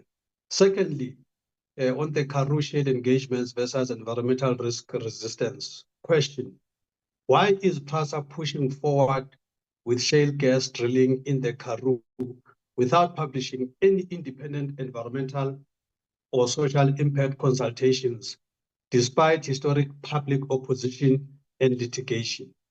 Thirdly, on the concealment of underperformance and achieved metrics. Question, why is PRASA concealing the actual result of a core performance target in its own scorecard, and has this metric been deliberately excluded to mislead the committee on commercial traction? Fourth question, on digital spend versus cybersecurity exposure.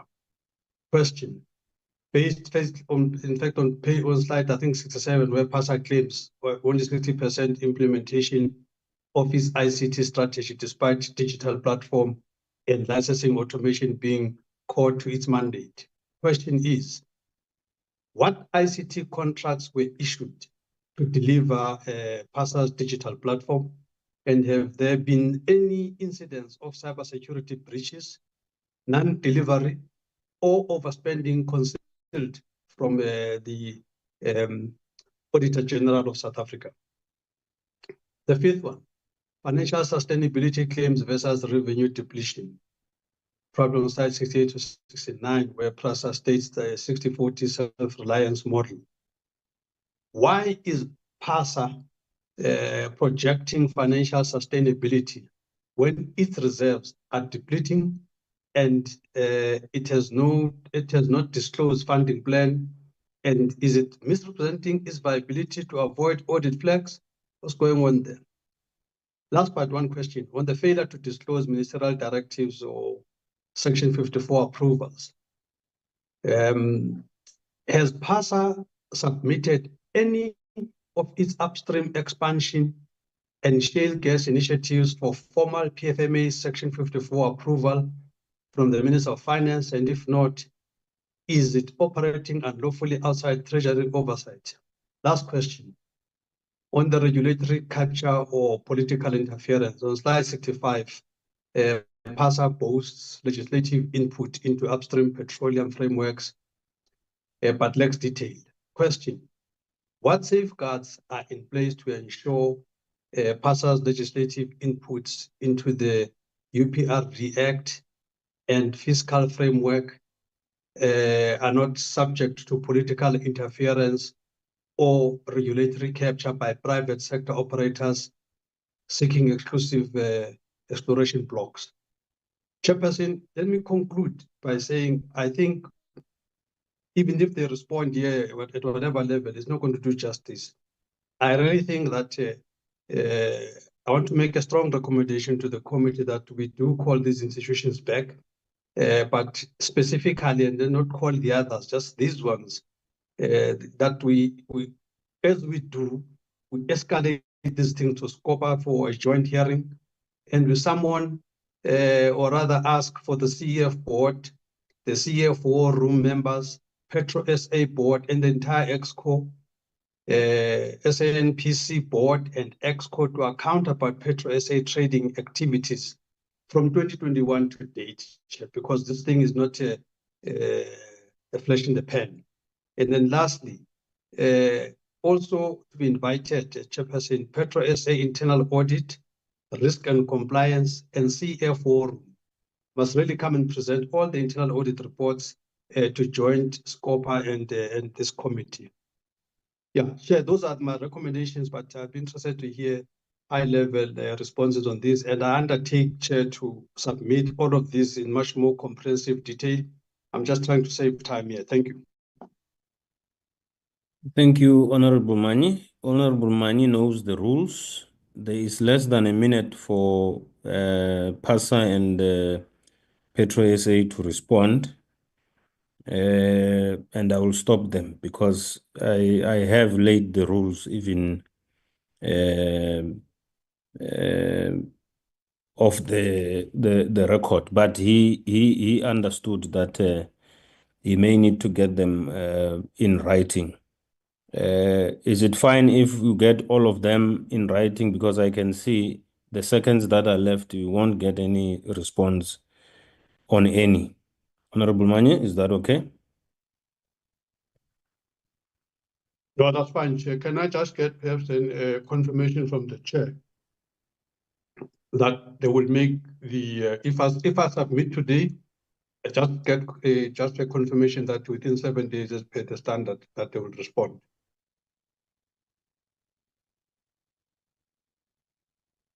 Honorable Chair. Ms. Noor? Apologies for that, Honorable Chair. Yes, I do commit that we will do that. The team will start working on the responses because we already have a sense of what the essence is, and we will start working on it and commit that in 7 days the responses will be back. Thank you. Okay, and Honorable Mani, I take it you commit that you will get the questions to Ms. Boss so that she passes them to Seth?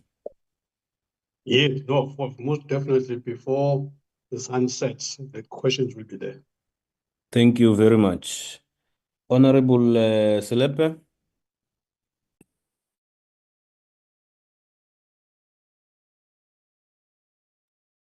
Honorable Selepe?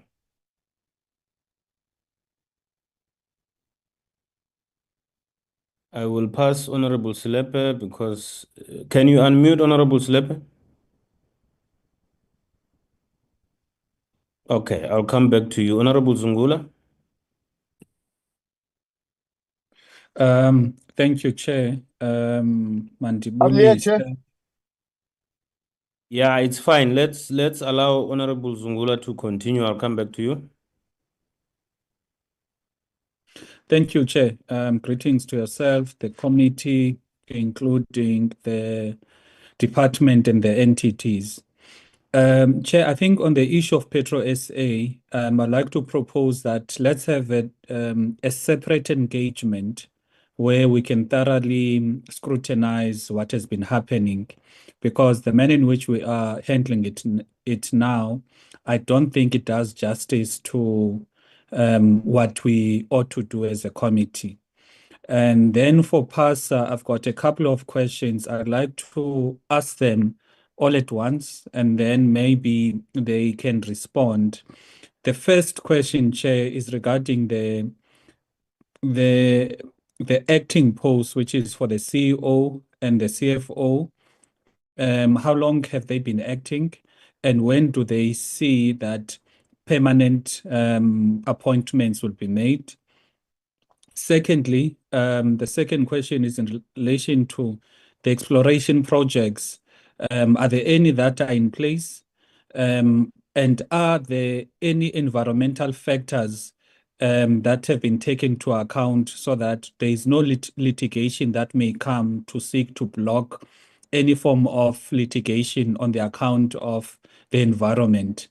The third question is regarding the gas deposits. How much gas deposits are available to be explored, and how many jobs can be created if those deposits would be created, and what would be the impact on the energy crisis that we face if the exploration were to be done as soon as possible? Then I know that the issue of the NGOs still comes up, and even in the presentation, it was mentioned. So the question I have, Chair, the issue with the NGOs, is it lack of information, or information sharing from the different stakeholders, or perhaps it is a policy issue that emanates from NGOs who have a policy mandate to block any form of development or exploration? Because if the issue is information sharing, I think in this day and age, we should not be having that issue. But if it is a broader issue of policy, then we're talking about something else that will always lead to the exploration being blocked by such NGOs. Now, the last issue, Chair, is with the committee. I think this one is directed towards the department. The committee had put BE requirements in the UPRDA for petroleum rights. Even we decided to have reservation blocks for Black persons, because we do recognize the importance of empowerment even at exploration level. So with what has been reported in the media, which is done by Minister Mantashe, I want to ask the department, has the minister effectively removed the BE requirements for exploration as reported by, amongst others, News 24 and Daily Maverick? That is all, Chairperson. Thank you. Ms. Noah? I think PASA should then respond. Chair, we take it that the first on PetroSA is a proposal, and so PASA will then respond to the rest. Thank you. PASA. Chairperson, thank you for those questions. There's one that is a governance issue pertaining to the acting positions. The vacancy for a CEO has been there for a substantial period. We had difficulties, Chair, from the 6th administration to the 7th administration. We had the minister give us directives that we restart the process. Appointments or interviews for the CEO have been scheduled for the 11th and 12th of July.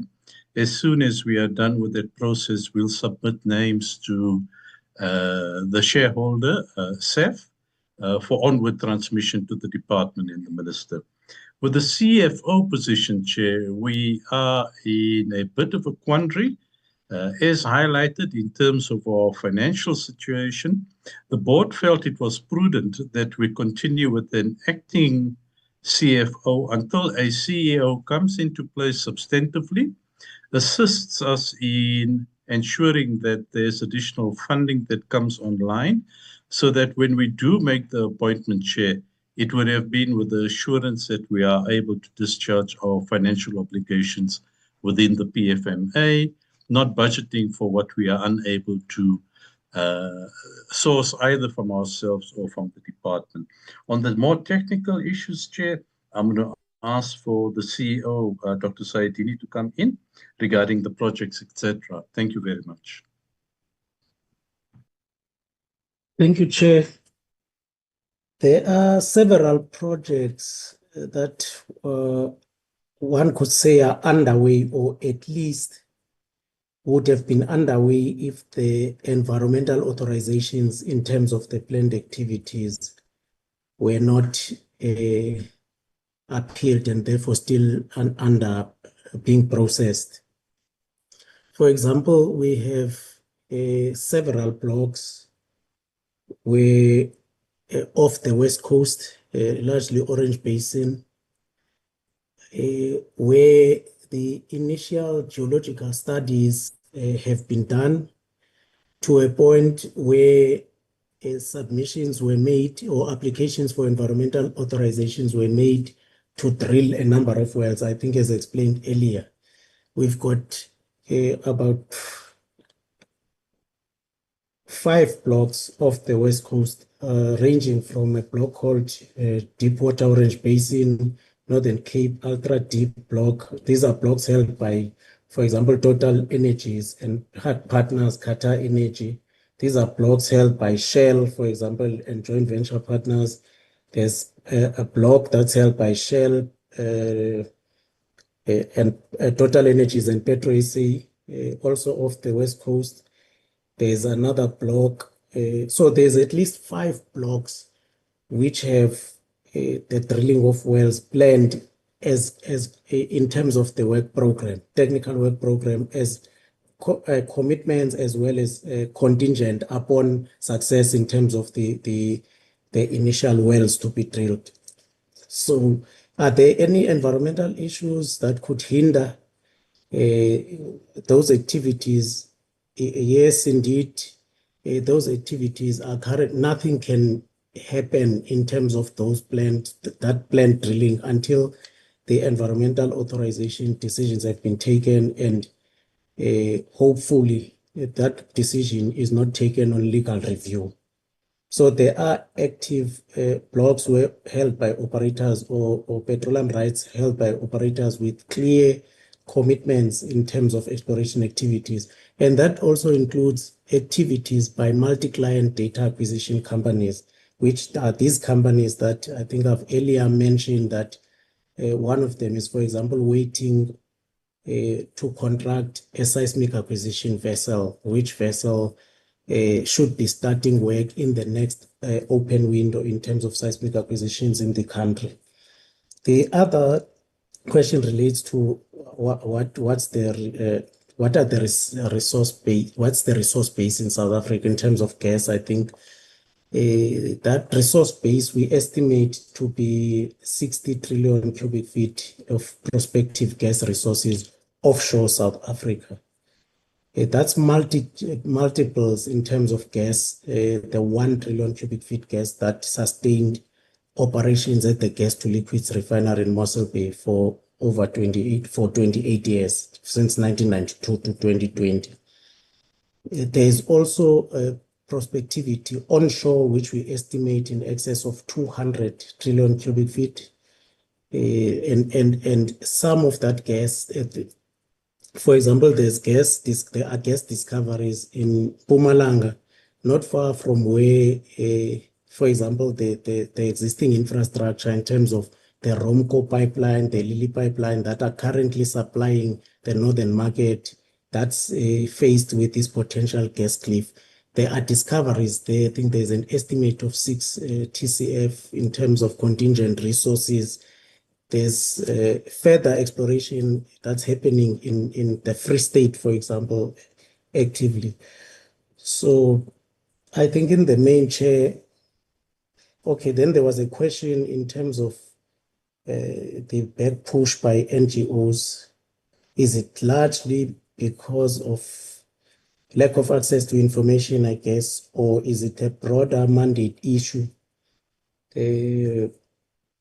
I guess against oil and gas activity. Some of the NGOs have stated openly that they are advancing a mandate where fossil fuels must be phased out globally, to an extent that their momentum increased when there were pledges by countries following the Paris Agreement in terms of a transition towards net zero carbon emissions. So there is a clear, deliberate strategy to a large extent to phase out fossil fuels in the manner that that strategy is being given effect to.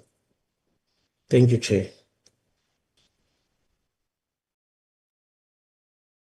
Thank you, Mr. Saidini.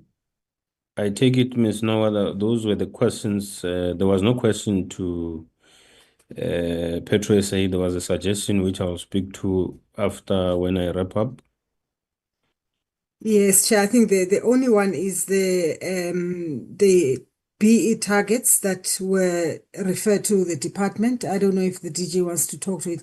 It's just one additional question from Honorable Zungula, which I noted around the BE targets on the exploration side for the department. DG.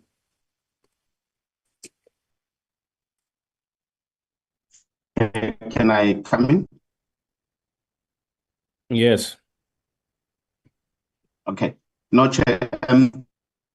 My understanding from Orungula was in the upstream petroleum bill, the committee had added a requirement to have been done at the end. In terms of the MPRDA, Chair, yes, it's true that the department issued an erratum, which is not necessarily withdrawal, but a correction, because Honorable Zungula and the members would recall that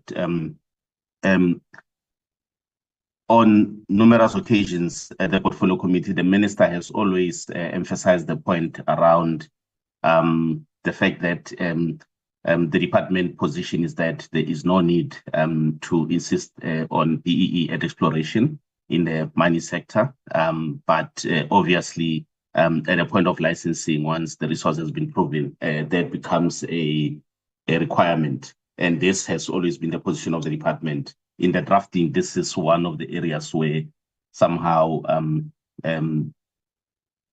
obviously the colleagues that worked on the document included this requirement in the bill, when in the main it's something that we had in principle agreed in the department that in the version that we'll put out for public comments, that is not going to be a requirement.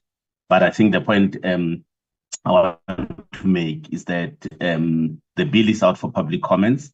Obviously, the final bill that will be taken to cabinet and then to parliament will obviously weigh the views that would have been provided by the different stakeholders in the sector, and the final position will be taken then.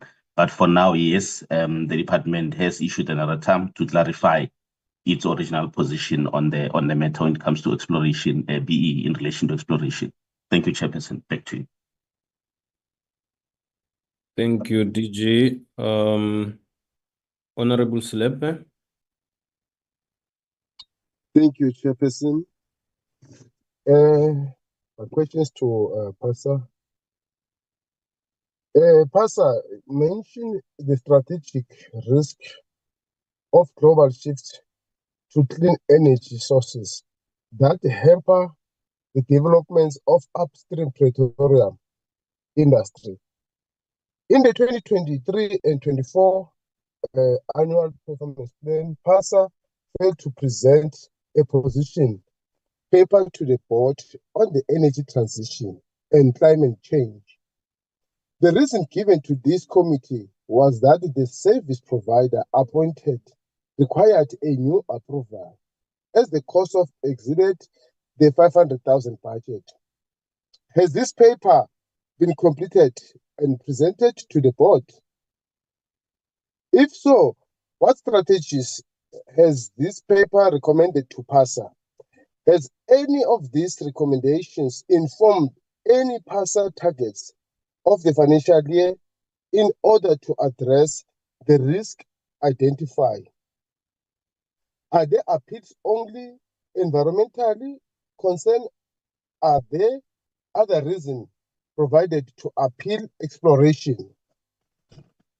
Then my last question, Chairperson, I just quickly want to make, I don't know what is the recommendation that can the Petro SA be invited to the committee, because there's a lot of things that are happening in the media, but I think it could be better if it can be invited to the committee to get the clarification of all these rumors circulating. I think that one can be proper for us as a committee. And then, Chairperson, the last question, I just want to check here, who is this narco trading and when was it established and who are the shareholders? Because one of the concern in the media was that it's not a well-known company. Then there's a concern that such a company can trade with such an important entity of the government. Then, can the committee be furnished with all businesses dealings and the joint venture partnership CFE has with NACO, and who are the signatories of those partnerships? The last one, is there any role of NACO in the Sunpack refinery? If yes, what role does it play? Thank you.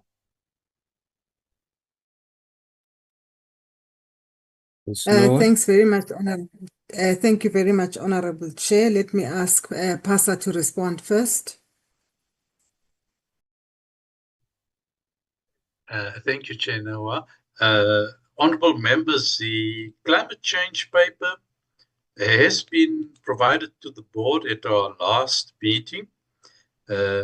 Given the significance and impact on the rest of the SAF family, and particularly our shareholder department, the document has been submitted by management upwards for further consultation, because if PASA adopts it in a manner that has consequences for either the SAF group or the department, we would not want to bound their hands. So the paper has been received. It's enjoying further consultation, Chair, and we're hoping to progress that matter even further shortly. Thank you, Chair.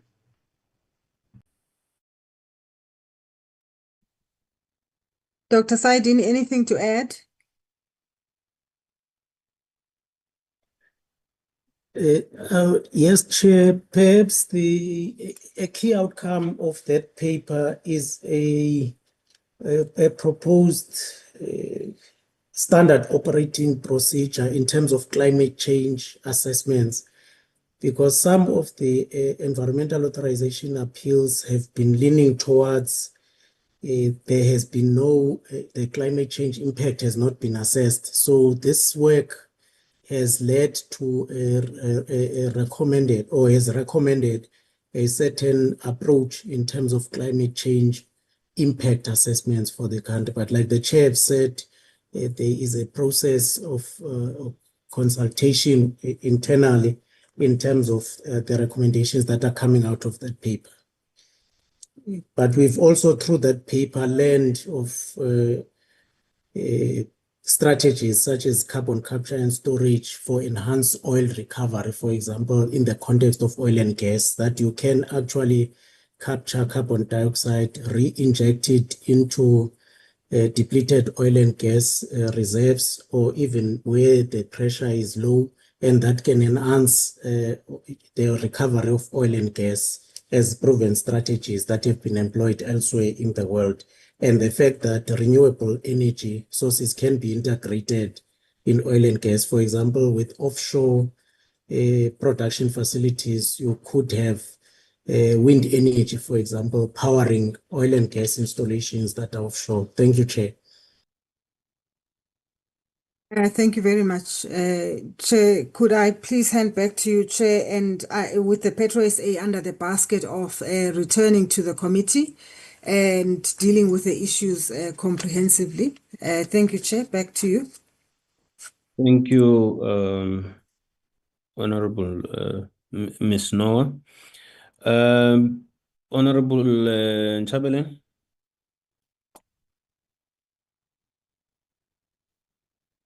Thank you so much, Chair, and for the opportunity to engage and on the presentation.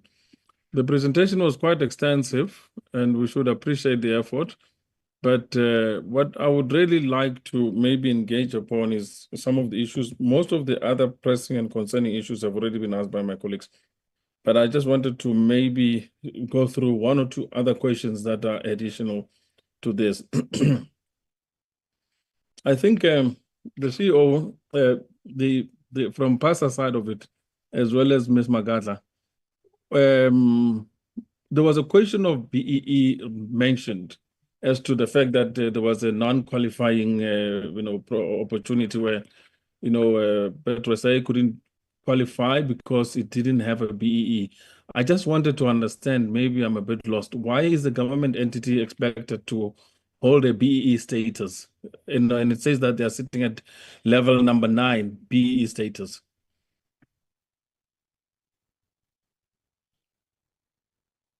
Ms. Makadla? Thank you, Chair. We've been battling with that requirement for a while, that there is no clear distinction between public sector as well as private sector. We are also of the view that because we are representing the rest of the public, we should actually be given a BE status that recognizes the demographics of the country as part of the ownership as a SOE. This is something that we're still struggling. While the rules have not changed, we are also being measured against the same criteria. We are then forced to comply with that criteria until such time that it changes. We would really appreciate it if Portfolio Committee could assist us in revising those rules so that we can be recognized appropriately. Thank you. Okay, yeah, because it doesn't make any sense for a government entity to be measured against BEE because it represents the whole of South Africa. So I find it quite bizarre and it doesn't make any sense. Maybe we need some level of recommendation as to what is needed. Is there a bill in terms of a law, or must there be an engagement? I don't know. So I think, Chair, you should guide us on this issue. It's really important. The other element of it is there were cited issues around, I think it was the matrix on how, as PASA was actually indicating the reason, some of the key challenges that they are facing within the organization, and, spelling very clearly that one, some of the challenges that they're facing is relating to the crisis within the organization, that you're sitting with strategic risks, which are quite critical. I mean, it says that, there is a reduced interest in South Africa's oil and gas industry. Oil and gas around the world is a major boom everywhere. We had a presentation which spoke about Guyana, which is currently enjoying 62% economic growth in the oil and gas sector.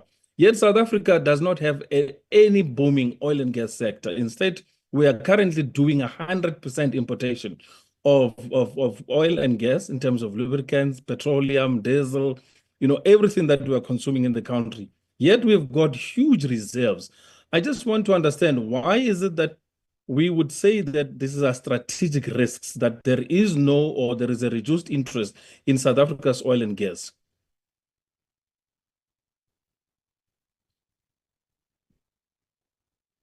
Dr. Saidin? The question to Pastor, yeah.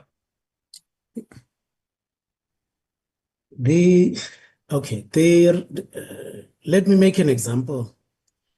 In 2021, early 2022, there was a seismic acquisition undertaken by a JV that's now led by Shell off the Wild Coast, Eastern Cape.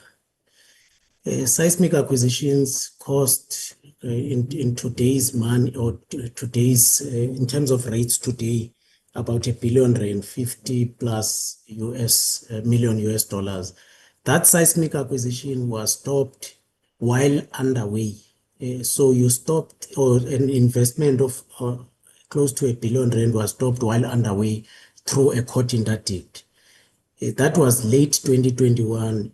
Beginning of 2022, another seismic acquisition was stopped, also through a court interdict of the West Coast. Again, it's an investment that was stopped while underway. And I've presented today's meeting that there are several rights that have been or exploration activities or environmental authorizations that have been appealed, which environmental authorizations were for drilling of wells, and seismic acquisitions for that matter. So drilling of a well, I've cited figures $100 million. Those are investments that are being stalled or ultimately stopped because investors then lose interest on the back that we are unable to conduct any activities in this country as it relates to exploration and therefore also production ultimately, because without exploration, you'll not get to that stage. So the interest in this country is that in the same period that seismic acquisitions were being stopped in South Africa, 2021, late 2022, Namibia started drilling and made discoveries, several discoveries in 2022. So that same year that our court stopped or through court interdicts, 2 seismic acquisitions were stopped that would have led to drilling. Namibia started drilling. Over the next 3 years, Namibia has drilled 20 wells, all of which were successful in discovering. Namibia is sitting at 11 billion barrels of oil equivalent. That's similar to levels that Angola once enjoyed. In the same period that there's been no activity in this country, besides last year, a seismic acquisition in the same area that it was stopped in 2022 ultimately went ahead and was successful in the drilling of 1 well. So the reduced, or at least what could ultimately discourage exploration activity, or what's discouraging activity in this country, is that resistance to any activity. There would have been numerous activities if all of these environmental authorizations were not appealed, for example, and ultimately reviewed at the courts. That is the reason why there is no active exploration activities in this country versus our neighboring country and other countries that you have mentioned, Honorable. Thank you. Which means that we are sitting on a massive opportunity, which, I mean, it clearly shows that there is a deliberate, almost sabotage in terms of our economy. And this has been going on for over 10 years, because I can relate to you an incident. I was part of the Operation Pagisa Oceans, right? In there was already a study by 2014 that South Africa is sitting with a 9 billion barrels potential of oil, or in terms of what South Africa could be doing. And then on top of it, it even spoke further to say that there is another 60 trillion cubic feet worth of gas that is sitting along the coast of South Africa that is unexplored. So which means that it's 2014, it's over 10 years ago, 11 years ago, right? We're in 2025. There was already attempts at that time to block South Africa from going into the oil and gas space. Now we are at 2025 from 2014. We still have the same problem still facing us, and nothing has been done about it. And this is quite a major concern. There's a saying that we're sitting with the highest population of the most unemployed youth who are actually skilled, not just unemployed without opportunity or skills and stuff. They are skilled youth in South Africa, but they're unemployed because of our government's inability to just lead, basically. You know, so I'm going to raise this thing pertinently, so to say, why are we not using these resources? You know, some of the reasons, some of this court judgment was stating that was that there was inadequate stakeholders engagement and management, and you've stated this again as your strategic challenge within your strategic risk in terms of your presentation. How would you say this is some of your issues, as strategic management is one of your problems? When you are part of the regulator, you're supposed to be resolving this problem before you even start the process of engagement with regards to licensing. Why are you putting strategic risk in terms of stakeholders management? That was the last question, Honorable Nchabeleng. Can you have it's actually an extra minute for them to respond. Can you respond? Dr. Saidini, please assist. Yes, we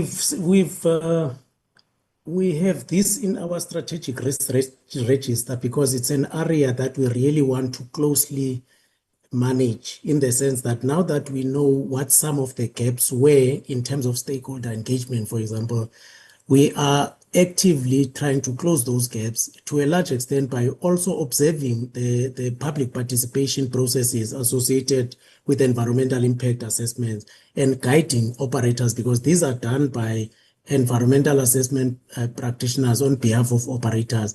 We are now observers in those processes so that when we identify a gap, we can already raise the flag at that point so that that gap can be closed promptly and at that particular session. So that's part, but we still want to keep it on our radar screen because it's really one of those areas that are a significant hindrance in terms of oil and gas development. Thank you. Chair, I'm going to send you the questions of the balance. I've got more other questions we wanted to ask. Okay, no, thank you very much, Honorable Nchabeling.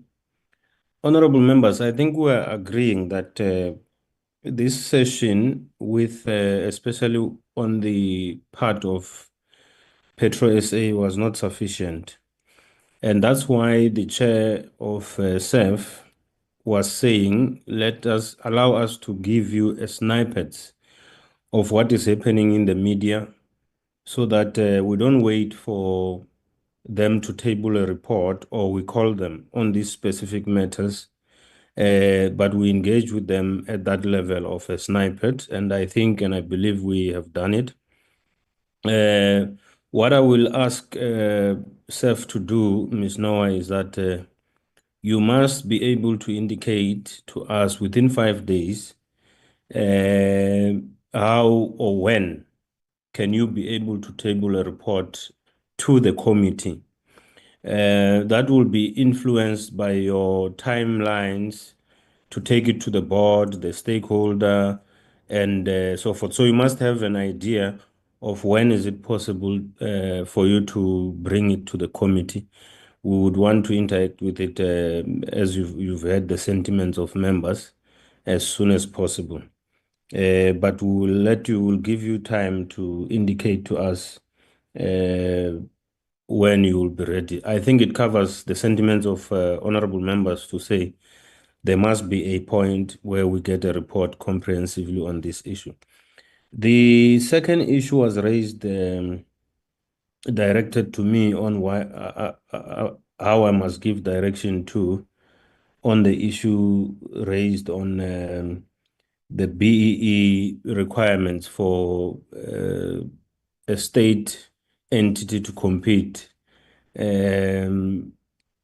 probably with a state with another state entity, and it's a matter, Honorable Nchabeling, we have raised before, that it doesn't make sense, and I agree with you. It doesn't make sense. Even Petro SA itself does not agree with it. It doesn't make sense for Petro SA when interacting with Eskom for its BEE status to be questioned. It also does not make sense for AE when supplying coal to Eskom to be asked about BEE scorecard and all of that. And to elaborate my point, when we had Nexa with us, Nexa was saying that they can be able to produce ARVs for the country. At that time, we were asking for set aside from the Department of Health to be provided ARVs by Nexa. It fell on deaf ears. And what happens when Trump came in and threw tantrums and took PEPFAR away? We start looking everywhere. Where can we find ARVs at a cheaper price? Or where can we find that in terms of our sustainability as a country? Nowhere, because the issue of set-asides did not happen because our government subjects state-to-state relationship to BEE scorecards. So it's a matter that we will continue raising, Honorable Nchabeling. I don't think we can slot a meeting just to discuss that. We must just keep raising it because it doesn't make sense. And the problem lies at Treasury. It lies there, the policies that we find there around this issue. I'm not even sure whether it's policies or somebody's feelings there, because they may be involved in private companies or entities that are competing with state entities. So we'll have to look deep into this issue, whether it's a policy there or it's feelings of people who are playing javelin. They are in government, but they are throwing that javelin that they will collect that other side in their private companies. We'll really grapple with that, but I'm also not happy with the manner in which the state is interacting with other state entities. Seth, parting shots before we move on to other entities, and here I will require the chair rather than the DG, because the DG will still continue leading us with other entities. Seth? Thank you very much, Honorable Chair, and also to honorable members. We really appreciate that you allowed us to just share a bit around Petro SA in particular. We do appreciate that this session really was aimed at finishing off the corporate plan and the APP as it relates to PASA. We do also appreciate being given the time of 5 days in which to advise the chair and the honorable committee as to when we'll be ready to come back. And I will ensure that we give you that indication within the 5 days, and we will also look out for the questions that the honorable members would still like to follow up on, both on PASA and as well as the Petro SA questions. With that, Chair, we really appreciate the opportunity again, and we thank the Chair and the honorable committee members as well for the guidance, and thank you very much. Thank you very much. Honorable Slepe, can you put your hand down so that I know whether you have an issue to raise? I don't treat your hand as legacy. Honorable members, we will now proceed to Mintek, SDT, SADPMR, MHSC, and Alexkor. And I want these entities to pay attention to what the department has done. What they have done is that they have brought our attention to slides, only slides where there are changes.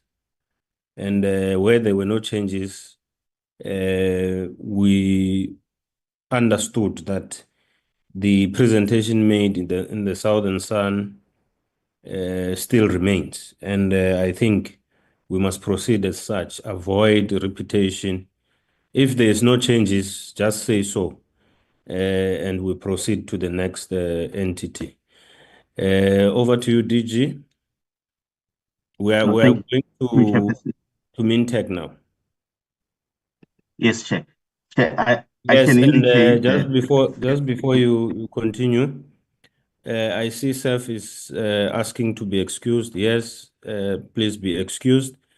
Or maybe before you come, Honorable Mani, was the hand? Yeah, Chair. Yeah, just a quick one, Chair. I was just slightly confused with your summary. Just want to make sure that we're on the same page, because the Chair had confirmed that they would adhere to the 5-7 days submission of responses, as it were. But your summary said something about giving a whole leeway to go to the board, to go to this, and then they must say something about when they're going to come back. I'm now not so sure whether to expect anything in 7 days or at some point in the future, which is undefined. So you left me hanging there, Chair. Okay, So I let just me thought I clarify. should. Okay, let me clarify, Honorable. So there are two separate things. You asked your questions, and these questions must be brought to you in 7 days. There is a process of Petro SA tabling a report, which they are going to table to us. So they are going to the board and the department, and then they will be sure that their report is ready, and then it's then that they can come and give us the entire report on Petro SA. It doesn't mean that your questions won't be answered to. You will receive your questions in 7 days. Does that respond to your question? Honorable Mani?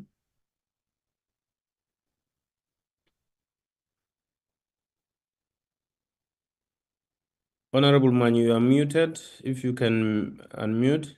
Yeah, so I think I've got connectivity. I don't know, I'm in the richest square mile of the continent and I'm struggling with connectivity. I don't know why. But I did you get didn't my get response? your. It's okay, Chair. We can even talk offline, but I think you know my issue, and basically you are saying it's not what I think it is. So I'm still on 7 days, so that's fine. Yeah, you are on 7 days. Yeah. Okay, thank you. Thank you, Honorable Mani. So I was saying, DG, we will start with, if you can note, we'll start with Mintek, go to SDT, go to SADP, MR, MHSC, and then we'll wrap up with Alexkor. Seth, you are excused. Over to you, DG. Thank you, Chairperson. Chair, I think the entities will follow in line with the list you had given. I just wanted to indicate that from where we're sitting as the department, there has not been any revisions submitted to the minister by the entities, which then the assumption is that what was presented previously is still what the entities would be tabling to Parliament. I would then obviously give them an opportunity to confirm, or if there were changes, to highlight those changes, Chairperson. Over to Mintek, the Chair and the CEO.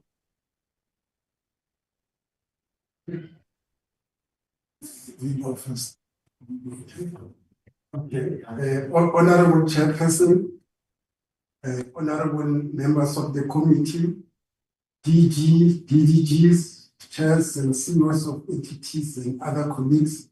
My name is Tibede Ramonja, the chairperson of Mintek.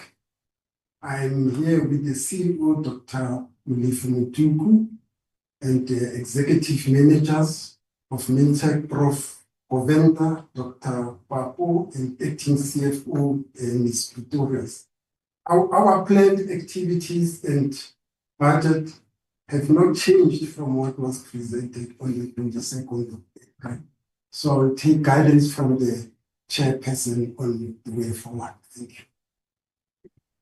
Chair, that's the confirmation from the entity that was presented previously stands. We'll take guidance from you and the honorable members. Okay, thank you. Honorable members, there was that confirmation by Mintek. Any take? I can see Honorable Ntlangwini, your hand is up. Honorable Slepe, can you take your hand down if you are not, yes, so that I get whether you have raised your hand or not. If you want to speak on this issue, you will raise so that I can see. I can see it's down now. If I don't see it up, then it means it was a legacy hand. Honorable Ntlangwini? Thank you, Chair. I think in all fairness, Chair, we have received these presentations. If nothing have changed, there's no use of us receiving it again, because we have received it and nothing have changed. So I will propose that we accept it as we have received it as the time that we had the previous meeting before the amendment of the budgets.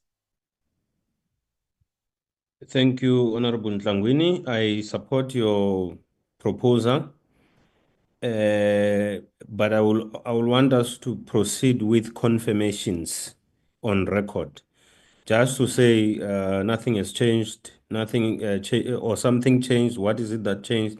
But on this one, because we are getting confirmation, we will have to pass to the next one, DG, for confirmation.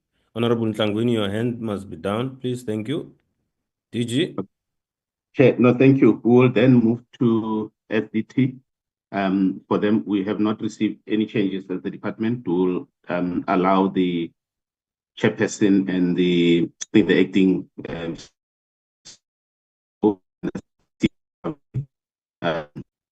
the seat is connected. Okay, I'll hand over to the CEO to give confirmation, chairperson, or indicate if there's been changes.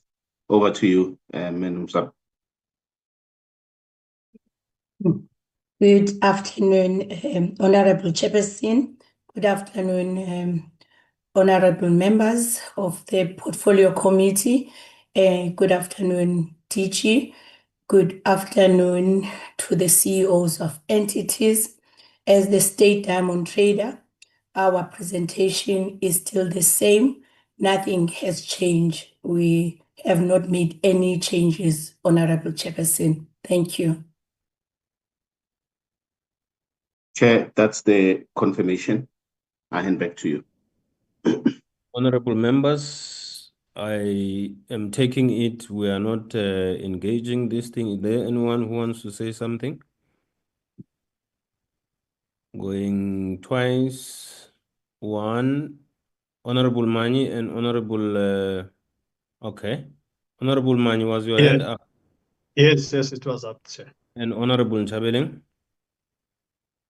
Yeah, well, thank you. No. Sorry? Proceed, Nchabeling.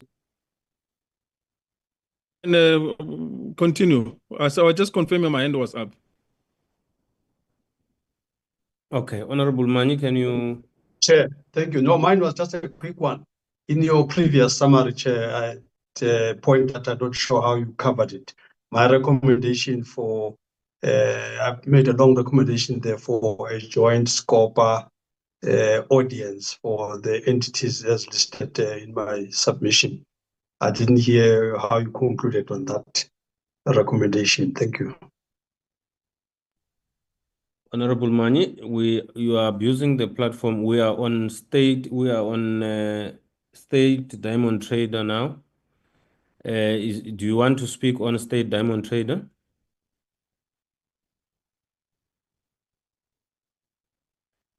Okay, Honorable Nchabeling.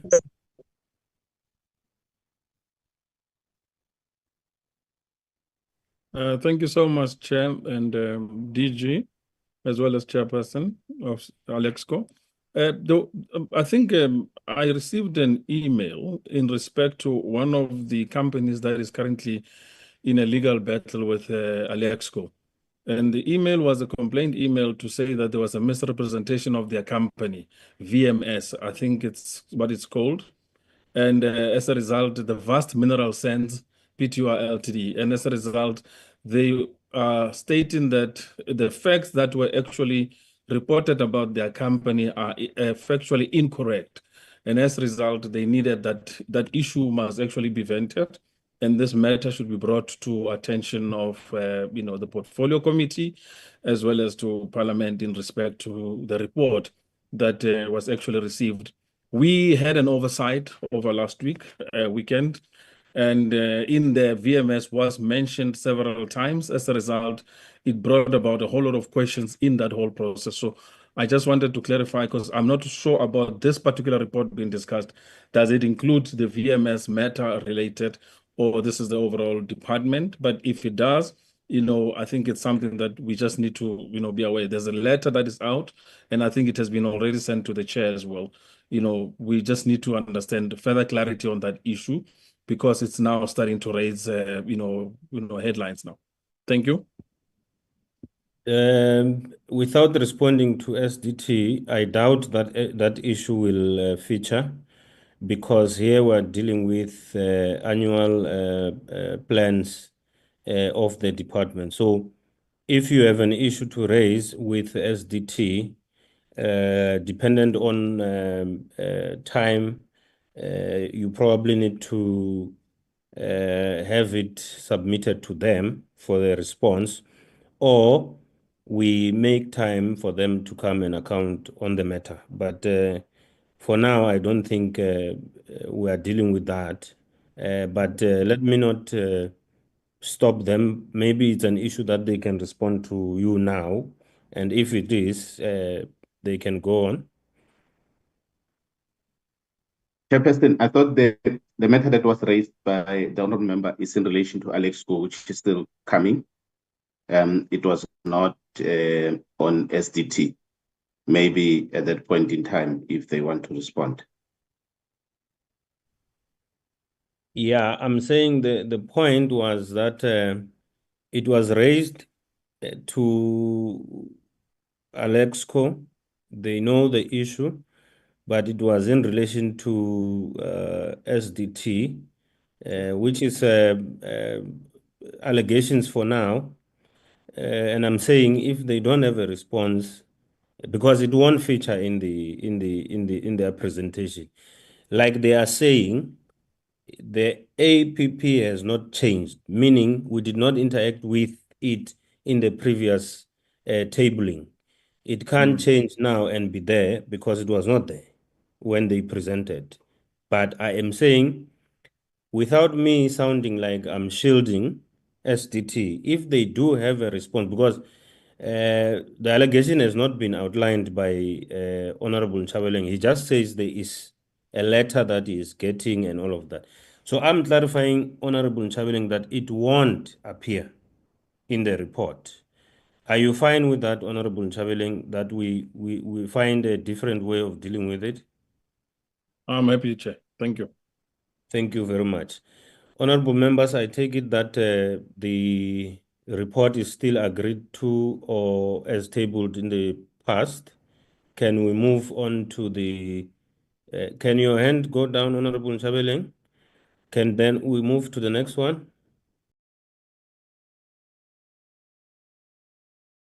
The next one is SAT, the Diamond Regulator. I will hand over to the chairperson and the CEO to comment. Once again, I can confirm that on the department side, not changes to what was previously presented. Thank you very much, DG, Honorable Chair, Honorable Committee members, and other colleagues. Good day. Honorable Chair, I can safely confirm that from our previous presentation, nothing has changed in terms of our targets in the APP as well as in our strat plan. Everything remains the same, Chairperson. Thank you very much.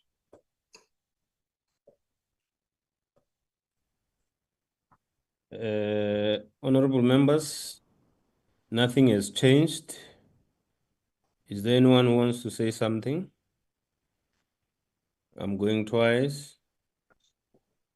One. We are gone. Next one.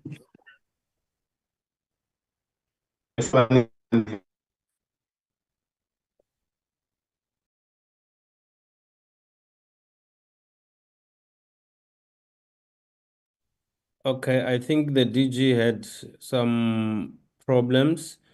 Can we hear from MHSC?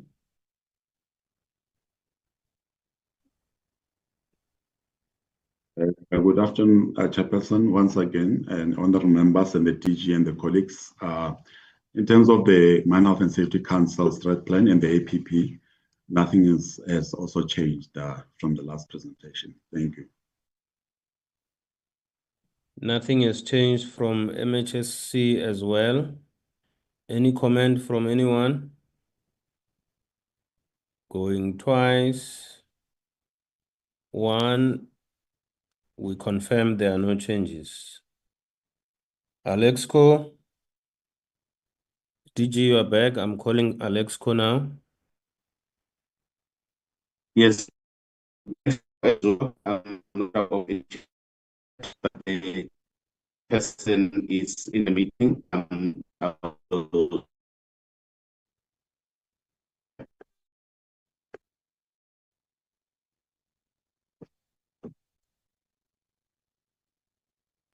Alexkor, can you come in? The DG is having problems with the network.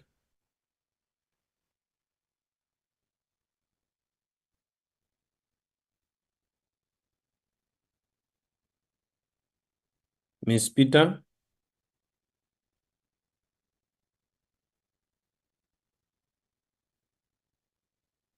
Is Miss Peter, the chair of Alexkor, in the meeting?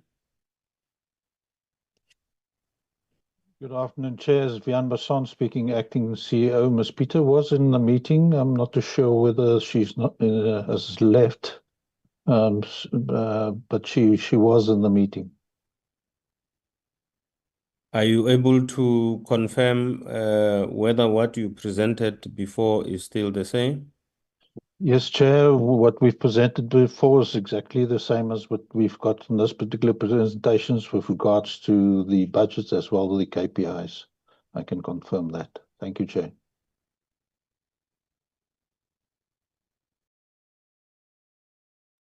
DG, are you back? I'm about to confirm what we are told. Yes, I'm back in the meeting. That's the report from Alexkor, Chair. Okay. Honorable Ntangweni?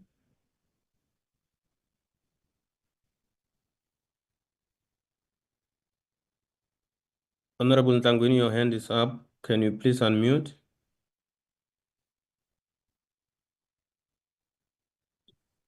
Thank you, Chair. Sorry, I was just struggling with connectivity issues, Chair.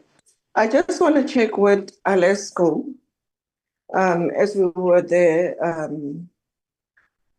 a week ago, 2 weeks ago, doing oversight, and I know maybe perhaps it will be into early days. There were issues that were raised to them. So I just like that we have raised to them on the oversight, and that alluding to security and the securing of diamonds. So I just like to find out where in the APP is that.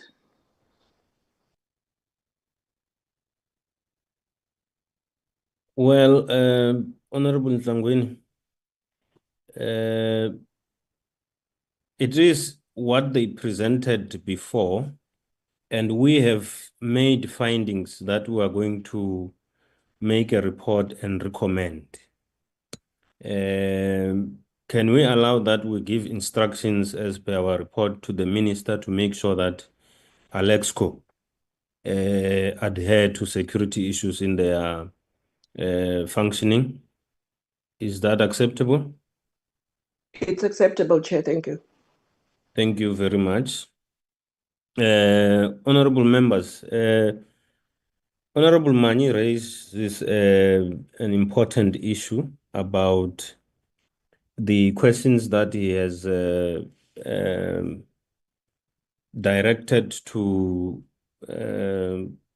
PASA and Petro SA, but further makes a proposal of a multidisciplinary process in dealing with some of them, including involving Scopa. I want to suggest that we deal with this issue the time we deal with programs. When we are making a committee program and we adopt it, Honorable Mani makes some suggestion. Can he submit the suggestions to the Secretariat? that he would want us to deal with the following issues. That's how we deal with that, because it will really need to be in a program that every member is comfortable with, so that we proceed.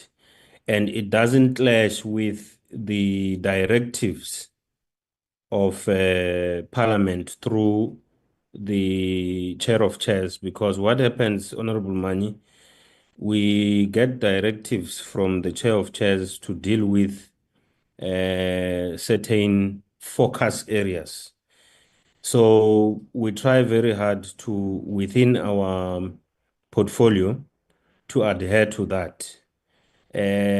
When urgent matters are brought by a member, we try and incorporate that, but not diverting from the focus areas. So I think that interact with the secretariat, and when we sit and table the draft program for adoption, we take it from there, not necessarily bogging down the department and its entities to our housekeeping issues.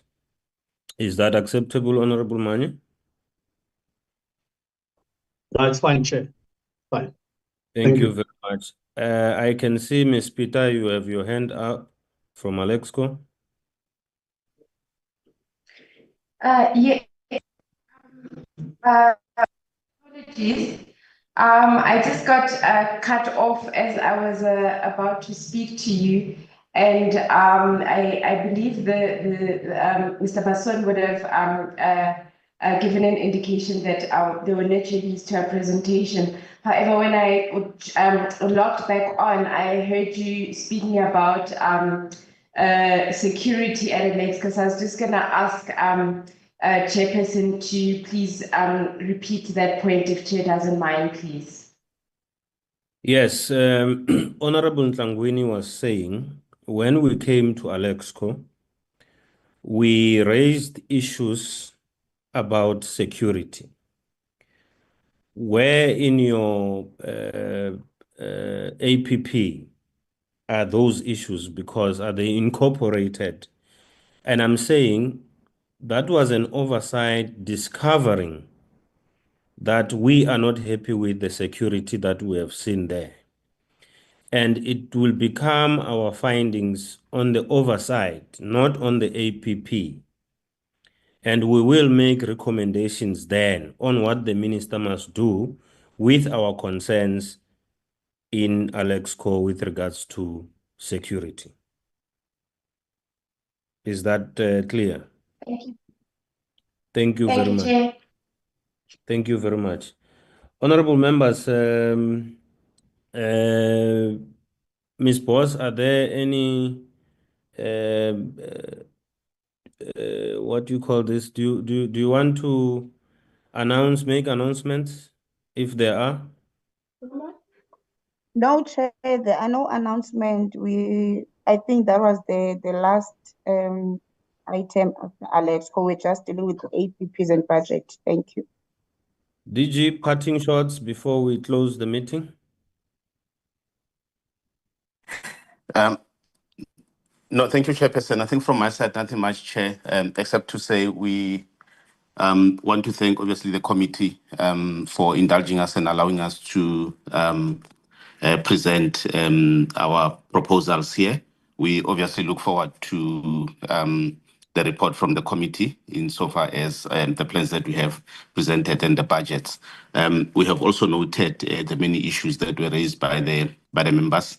We've also noted the issues that were raised around Petro-SA, and we will, as the department, liaise with the SEF group to ensure that the commitment to respond in writing to those questions that will come in writing will be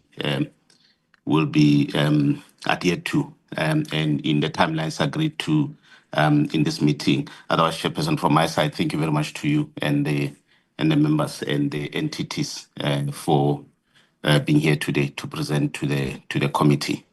Thank you, Chair, and back to you. Thank you very much, DG, and thank you very much, honorable members. If there is nothing else, allow me to declare this meeting adjourned. Thank you very much. Thank you, Chair. Thanks. Thank you. Thank you, Chair. Recording stopped. Thank you, Chair. Thank you, Chair.